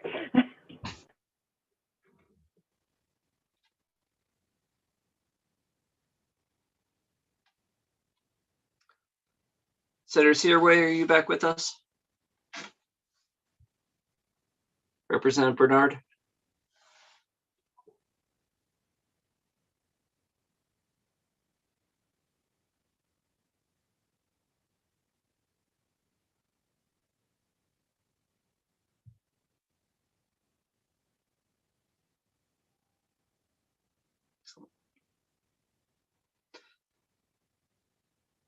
Representative Roberts, can you kick this part off? I don't mean to put you on the spot. I have to step away for just a second. We have LD 292.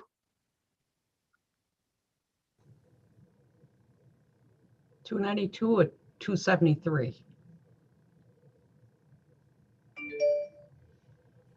Correct. Sorry, I put the wrong one in front of me. 273. Thank you. Okay, I just wanted to let the sponsor know of 292 if that's the one you were doing.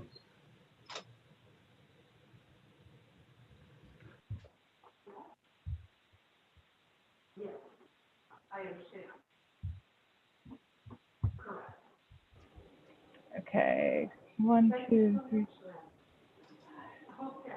6, 7. Okay, we have a quorum now.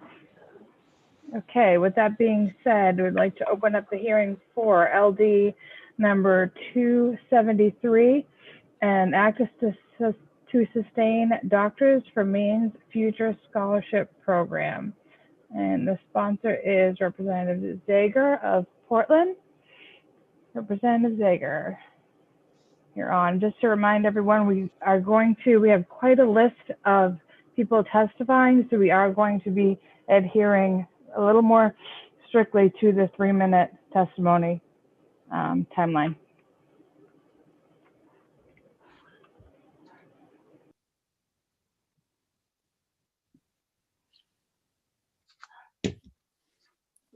Whenever you're ready, Representative. Thank you, Madam Chair. Senator Curry, Representative Roberts, and distinguished members of the IDEA Committee. I'm Sam Zager, and I represent the good people of District 41 in Portland. I'm also a Maine-trained family physician, and I'm pleased to introduce LD 273, an act to sustain the Doctors for Maine's Future Scholarship Program. This bill helps us get closer to the day when everyone in Maine, in every community, can easily access their own doctor. Unfortunately, we are a long way from that, and things are probably going to get worse because there aren't enough doctors nationwide or in Maine. That shortage in the US is projected to worsen from around 20,000 in 2018 to about 60,000 just in the next 12 years. On the top of the second page of the testimony I submitted, there's a graph that illustrates this. And this problem is especially severe in rural areas where more than half of physicians are over age 55, so within a decade or so of typical retirement. We do not have a publicly funded medical school, so Maine is at a disadvantage. We can't ramp up production of and minting of physicians in the way that other states can.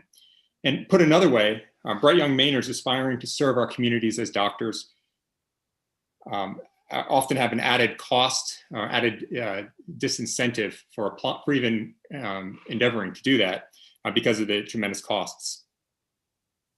As such, the Doctors for Maine's Future Scholarship Program is a really lean alternative way to get doctors with Maine connections to lay down roots here in Maine, to practice, to be here long-term, to be here for for their patients over the decades.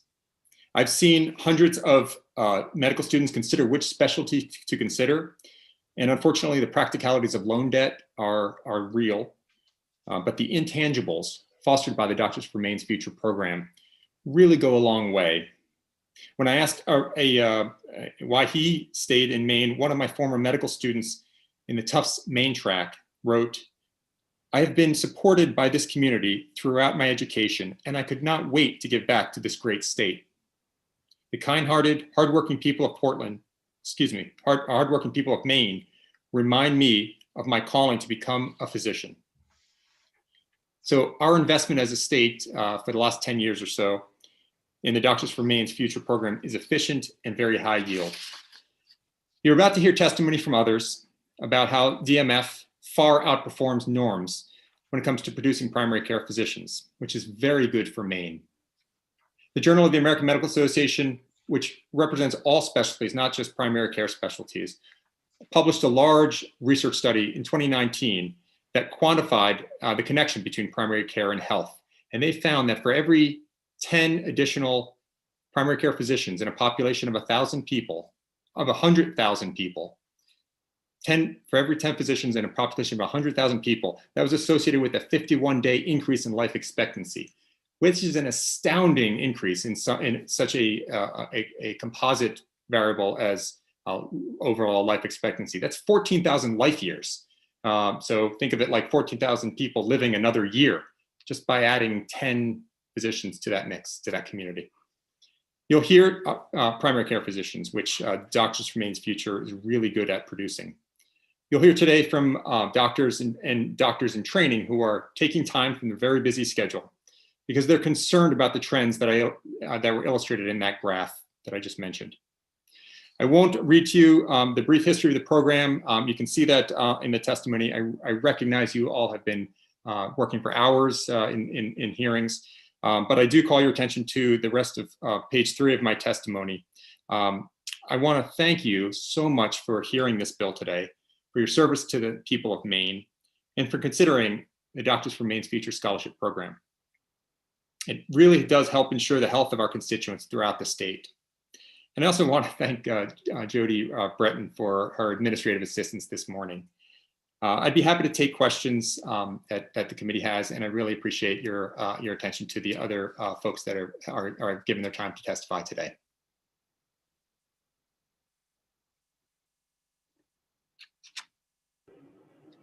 Representative Pebworth.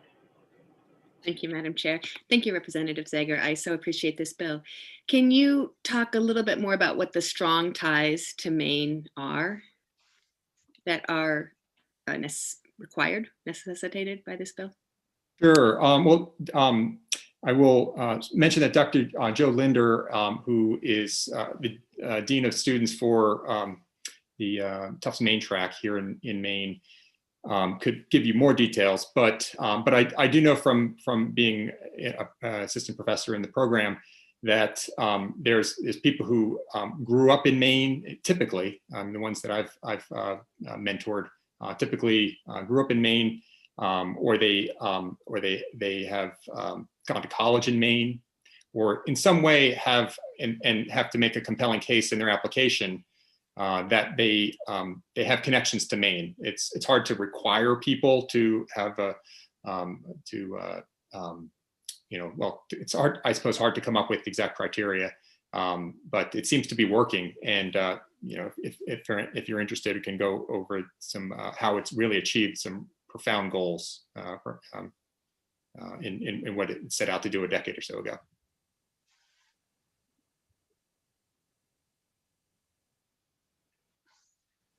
Thank you, Mr. Would you Zager. want me to go into that, or did that answer your question, Representative Pebworth? That was helpful. Thank you. Representative Geiger. Thank you, Senator Curry. Representative Zager, the last time I saw some statistics on the number of medical students at Tufts who were choosing to go into primary care, it had dropped to something like 6%. What is it about this program that increases the likelihood of going into primary care? And do you have any statistics for what the percentage is now at Tufts? Well, I could say that about 56%, 57%, 34 out of 60 of the Doctors for Maine's Future alumni who went through that program, the Tufts program, went into primary care. So that is huge. And nationally, it does dwindle. I mean, some medical schools, might have single digits, as you pointed out, going to primary care. Nationally, it's not much better. It's in the 30s. But Doctors for Maine's Future, especially in these two terrific programs we have in Maine, is more like 57% going to primary care. So if you think about what that Journal of American Medical Association study showed, just in a few years of doctors who come out of who come through the Doctors for Maine's Future program and remain in Maine, which is a huge number of them. A lot of them are primary care doctors, and there's a lot of Mainers that are benefiting tremendously. Better quality of life, longer life, more birthdays and graduations that those folks can attend. Thank you so much. Very helpful.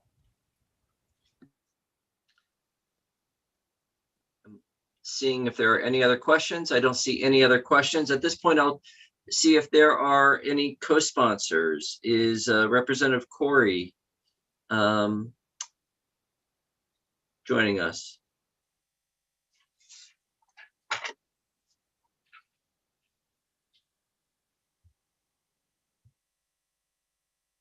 Ms. Breton, are there any other co-sponsors?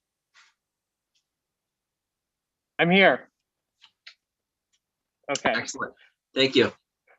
Good afternoon, Senator Curry, Representative Roberts, distinguished members of the Innovation, Development, Economic Advancement, and Business Committee. I'm Patrick Horn. I'm honored to represent the residents of District 25, which includes part of Wyndham. I'm here today to testify in strong support of LD 273 and act to sustain the Doctors for Maine's Future Scholarship Program. You may be surprised to hear that I was a doctor for one day in 2019.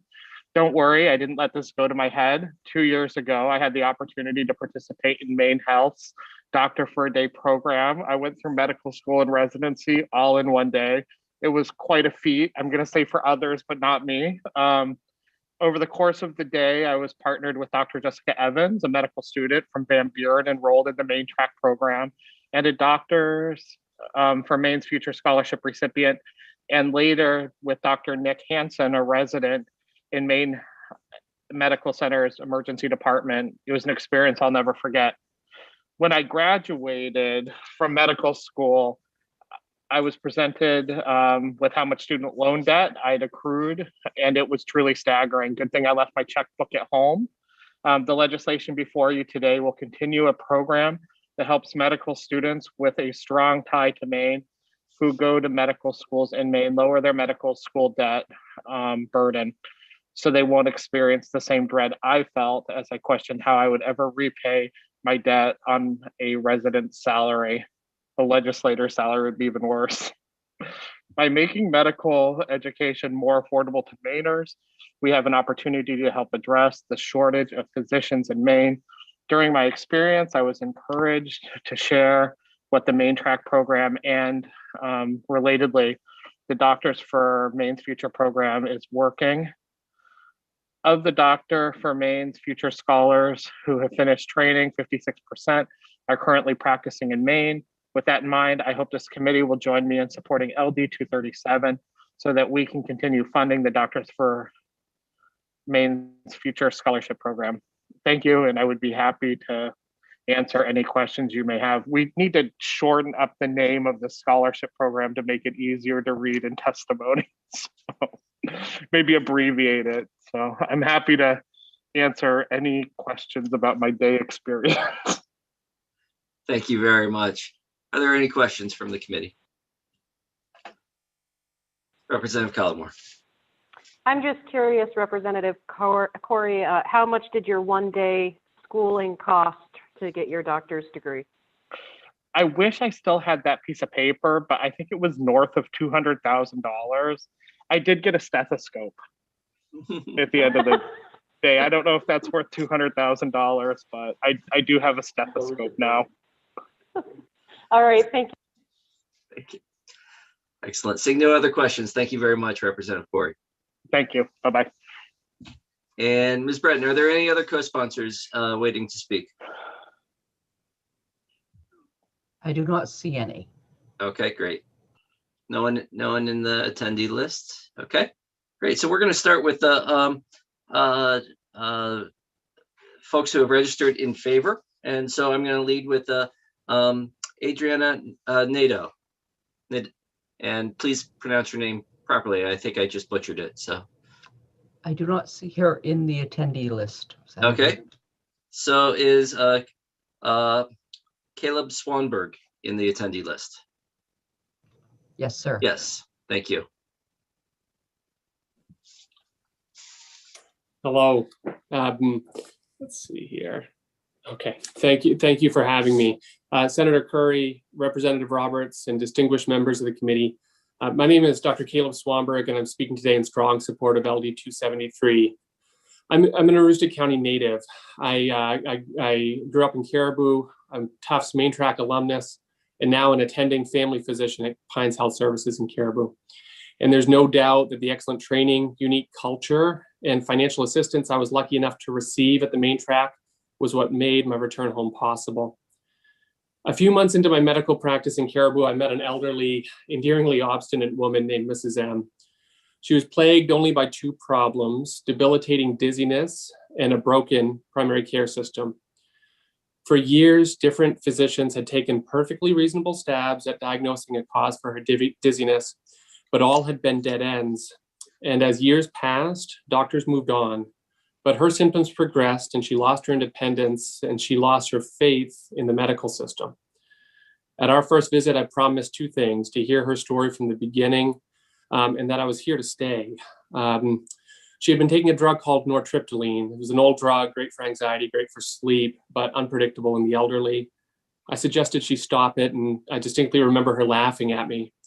She had been on the medication for decades, and who was I, a young physician who she had just met, to change one of her most trusted pills? So to my surprise, though, about a month later, she came back to my clinic. She allowed me to decrease her dose ever so slightly. And she promised that she'd come back in a few months, and I let her know that I'd still be here. Every few months she came back, we decreased her dose ever so slightly, and after about a year, her symptoms completely resolved, and for the first time, she became independent again. I was inspired to enter medicine in part by seeking to cure one of the most important epidemics in rural Maine, which is a lack of continuity in primary care. At another medical school, I could have been pushed towards clinical research or subspecialty care, important endeavors to many, but less relevant to the needs of rural Mainers. So instead, I attended the Main Track, where from the first week, we were sent to clinics all across the state to witness the beauty and challenges of rural medicine.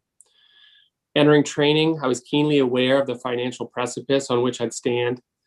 $250,000 of debt is a heavy burden, and with these high financial pressures, students are more easily drawn towards lucrative specialties in more urban areas. But for me, Maine's focused scholarship money eased this burden, made following my dream of becoming a rural family physician all the more practical. I could become that homegrown doctor who came back to town. Ultimately, though, this isn't about me, it's about the patients. It's about your family, your friends, your constituents. Doctors for Maine's future is about giving patients locally trained physicians who are in love with and prepared for rural medicine. So please consider voting in support of this scholarship so that more Mainers like Mrs. M can have access to a doctor they call their own. Thank you. Thank you very much, Dr. Swanberg. Any questions from the committee?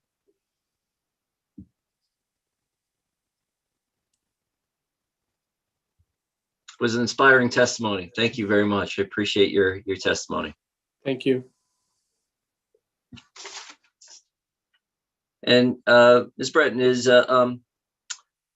next person I have up is a Charm Karen Suri, and I really apologize for my pronunciation on the last name. Is that person here? I do not see him. Okay. And Joe Linder? Yes. Thank you.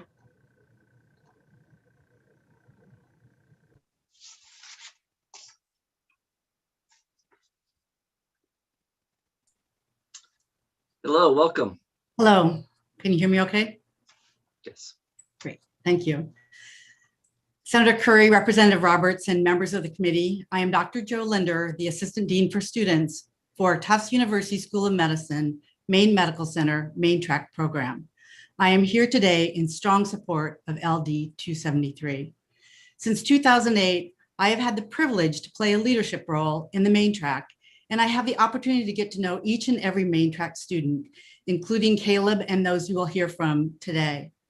Like many rural states, Maine has a shortage of physicians.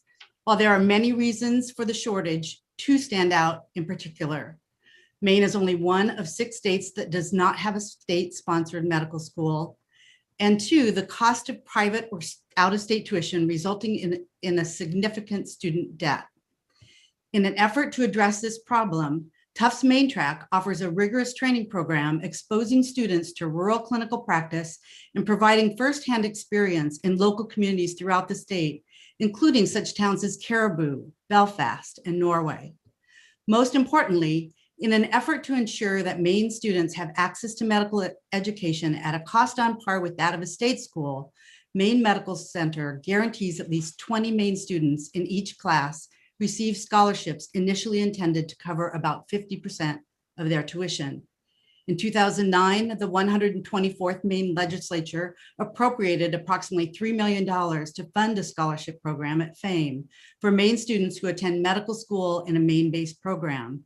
The Doctors for Maine's Future Scholarship Program in the bill before you today provides tuition scholarships of $25,000 per year per qualifying student at Unicom and Tufts Maine Track, or a total of $100,000 per year over the course of completing a four-year medical school program.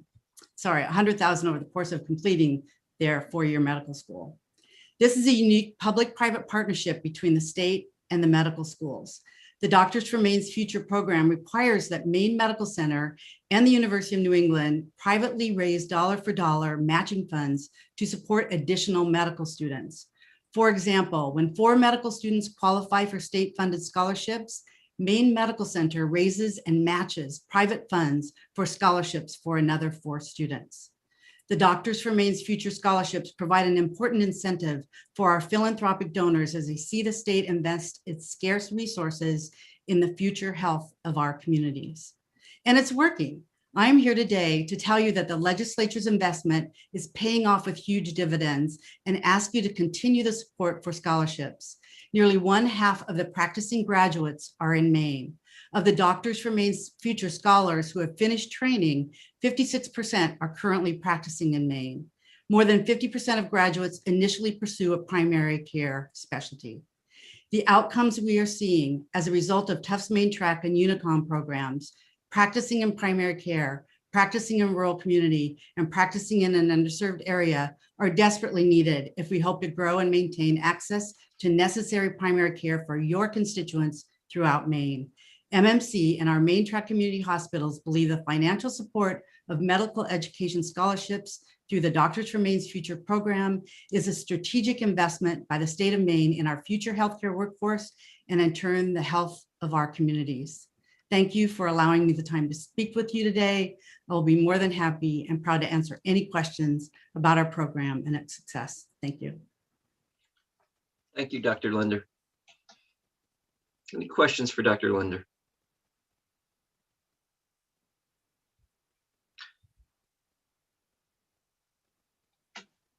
Representative Geiger. Thank you, Senator Curry. I just wanted to, I want to make sure I'm understanding the statistics that are being provided here. So it sounds like half of the graduates stay in Maine to practice. And is it half of them or just over 50% of them that practice in primary care? And I noticed you said initially, how many 5 years later are still in primary care or have gone back to school for specialties? So they initially match to the what are traditionally called primary care specialties. I'll answer your second question first. And those are pediatrics, internal medicine, and family medicine. Several of those, as their residents, in their residency, they choose to train in fellowships. And many of our graduates are still in training programs. But of those who have finished their training and have no military commitment, there are 45% of the graduates are now practicing in the state of Maine. And of the those who are practicing in the state of Maine primary care are those who have Doctors for Maine's Future Scholars who finished their training. That's the 56% that I gave you. Now, these are small numbers, but think about what Dr. Zager, Representative Zager said. 9 out of 16 of the Doctors for Maine's Future Scholars who are able to practice are now practicing in the state of Maine. And that's really important. So those are the two answers that I have to, and my written testimony has more detail than obviously my verbal testimony. Thank you. Are there other questions for Dr. Linder? Seeing no other questions, thank you very much for your testimony. Thank you. Thank you for your time. And we have Dr. Herman.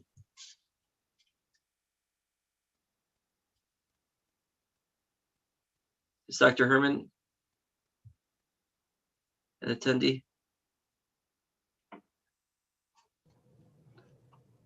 I do not have anybody with that last name as an attendee. Okay, that was Jody Herman. No? Okay. Juliana Peru? No, sir, there's not. Okay, I'll just work down the list. It looks like Kendra Parody. Yes. Thank you.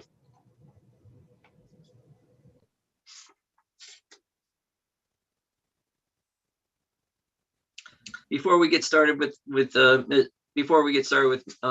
Kendra Parody, welcome. And I just wanted to, for those who might be watching out in the YouTube, to remind that if you were here and hope to have given testimony and it couldn't work out for your schedule, please make sure that you've given testimony in written format. We will get that all, and the analysts will see it all and also be able to include it in all summaries. So it's really helpful whether or not you're give the testimony verbally to also give it in writing. So welcome, Ms. Parody. Hi there. Hi, Senator Curry, Representative Roberts, and the members of the Joint Standing Committee for Idea and Business. My name is Dr. Kendra Parody, and I live in Orrington. You can all hear me, right? Okay. And I'm here today to obviously support LD 273.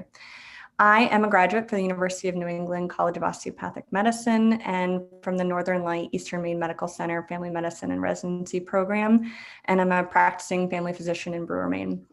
I received the Doctors for Maine's Future Scholarship because I grew up went to high school, college, and medical school here. And since the moment I decided on medicine as a career, I knew Maine would be where I practiced. I chose to attend the University of New England because they would train me to deliver patient-centered primary care in a rural setting. It was actually the only medical school I applied to. I knew I would stay here because I saw friends and family members see a new doctor every couple of years. The length of time it took the doctor to pay off their loans by practicing in a rural area. I saw them struggle to explain their medical history to a new provider each time, only to know the process would repeat again soon. The care in the interim was not subpar by any means, but was not based on a therapeutic relationship grown over years. We deserve doctors who want to be here not just long enough to pay back their debt, but for a lifetime. And we need providers who want to take care of generations of families, know the medical and personal history of their patients, and become part of the community. I strive to be that physician, a goal that can be realized because the scholarship lessened the pressure on me to enter a specialty or practice in an area that would compensate me more. I provide care for a panel of patients, many of whom have been searching for a doctor for years, and I'm doing that in the same community that I'm a homeowner. My patients include the aging population of Maine and the newest residents, as they are born here and raised by families who, like me, want to raise their children in this beautiful state. I am fortunate enough to also be involved in training future physicians. What I want you to realize that though this is my story, it's not unique. This is the story for numerous other recipients of the Doctors for Maine's Future Scholarship, all Mainers, or with strong connections to Maine, and all determined to care for the people of Maine. I urge you to vote in support of this legislation. I'm happy to answer any questions. Thank you very much, Dr. Parody. Are there any questions? Representative Austin. Thank you, Mr. Chair, and thank you, Dr. Parody. You've profiled that you are a lifer here in Maine, but multi-generation. Yes, congratulations. I'm glad you're still here.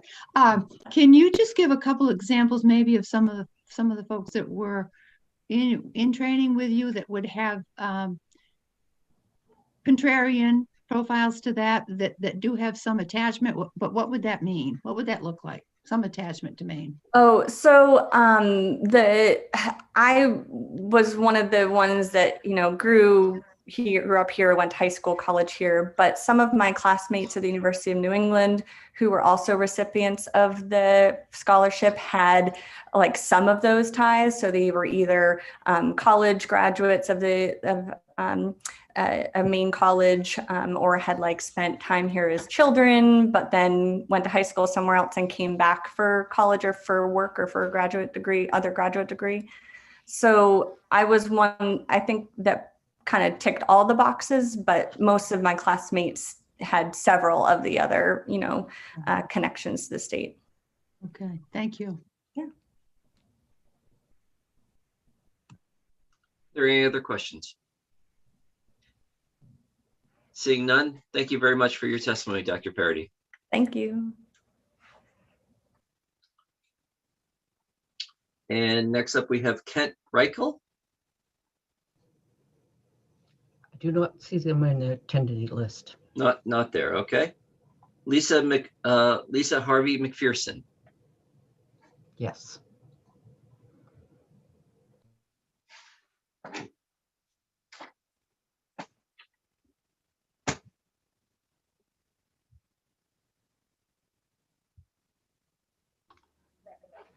There. Good afternoon, Senator Curry, Representative Roberts, and committee members. My name is Lisa Harvey McPherson, and I'm here today to speak in support of this bill on behalf of Northern Light Health. You've had a long day, and you've heard from some great physicians, so I will be brief. Northern Light Health competes nationally to bring providers to Maine.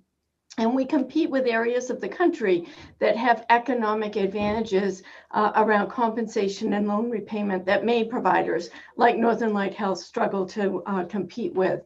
So like nursing, which we've talked about and we'll talk about again tomorrow, the best opportunity we have is to support Maine individuals who are from Maine or who have ties to Maine to grow our own providers and encourage them to stay here in the state.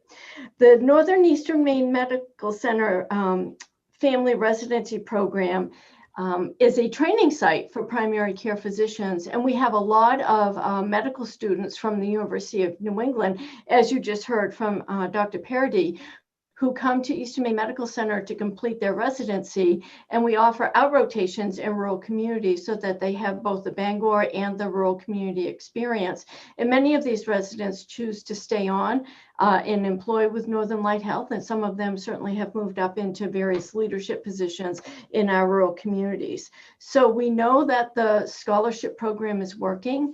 We can't tell you exactly how many of the doctors that we've employed from the scholarship program receive that benefit. We don't always know that when we hire them, but we do know that when we are made aware of this opportunity, it has made a significant impact in their ability to stay with Northern Light Health and serve our rural populations. In addition to Dr. Parody, you also have a testimony from Dr. Bernacki, who is a surgeon at Eastern Maine Medical Center, and he also speaks of the benefit of this program and the opportunity that it provided him to practice here in Maine. And with that, I welcome any questions that you have. Thank you very much. Does the committee have any questions? Representative Cullimore. Thank you, Mr. Chair. I just have one question. Do you offer at Northern Light a match like Maine Medical Center does for those scholarship funds? No, the Maine Med has a different structure in that their relationship with Tufts is a partnership where the program at Maine Med is almost a division of Tufts, and they can explain that better than I can. Our family residency program accepts medical students from a variety of medical education programs, but the largest volume, I believe, do come from the University of New England, and those students participate in the scholarship program, but because we have a different structure, we don't have the matching process. Okay, thank you. Seeing no other questions. Thank you very much for your testimony. Thank you. Next up, we have Rebecca Bell.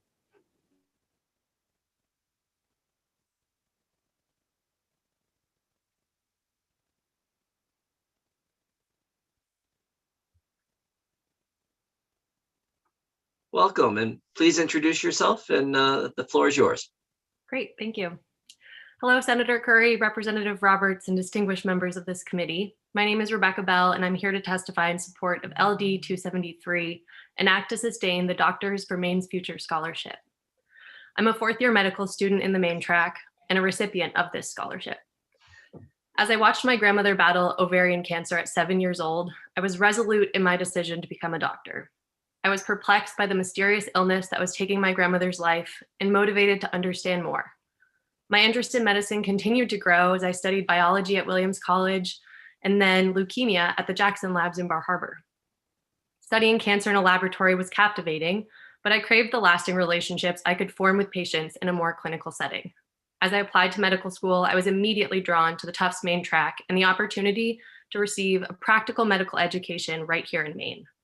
I was initially stunned by the over $300,000 of medical school debt I was about to take on, but the Doctors for Maine's Future Scholarship Program provided significant relief for this burden and allowed me to focus on serving Maine's wonderful population. In my third year of medical school, I had the unique experience of participating in the Longitudinal Integrated Clerkship Program through the Tufts Maine track. Through this program, I conducted my clinical work at a more rural hospital and formed long-term relationships with patients as I assisted in their care. Perhaps the most memorable experience of my education to date was caring for an Angolan asylum seeker through the 9 months of her pregnancy and assisting in the delivery of her beautiful baby boy. At each obstetrics visit, we covered the changes in her healthy pregnancy and always left time to discuss the ways in which she and her family were adjusting to the Maine winters. As it turned out, her daughters were a little bit more excited by the cold and the snow. Maine's population is constantly evolving, and the people that inhabit this beautiful state are some of the most compassionate, welcoming, and hardworking that I've ever encountered. Forming long-term relationships with the people of Maine is what motivates me daily to pursue a career as a physician, and I look forward to the opportunity to hear their stories as I continue to serve Maine's population in the future. I'm speaking to you today because I've been a recipient of the Doctor for Maine's Future Scholarship, for which I'm endlessly grateful. This scholarship provided me with the flexibility to pursue a path that would match my passion with community needs. For me, that path is otolaryngology, or head and neck surgery. Maine has the highest rate of new oral cavity or pharyngeal cancers in the United States, but we continue to see a shortage of otolaryngologists in the rural corners of our state where they're needed most. As Maine's population continues to grow and diversify, we need to be able to support Maine's future physicians from all backgrounds.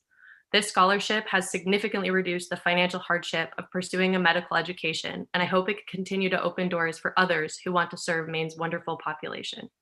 I urge the committee to vote ought to pass on LD 273, an act to continue Doctors for Maine's Future Scholarship Program. Thank you. Thank you very much. Are there any questions from the committee?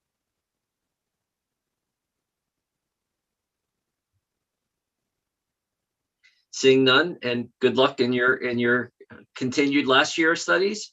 Yep, wrapping it up. Thank you. Excellent. Congratulations and good luck, and look forward to seeing your career. Thank you very much. And Ms. Breton, I'm looking at the attendee list, and it looks to me like is Dan Moran here to speak on this bill? Yes, I believe so. Okay, let's invite Dan Moran in.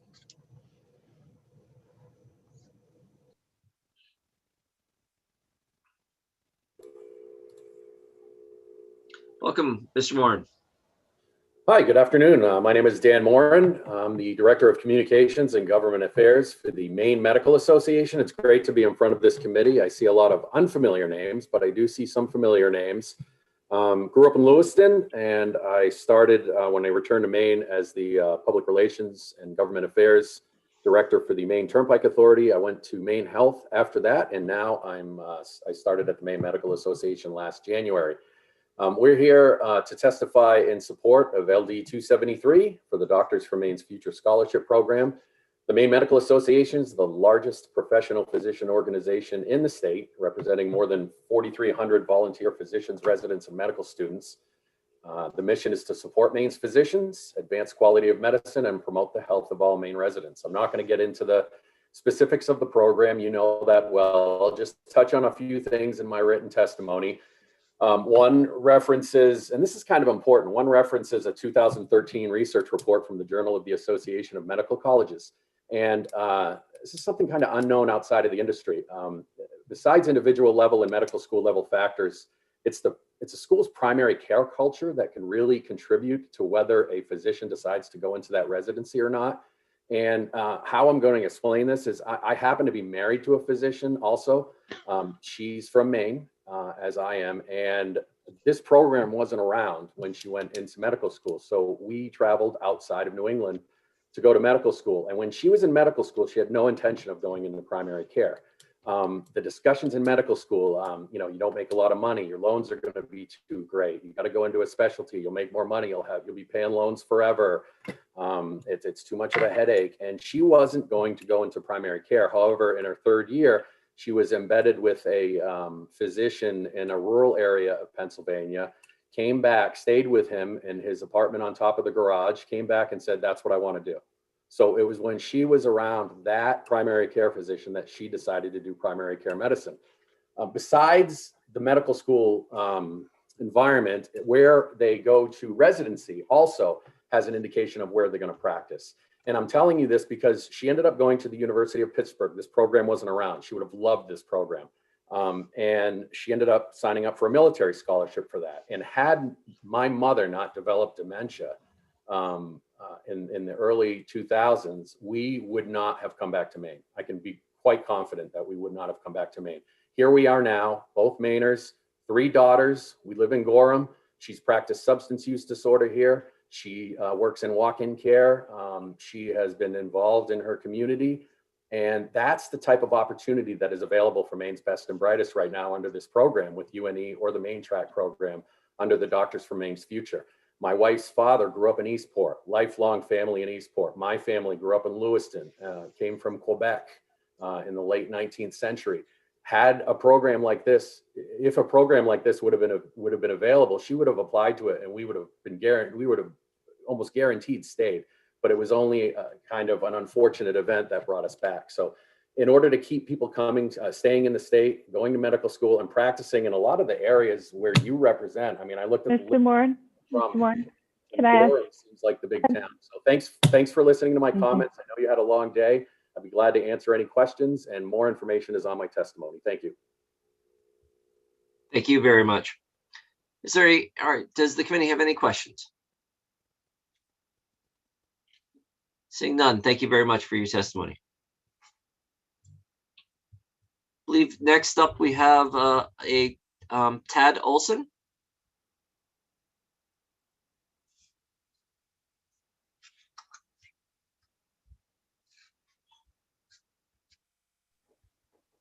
Hello. Welcome. Hi, Senator Curry, Representative Roberts, and distinguished members of the Joint Standing Committee on Ideas. My name is Tad Olson, and I'm here today to testify in support of LD 273.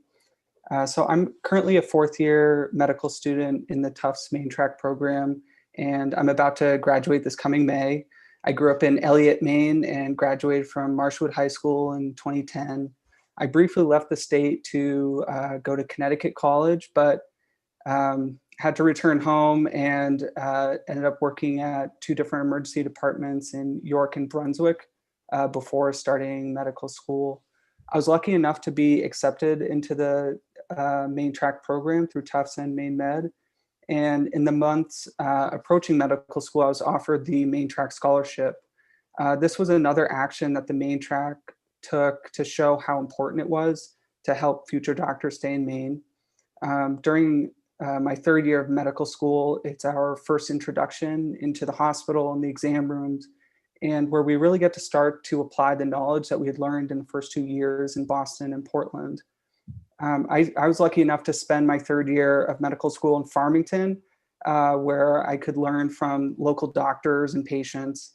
I had the unique honor to be immersed into a town I'd never lived in before and meet people with experiences I'd never experienced. I once again thank the Main Track, as this was where I solidified my decision to pursue a career in internal medicine, primary care, and I really developed a focus on addiction medicine. I spent this meaningful year with my spouse, who is also in my medical school class, and my sister is also in this medical school class. My wife will be becoming an emergency room doctor. And after we graduate this May, we hope to do our residency in Maine at Maine Med and practice here after we graduate residency. So the Doctors for Maine Future Scholarship has helped reduce my overall debt, putting my debt closer to the number that other students with state medical schools will pay. The reality is that reimbursement for a career in primary care is lower than almost every specialty. So the improved financial security that the scholarship has provided me was an important consideration in my career decision. I'm proud that Maine values its future physicians and in turn its residents. For those reasons, I urge you to vote ought to pass on LD 273. I applaud your stamina today, and I'm happy to answer any questions. Thank you very much. I hope you haven't had to sit on Zoom the whole day and have been able to check in and out. I did, but I learned a lot, especially about cranes. So more than I ever would have thought. Representative Roberts. I'm just going to make this very quick. Mr. Olson, thank you. As a mother of 3 Marshwood grads, you are doing Marshwood proud. Go Hawks. Thank you very much. I see no other questions. Thank you very much for your testimony today. Thank you all. Ms. Breton, is there anyone else in the attendee room waiting to speak on this bill? Yes, Mr. Norbert is, and Ms. Calder is. Ms. Okay. Calder will be speaking for somebody else. Okay, so we'll welcome Ms. Calder in.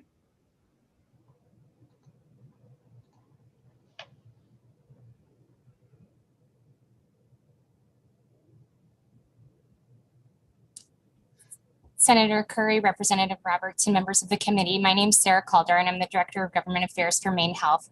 I'm going to be reading the testimony of Bilan Mohammed, who was not able to stay with you all for the entire duration, but she felt like it was really important for her testimony to be read. So if you will humor me in letting me read her testimony, but these are her words, not mine.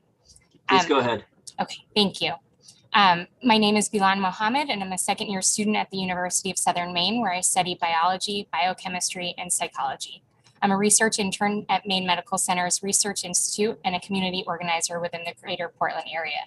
In addition to this, I'm also an aspiring physician. I'm here to speak in support of LD 273 to fund the Doctors for Maine's Future program.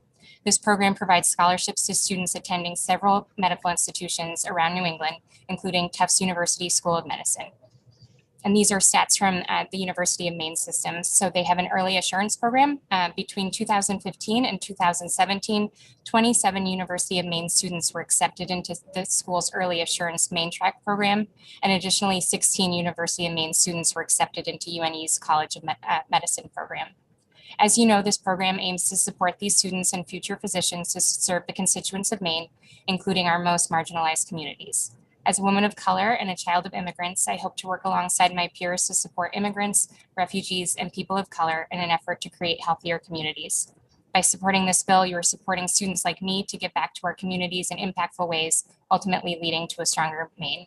Thank you, and I would be happy to answer any questions, although they would be for me and not for Bilan. So thank you. Thank you very much. At this point, I'd like to invite Mr.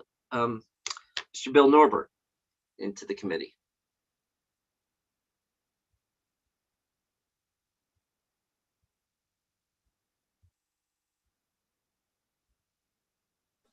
Welcome.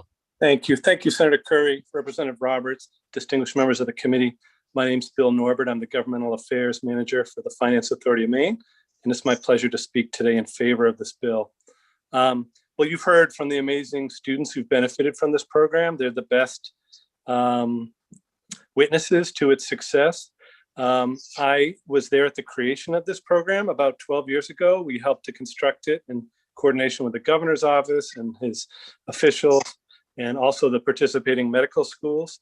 And it's really a great thing to see what's happened over the years. And again, these bright students who come from all parts of our state are the best testaments to the program. As you can see, the bill would provide $400,000 in ongoing funding for the program to help keep it at its current levels. As I mentioned, FAME administers the program, and we currently are able to fund 4 students for each medical school, so that's 8 students, and then those 2 medical schools match it, as you heard as well. So that is really helpful. We want to thank Representative Zager for sponsoring the bill and the various co-sponsors. If we are unable to receive additional funding this year, and I know it's a very difficult, challenging budget year, but we would be forced to cut the program in half. In other words, to fund 2 new students per medical school each year. And that would be unfortunate. We currently use a portion of our appropriations to fund half of the program. We use $400,000 of our overall student financial assistance line to help fund the program. And it has received over the years periodic infusions of money from the legislature. And that has been very helpful for keeping it going at its levels. And I put in my testimony, what the exact numbers as far as what it would mean. As I just mentioned, we would cut down to 2 students. And again, I just want to say the program has been wonderful to see. We view it as a success. We are, however, very much aware of the challenging budget situation, the pandemic. You have a lot of tough choices ahead of you. We fully understand that. There may not be funds available for this, but we wish you would consider this as one of your priorities, and we wish you the very best of luck with your deliberations. And I'm happy to answer any questions you might have about the program. Members of the committee have any questions?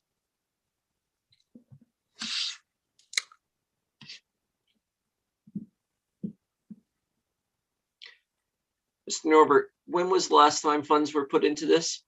2 years ago, then Senator Linda Sanborn of Gorham helped to secure $800,000. Thank you very much. You're welcome. Seeing no other questions? Thank you very much for your testimony. Thank you. And I'm going to check with Ms. Breton. Are there any others? I think we've gone through everyone who wanted to give testimony on this bill. I believe you are correct. So having heard all the testimony, and I want to remind folks, if they had planned on giving testimony and due to the length were not able to stay on, we encourage them all to make sure that their testimony was submitted and to submit that testimony in writing. So with that, the public hearing for LD 273, an act to sustain the Doctors for Maine's Future Scholarship Program, is closed.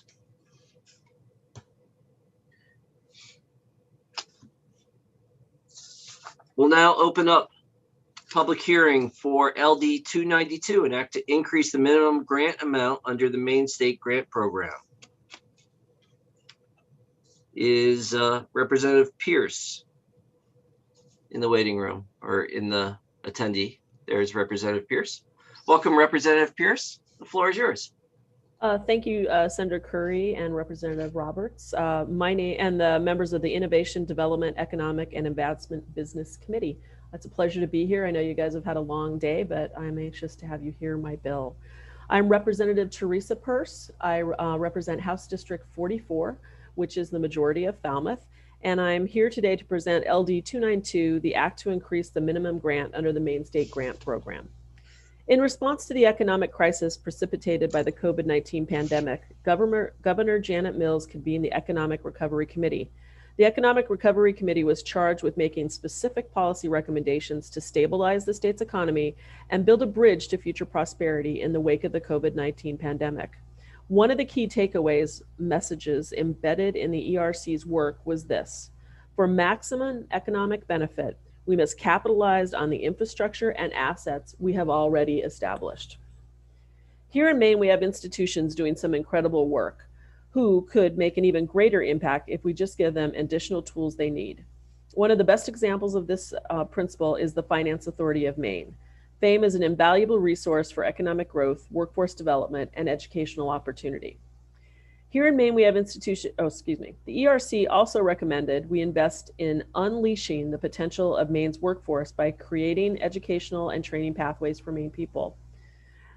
As this committee knows, and has heard today already of another FAME program, education is the key to the future economic security and success of Maine students. But the cost of a college education is prohibitive for many, some of whom will not attend college and others who will enroll, likely to accumulate debt, but will be unable to complete the degree or the program. Still others complete their degrees, but are saddled with debt that impacts that path they take for years and even decades after graduation. Specifically, LD 292 reflects a finding by the Commission to study college affordability and college completion to their 126th legislature. In its final report, the Commission discussed the so-called affordability gap, or the unmet financial need students have after factoring in all federal, state, and family support for which they are eligible, as well as working part-time and taking out $5,000 in student loans. The gap, the Commission found, is significant for students for families that make less than $60,000 a year. The Maine State Grant Program, a needs-based award for undergraduate students, is a powerful tool to bridge that gap for those who are eligible. However, the current grant amount of $1,500 annually for full-time students does not reflect the reality that our students face as they struggle to pay for college. The Commission wrote, "The Commission has no difficulty in concluding that the Maine State Grant Program grants have not kept pace with inflation, particularly in relation to tuition charged for four-year college programs. During its review on this topic, the Commission acknowledged that funding provided for the MSGP by the legislature since 1992 has been inadequate, and that the inadequate funding has significantly contributed to the affordability gap identified earlier in their report." In fact, one of the key recommendations that came out of the Commission was that the legislature increase grants amounts under the program.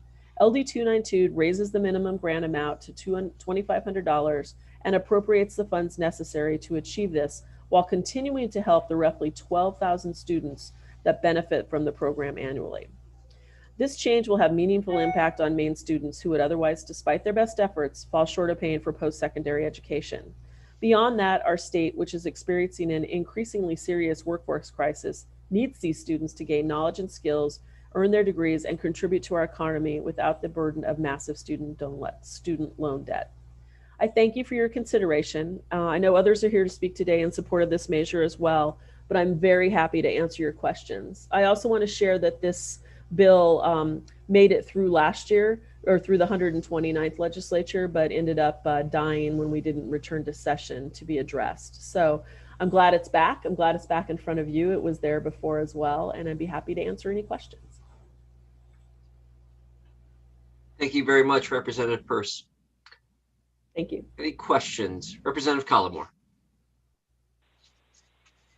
Thank you very much, Mr. Chair, and thank you, Representative Peirce, for your testimony today. As a person who was lucky enough to be a recipient of the Maine Grant Program, it's nice to hear people advocate for it. I do have a question about, I remember that the program was $1,000 and then moved to $1,500. When was that last increase?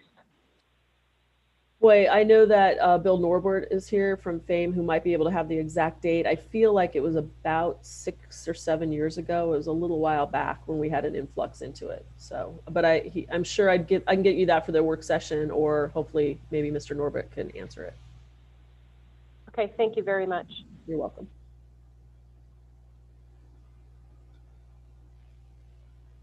Seeing no other questions and anticipating we might have some questions.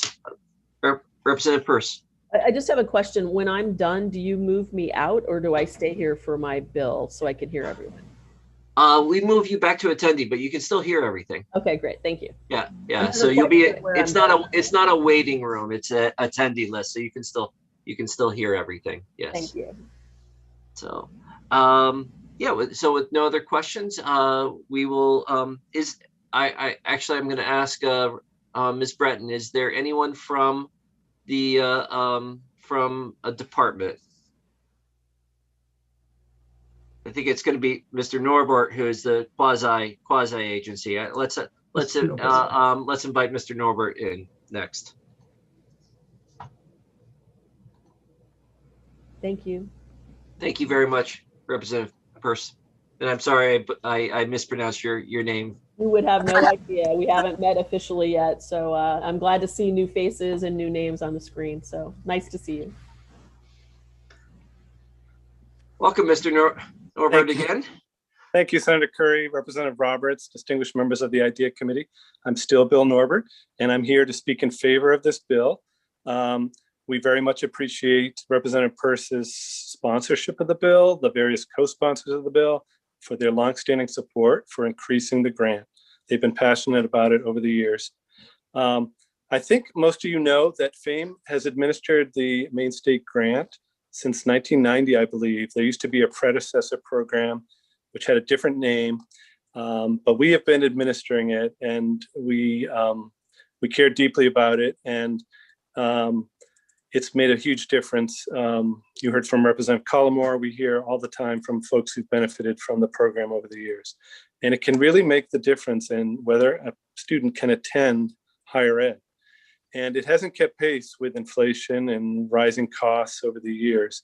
And many reports have recommended that it be increased to $2,500. And so that would be our goal. We, again, know it's a very difficult budget year. You have a lot of difficult choices ahead of you. I don't want to get, you can read in my testimony, the statute sets a floor of $1,000 for the grant for full-time students. We have, thanks to legislative funding and increased funding over the years, been able to boost it to $1,500. This bill would increase that statutory floor to $2,500 if funds are made available for that. And that's the key. We would not want to be in a position where you pass that, but you're not able to find funds to back it up. And thus we would have to increase the grant, but shrink the number of students we serve. Currently, we serve about 12,500 students through this program. And that would shrink that pool significantly. So that's the trick of the bill. The last time the grant was increased, I think Representative Peirce is just about spot on. My recollection is about 6 years ago. I promise I'll get you the exact date for the work session. We certainly have that information. I just don't have it at my fingertips.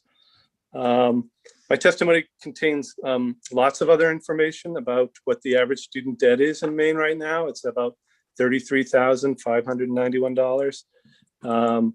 It also talks about the report we did recently, the decennial review. Every 10 years, FAME and stakeholders review the grant program. We did that over the summer and fall, and we did provide a copy with your analyst if you're curious. But the main recommendation, there were several recommendations out of that report, but the main one was to continue advocacy for increased funding, even during difficult times, because again, it can really help with our workforce needs. It can help us achieve so many of our goals, such as the Maine Spark goal, that Maine reached 60% of its residents with a degree, a higher education degree. All these things are needed to help our economy work, but also there's the fundamental individual need for self-improvement and for attaining some form of higher education. So I'm happy to answer any questions. I really appreciate your consideration. Thank you. Excuse me. Mr. Norbert, I have a question for you. As I understand, so 12,500 students is your targeted number of students, and then you have your dollar amount. You moved up to 1,500 in the last few years because of the amount of funding Right. to fund that 12,500. It seems like the other variable is the expected family contribution. Yes. That the as many families will tell me, somewhat fictional number of what a family can, when they complete the FAFSA, what the formula says they can contribute to college. Correct. What is the kind of what's the highest level currently? I understand that's a flexible number. It's Yes. not like if you're over under $10,000 expected family contribution, then you get it. How does that work?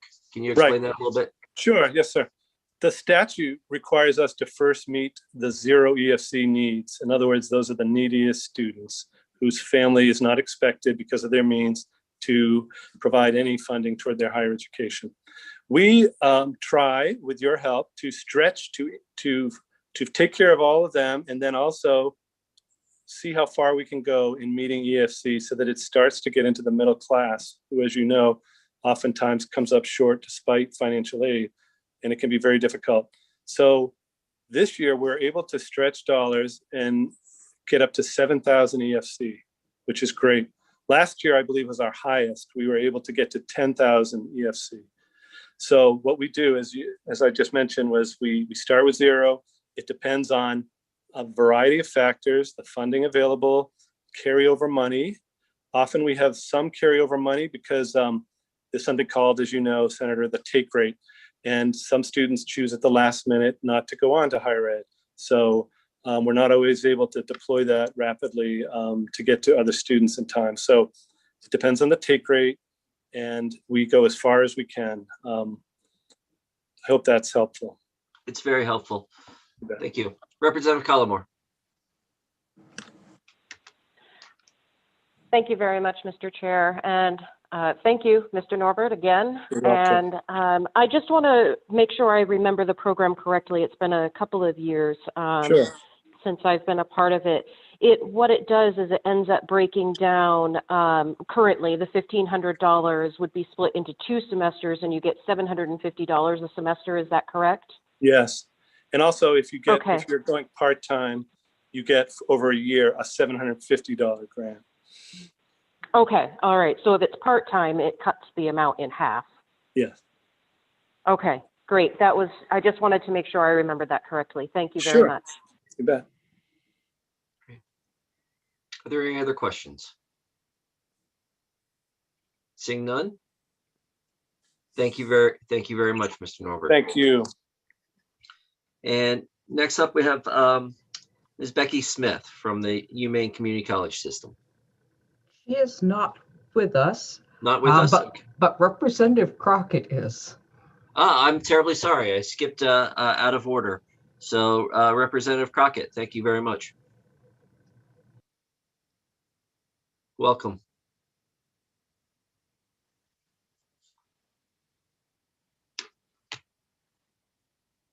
Are you with us, Representative Crockett? I am. And I want to, it's okay. I always defer. Just lost you. I always defer to Mr. Norbert when I'm in a meeting. So no worries there at all. Well, good afternoon, everyone. It's been a long day for you, I know. I was on this committee last session, and I can tell you with a big smile on my face that the Crane discussion took even longer.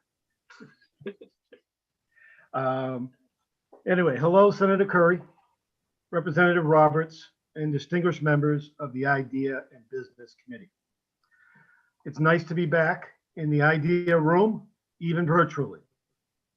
And it's great to see Representative Austin, who I haven't seen in ages.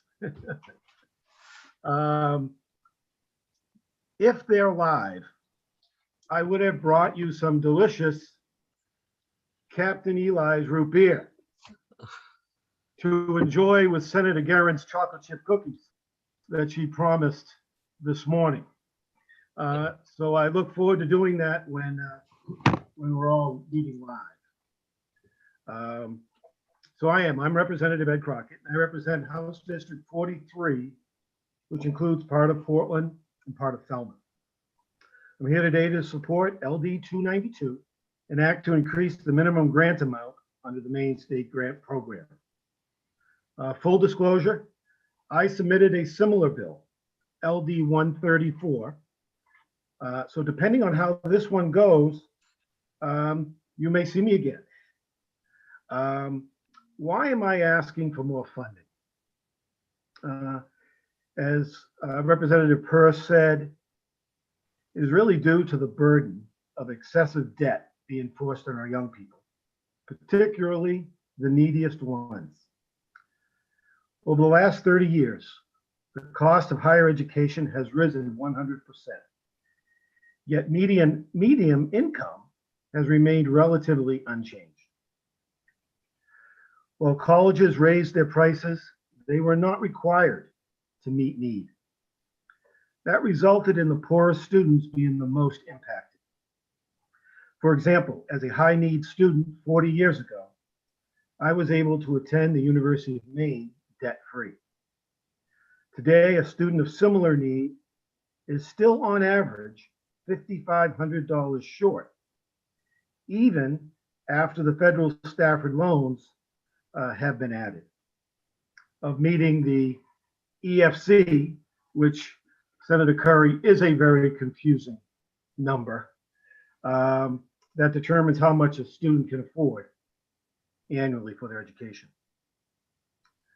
Last session, I had a committee colleague suggest that kids should only go to schools they can afford. I actually agree with that, but I dug a little deeper. Everyone agrees the University of Maine system is the least expensive option for Maine kids, and the gap today sits at $5,500 annually and growing. Sadly, an affordable option, and we can't forget that these numbers are after the federal loans have already been added, which over 4 years is about $23,000. So an affordable option does not really exist in Maine for students in need. I think it's critical to really let that sink in because this is what has been transpiring now over the last 30 plus years. There are approximately 36,000 Maine residents attending our public institutions. So that's the UMaine system, Maine Community Colleges, and Maine Maritime. There is currently, and this is from research I did last session for this similar bill, is currently at $110 million gap between financial aid packages offered and what the federal government says a family can afford. The gap range is as high as $5,500 for the UMaine system and only $500 for the Maine Community College system. The Maine Maritime gap is almost $16,000. Raising the Maine State Grant to $2,500, an increase of $1,000, will go a long way toward making the dream of higher education a reality for these Mainers. The Maine State Grant Program is only offered to students that exhibit the greatest need. Adding to this program is the best way to support these young people. Even with this increase, there is still a significant gap. I have submitted another bill this session, which I suspect will come to this committee, requiring that the University of Maine system and the Maine community colleges meet the balance of need for Maine students. I do not believe the entire burden should fall on the state, but unfortunately, that is the case today. We should do all we can and more, and hopefully our institution partners will do the same. We need Maine graduates. Too many high school grads in Maine are forsaking higher ed due to the prohibitive costs. And ideally, we want to keep them here in Maine. This $10 million investment will pay itself tenfold, and the additional incentive to keep kids here. We all know this is a tight budget cycle. However, if we send a unanimous ought to pass out of work session to the AFA and Representative Purse, it will be hard for folks to ignore. Thank you for your time and consideration, and happy to answer any questions.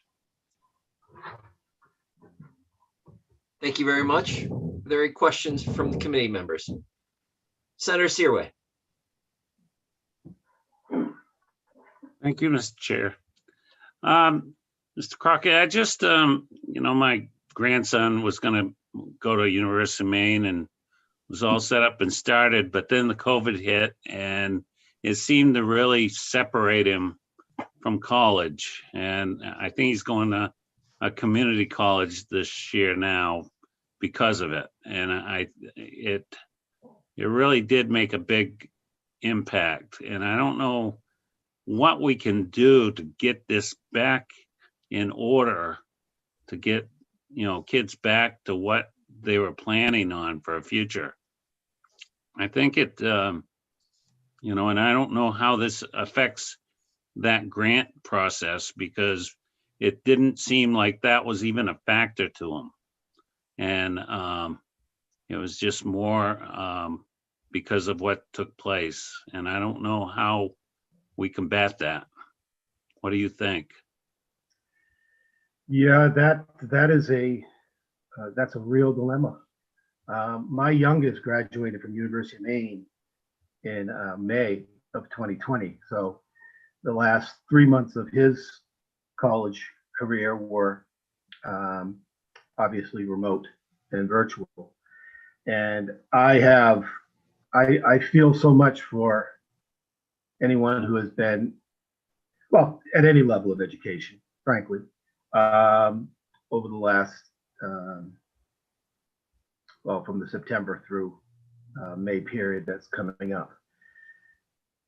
Of course, the beauty of the grant money, it covers the cost of the education. And whether that's remote or live, those costs haven't changed. And so that gap remains. Now, of course, if there is no living on campus, that does change the equation dramatically. I think in listening to the folks from the UMaine system, as well as even President Degler, I'm kind of toggling between the Education Committee and this committee right now.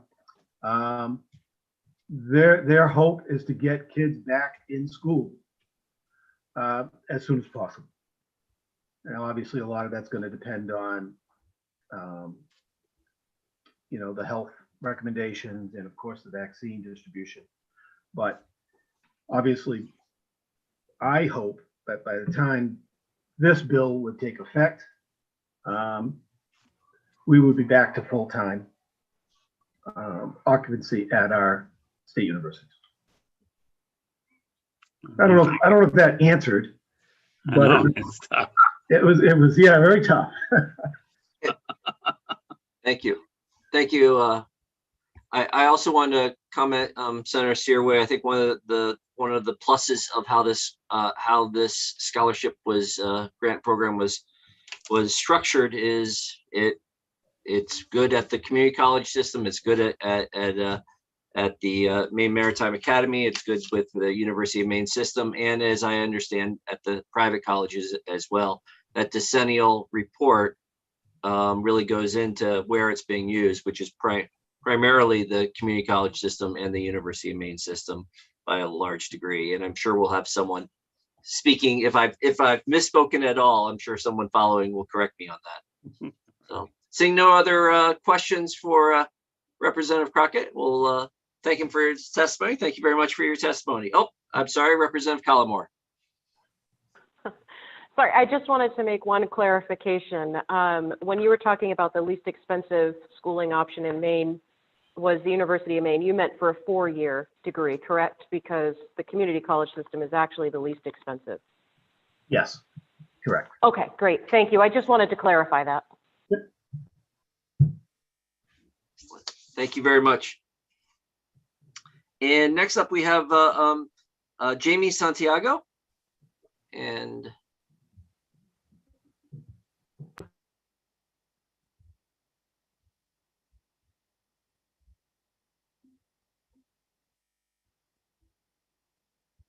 welcome, Ms. Santiago.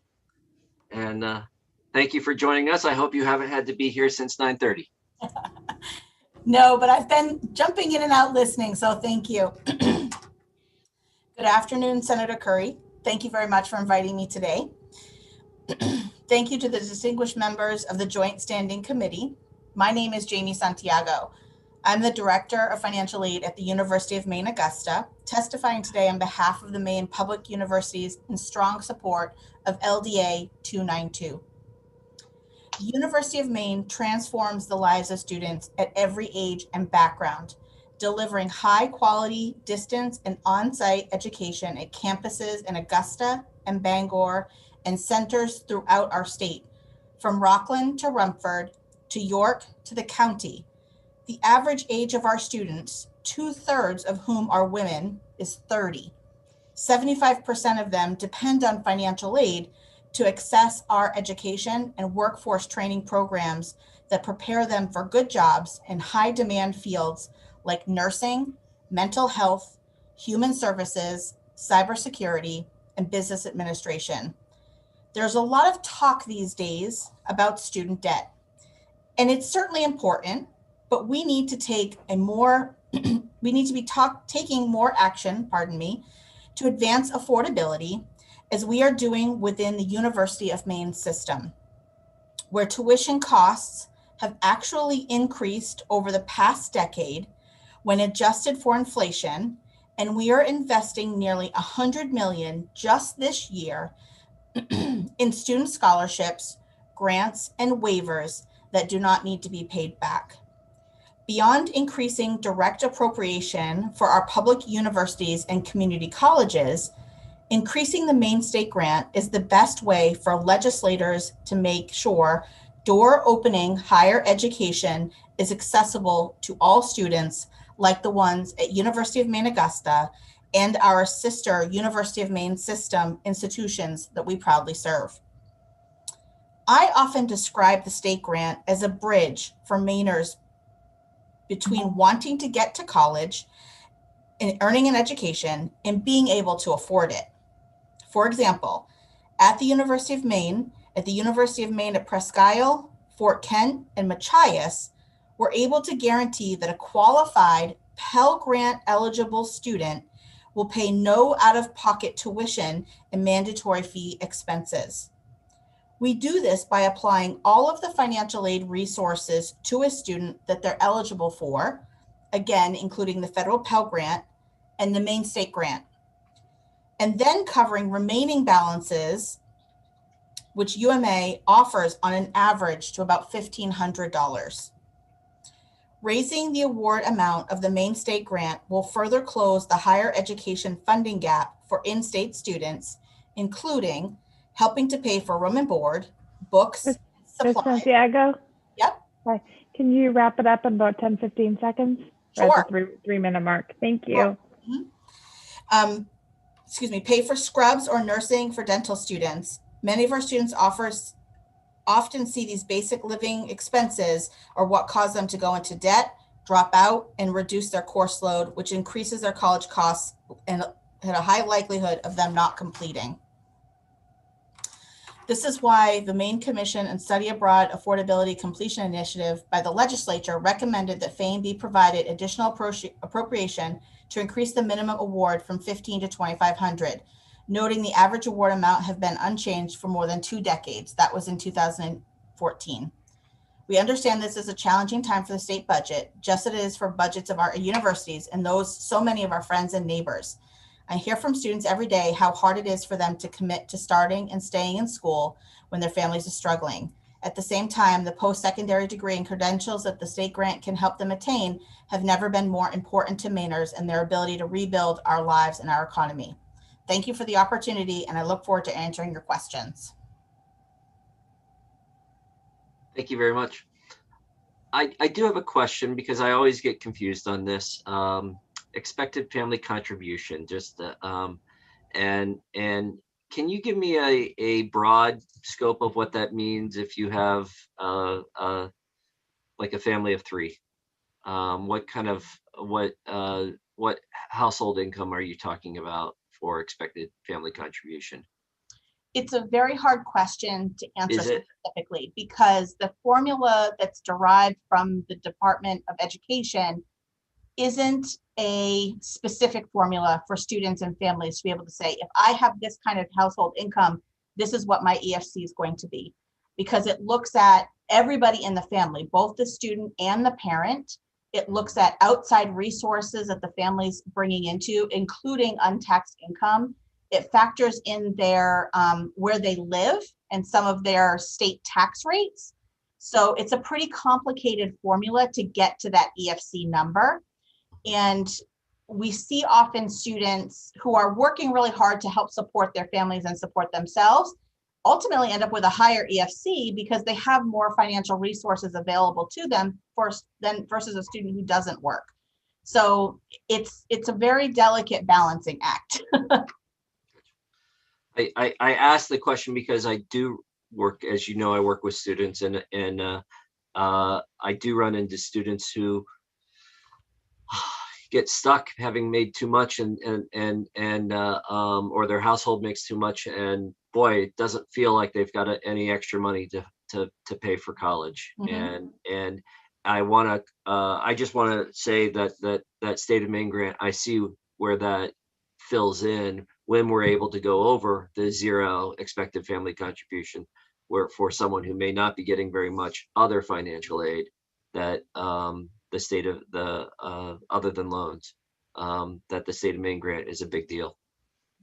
Absolutely. And that commitment that the state has made has a tremendous impact on our students who are beyond the Pell eligibility range because they have less funding that's available to them. And this increase in EFC from the from the Finance Authority of Maine helps a much larger population across the board in our state than you would have thought initially. So we are very appreciative of the higher EFC cutoff. Thank you very much. Are there any other questions? Seeing none, I will let you go. Thank you for your testimony, Ms. Santiago. Thank you. And next up, I want to scan the attendee list. And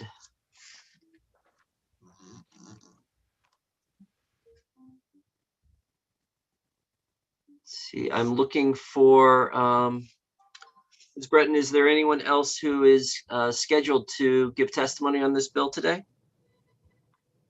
Senator, yes, there is. I believe you have at least 3 there. Aurora Terminal, Okay, Dan Walker, and Tony Roberts.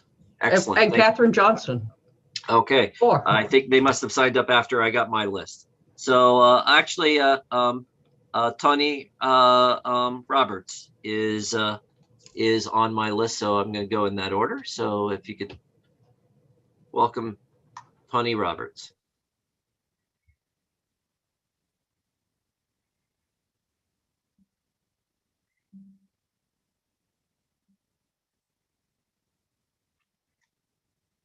Hello, welcome. Please introduce yourself and you have 3 minutes for testimony. Hi, thank you. Senator Curry, Representative Roberts, and members of the IDEA community. My name is Tawny Roberts, and I'm a student at the University of Maine at Farmington from Portland, here to speak in support of this bill to increase the award size of the Maine State Grant, which I've been fortunate to receive. The minute my cousin was born and I held him in my arms was the minute I realized that this was what I wanted to do with my life. From the moment came the dream of studying early childhood education and working with young children. But with that dream came a nightmare, having to pay for college. The thought of how expensive colleges are was a huge cloud always hovering over my head throughout high school. After visiting the University of Maine at Farmington, which is known for its high-quality early educator preparation programs, I fell in love with it and the campus and knew that no matter what, I wanted to go there. Growing up, I never thought I would have the opportunity to go to college simply because I couldn't afford it.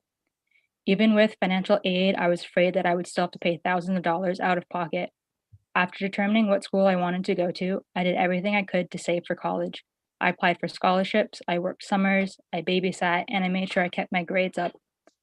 Along with the affordable tuition of UMF, the Maine State Grant has helped tremendously in lessening the burden of having to pay for college. Because of this grant, I only have to take out subsidized federal loans, and I only have to pay about $1,500 each semester. Increasing the grant would mean that I wouldn't have to take out as much loans, decreasing the amount of debt I would have after I graduate, which would be very beneficial because, unfortunately, teaching positions are not paid very well. This grant has helped turn my dream into a reality. It has allowed me to pursue a degree in early childhood education with a minor in early childhood special education, and I look forward to staying in Maine to work and teach after my graduation in 2022. Thank you for your investment in the futures of Maine students like me through your support of the Maine State Grant Program. I appreciate you taking the time to listen to my story today, and I hope you're able to take it into consideration when deciding whether to expand the grant amounts. I look forward to answering your questions. Thank you very much for your testimony. What year in your program are you? I'm a junior. You're a junior. Excellent. Excellent. Are there any questions from the committee? Seeing no questions, thank you very much. We appreciate your testimony. Thank you. And next up, I think, is Catherine Johnston.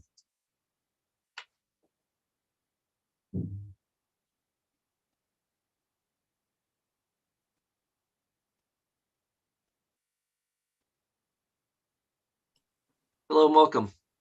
Hi, thank you. I have been with you since 9:30, and I want to thank you for keeping me company today. It's been less than usual. Senator Curry, Representative Roberts, distinguished members of the IDEA Committee, my name is Catherine Johnston, and I'm the Director of Research and Strategic Initiatives at Educate Maine. And I want to thank you for allowing me to testify in support of LD 292. I'm going to keep my highlights from my testimony, as I know we've been here all day. Educate Maine is a statewide nonprofit organization dedicated to helping all Maine people reach their highest educational potential. And we measure this by attainment. So as you're familiar with the Maine Spark goal, we want to help get 60% of all Maine people degrees or credentials of value by 2025. So there've been lots of really great data points shared earlier today. So I just want to add on to that. As we publish the Education Indicators for Maine report, Maine's high school graduation rate is 87% right now, though only 60% of Maine high school students end up enrolling in college the fall after high school graduation. So what we all need to know is that that rate actually looks really different for low-income students versus their higher income peers. So economically disadvantaged students enroll in post-secondary education at a rate of 45% compared to 71% for their peers. And by graduation, only 40%, so less than half of low-income students make it past the finish line compared to 3/4 or 75% of their higher income peers. I can tell you as a low-income student myself, whose EFC was 0 back in the day of the last Great Recession, that every dollar toward my college education helped me stay in until the finish line. So I personally can speak to what a big difference a grant program like this can make. The pandemic has only made things worse. Our organization is keeping tabs on what the pandemic is doing to the economy. And I read a shocking statistic from tracktherecovery.org that shows that high wage employment in Maine has actually grown 11% since the pandemic started, while low wage employment has fallen 30%. And so, you know, that the high wage employment really requires post-secondary training or credentials of value of some sort. So it's just further reinforces how important it is. We're doing everything we can to help students pass the finish line.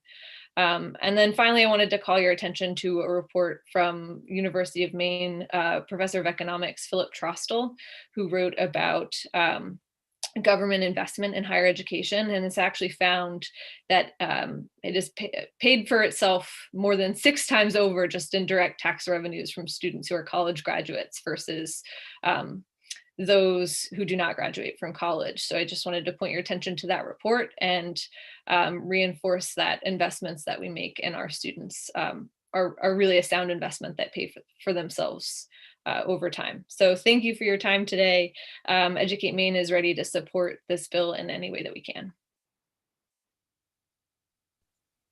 Thank you very much, and I hope we have been good company for you today.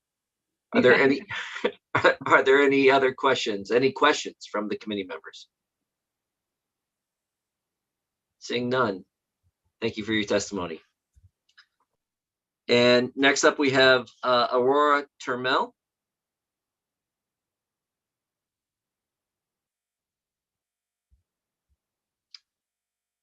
Aurora, did I pronounce your last name correctly? Yes, you did. Hi, folks. How are you? Welcome. The floor is yours. Thank you. All right. So hello, folks. My name is Aurora Tremelin. I am a senior at the University of Maine at Farmington and a Maine State grant recipient.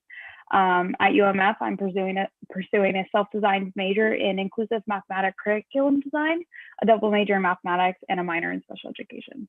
Also, earlier this year, I entered UMF's Master's in Special Education 4+1 program. And so today I'm here to speak to you on behalf of increasing the value of the Maine State grant. I am proudly a low-income first-generation college student. And while I know you have heard from many recipients today about how the Maine State grant has helped them pursue their educational goals, myself included, I am here to speak about how increasing the Maine State grant would change the lives of so many students involved with TRIO programs in Maine. So the federal TRIO programs, commonly known as TRIO, are federal outreach programs and student services programs designed to identify, provide services for low-income individuals, first-generation college students, and individuals with disabilities to progress through school from middle school to post-baccalaureate programs. I am the product of Maine State TRIO programs, and I would not be speaking to you had I not participated. TRIO taught me the skills that I needed to make an informed college choice financially, teaching me about the financial aid process. It's because of TRIO that I chose UMF. Not only was it the best fit for me, but it was also the school that was offering me the most financial assistance. Today, I'm actually looking for jobs in Maine TRIO program so I can help future students make the same informed choice that I made. So in my UMF financial aid package, I was awarded the Maine State grant. And while I was excited to be awarded this money, I did not know what a key role it would play for me this year. As I mentioned before, I'm a senior. And at the beginning of this year, my father actually suffered an injury that required me to drop everything to become his caretaker. This meant moving home while still having to pay for an apartment that I'm not currently living in, my own expenses plus his, while still maintaining a job in Farmington that I commute to and from daily. With this unexpected change, I wasn't sure if I was going to be able to afford the spring semester even with financial aid. Fortunately, I was, thanks to the Maine State grant. Had I not had this grant, I would have had to withdraw from the university to work full time in order to cover my bills and hopefully save up enough to finish my degrees and continue with my master's degree at a later time. So I originally chose UMF because it offered me the best financial aid package, but I stayed because 52% of the student body is made up of students like myself, low-income first-generation college students. For Maine students, seeing how a school honors your demographic and does everything it can to support them, it seems like an obvious choice to attend. The Maine State grant provides peace of mind for many students, and raising the award amount of the Maine State grant would further help Maine students involved with TRIO and would further drive these students to attend schools in Maine because they see that they are valued. I understand how in uncertain times it may seem difficult to allocate money for this grant, but on behalf of students who this grant benefits the most, it can be the difference between finishing strong and losing sight of your dreams.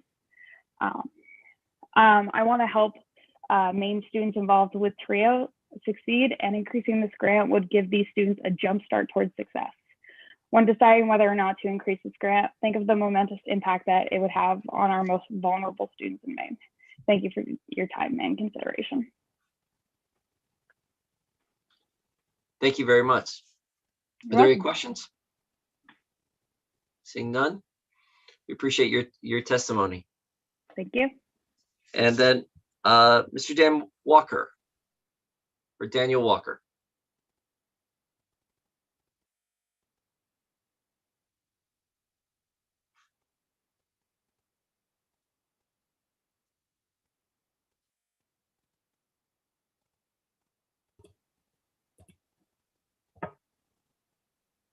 Welcome. Can you see me? We There sure I am. can. Yes. Okay, thank you.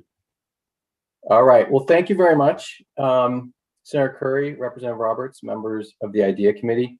My name is Dan Walker.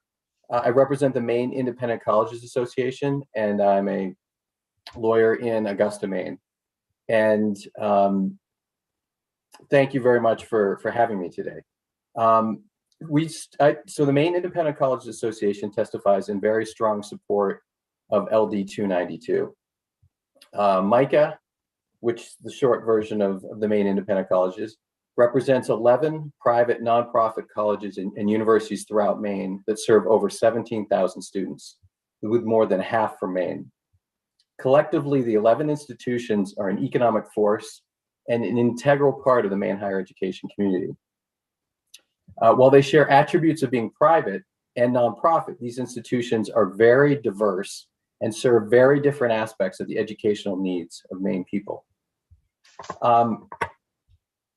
MICA, along with the publics, along with the University of Maine system and the Maine Community College system and other stakeholders, worked with FAME over the fall, maybe the summer, but I think the fall, to review the program as part of the decennial review that was provided to your committee earlier in the session. And this bill is consistent with the first recommendation of that report for continuing funding advocacy, increasing the amount of the fund. And it's also consistent with the 2016 Affordability Commission that I think you heard from Representative Peirce earlier. About 2/3 of future jobs will require a college education, and only 1/3 of our workforce currently has a degree. MICA and our institutions, along with the public institutions, are crucial in attaining that goal. So understanding, as you've heard, these are tough times, providing equal access for students to the Maine State Grant Program for needy Maine students will increase access to higher education and necessary opportunities. Now, the COVID pandemic has particularly been hard on our poorest students. And we've heard from many of our schools that those are the ones that did not come back. So this increased funding will help them come back to school and get their careers and educations back in order again. And also the Maine State Grant Program is also useful for adult students who are starting new careers, need a new degree to go in a different direction, and it's available for them as well. I think you'll see maybe in the future there's other recommendations for, not at this time, but to allow the Maine State Grant Program to work on maybe credentialing and things like that, but that's not what we have before us. And so just to let you know, so one of our institutions is Thomas College. Thomas College is a private school. Mr. Walker? Yes. Can I give you like 10, 15 seconds to wrap it up? Wrap it up. I know you guys have had a long day. I'm sorry. Okay, thanks. So I just wanted to say that Thomas College is a perfect example of this. This past year, they had 239 students benefiting from the Maine State Grant Program, which is about 40% of their FAFSA filers. When on November 3rd, when, as you heard, they increased it to 10,000, the EFC to 10,000, that was able to help an additional 54 students. So you can see how much these little tweaks in cost help tremendously. So for that, thank you very much. I thank Representative Peirce and the other co-sponsors, and it's very nice to see all of you. Ms. Walker, thank you very much. Are there any other questions? Seeing none. Thank you for your testimony, Mr. Walker. Thank you. Ms. Breton, are there any other folks in the attendee list that are looking to give testimony? I believe everybody in the attendee list has given testimony. Okay, excellent. Excellent. So with no further testimony needed or available for the LD 292, an act to increase the minimum grant amount under the Maine State Grant Program. Declare this public hearing closed. Representative Roberts. Thank you, Mr. Chair. I know everybody's tired. We've had a super long day, so I will try to make this as quick as possible, or we can try to make this as quick as possible. In regards to LD 20, an act to provide for the 2021 and 2022 allocations of the state ceiling on private activity bonds. In light of information received that the bill we voted out it was not accurate or adequate, and we have not reported it out yet, I would like to make a motion to reconsider. There's been a motion to reconsider. We received information from Mr. Norbert regarding a need to change it. Is there a second to reconsider? Second to reconsider. All those in favor of reconsidering please raise your hand. Excellent. That's a majority. Excellent. So we'll reconsider LD 20. And at this point, I'd like to introduce Mr. Norbert, or is this Sam? Do you want to just tell us what's? It's Sam, I believe. Yeah, thank you. Sam, can you tell us what's going on? Sure. It probably would help to hear it from Mr. Norbert because he'll say it better than I do. But FAME received information after the vote that the ceiling needed to be a bit higher than it indicated in the bill. They also found a small error in section 6 as regards the unallocated state ceiling, so that was corrected. I sent out the proposed amendment. I also could put it up on the screen. It probably would help to have Mr. Norbert explain the context behind the change. Great, thank you. Can you put it up on the screen? Sure. And Ms. Breton, can you bring in Mr. Norbert?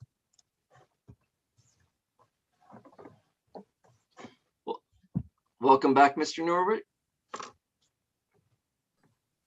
Thank you so much. It's good to be back. Thank you. I know it's been a long day. So first, I want to thank you for giving me this opportunity. And second, it's happy news, actually. After the vote, we learned that a customer, a company named Go Labs, I think many of you are familiar with their interesting plan, was going to apply for some of this bond financing. And in order for that to occur, we needed to boost the Section 2 allocation to FAME for the current year. So we needed to boost it by an additional 100 million. And consequently, we needed to rejigger the unallocated portion in Section 6. So there's less unallocated. And then we also noticed, as Sam mentioned, Mr. Seneff, sorry, mentioned a little error that there should have been like 4 million more in the unallocated state ceiling because the feds increase it a little bit each year. So we fixed that. Happily, it hasn't been voted out yet, but we'd appreciate your supporting this amendment. And I'm happy to answer any questions you might have. Thank you. Let's see. So I want to give everyone just a moment to read here. Hopefully you have it also. Well, I know you have it. Everyone should have it also. If we could take it down now so we can see everybody. I just can't see hands raised. Does anyone have any questions for Mr. Norbert? Seeing none, it looks like we are in a place to vote. Representative Roberts? I'd like to motion on to pass as amended. It's been moved to ought to pass as amended. Is there a second?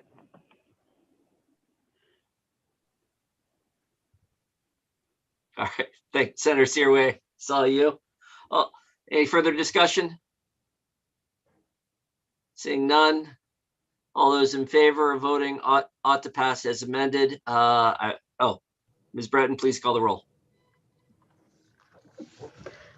So be ought to pass as amended. Motion made by Representative Roberts, second by Senator Seaway.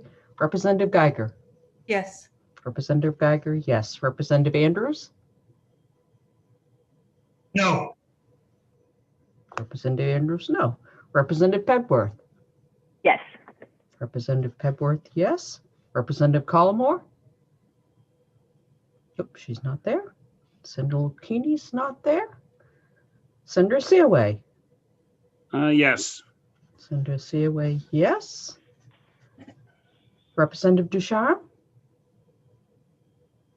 Representative Ducharme's not here. Representative Austin. Yes. Yes. Representative Austin, yes. Representative Hassenfuss. Yes. Representative Hassenfuss, yes. Representative Bailey is not here now. Representative Bernard. Yes. Could you turn your camera on, please? Thank you. Representative Roberts. Yes. Representative Roberts, yes. Senator Curry. Yes. Senator Curry, yes. 1, 2, 8 yes. 1 no. 4 absent. I will need to know from Representative Andrew what his minority report would be.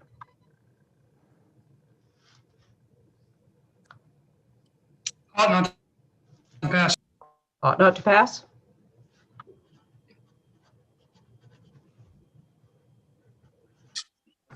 Thank you. Thank you all Thank for your you. Thank time. you, Ms. Thank you, Ms. Breton. Thank you, Mr. Norbert. Thank you. I believe all of the items on our agenda have been completed today. I will entertain a motion to adjourn. So moved. Is there a second? Second. Oh, All those in we have- favor? We have Sam's got something. Sam? Mr. Seneff? Sorry. I just wanted to remind folks that the budget hearings are tomorrow at 1 and you will be receiving an invitation, a specific personal invitation for those hearings. Thank you very much, Mr. Seneff, and thank you all for a very long day and a strong day. So all those in favor of adjourning? This meeting is adjourned.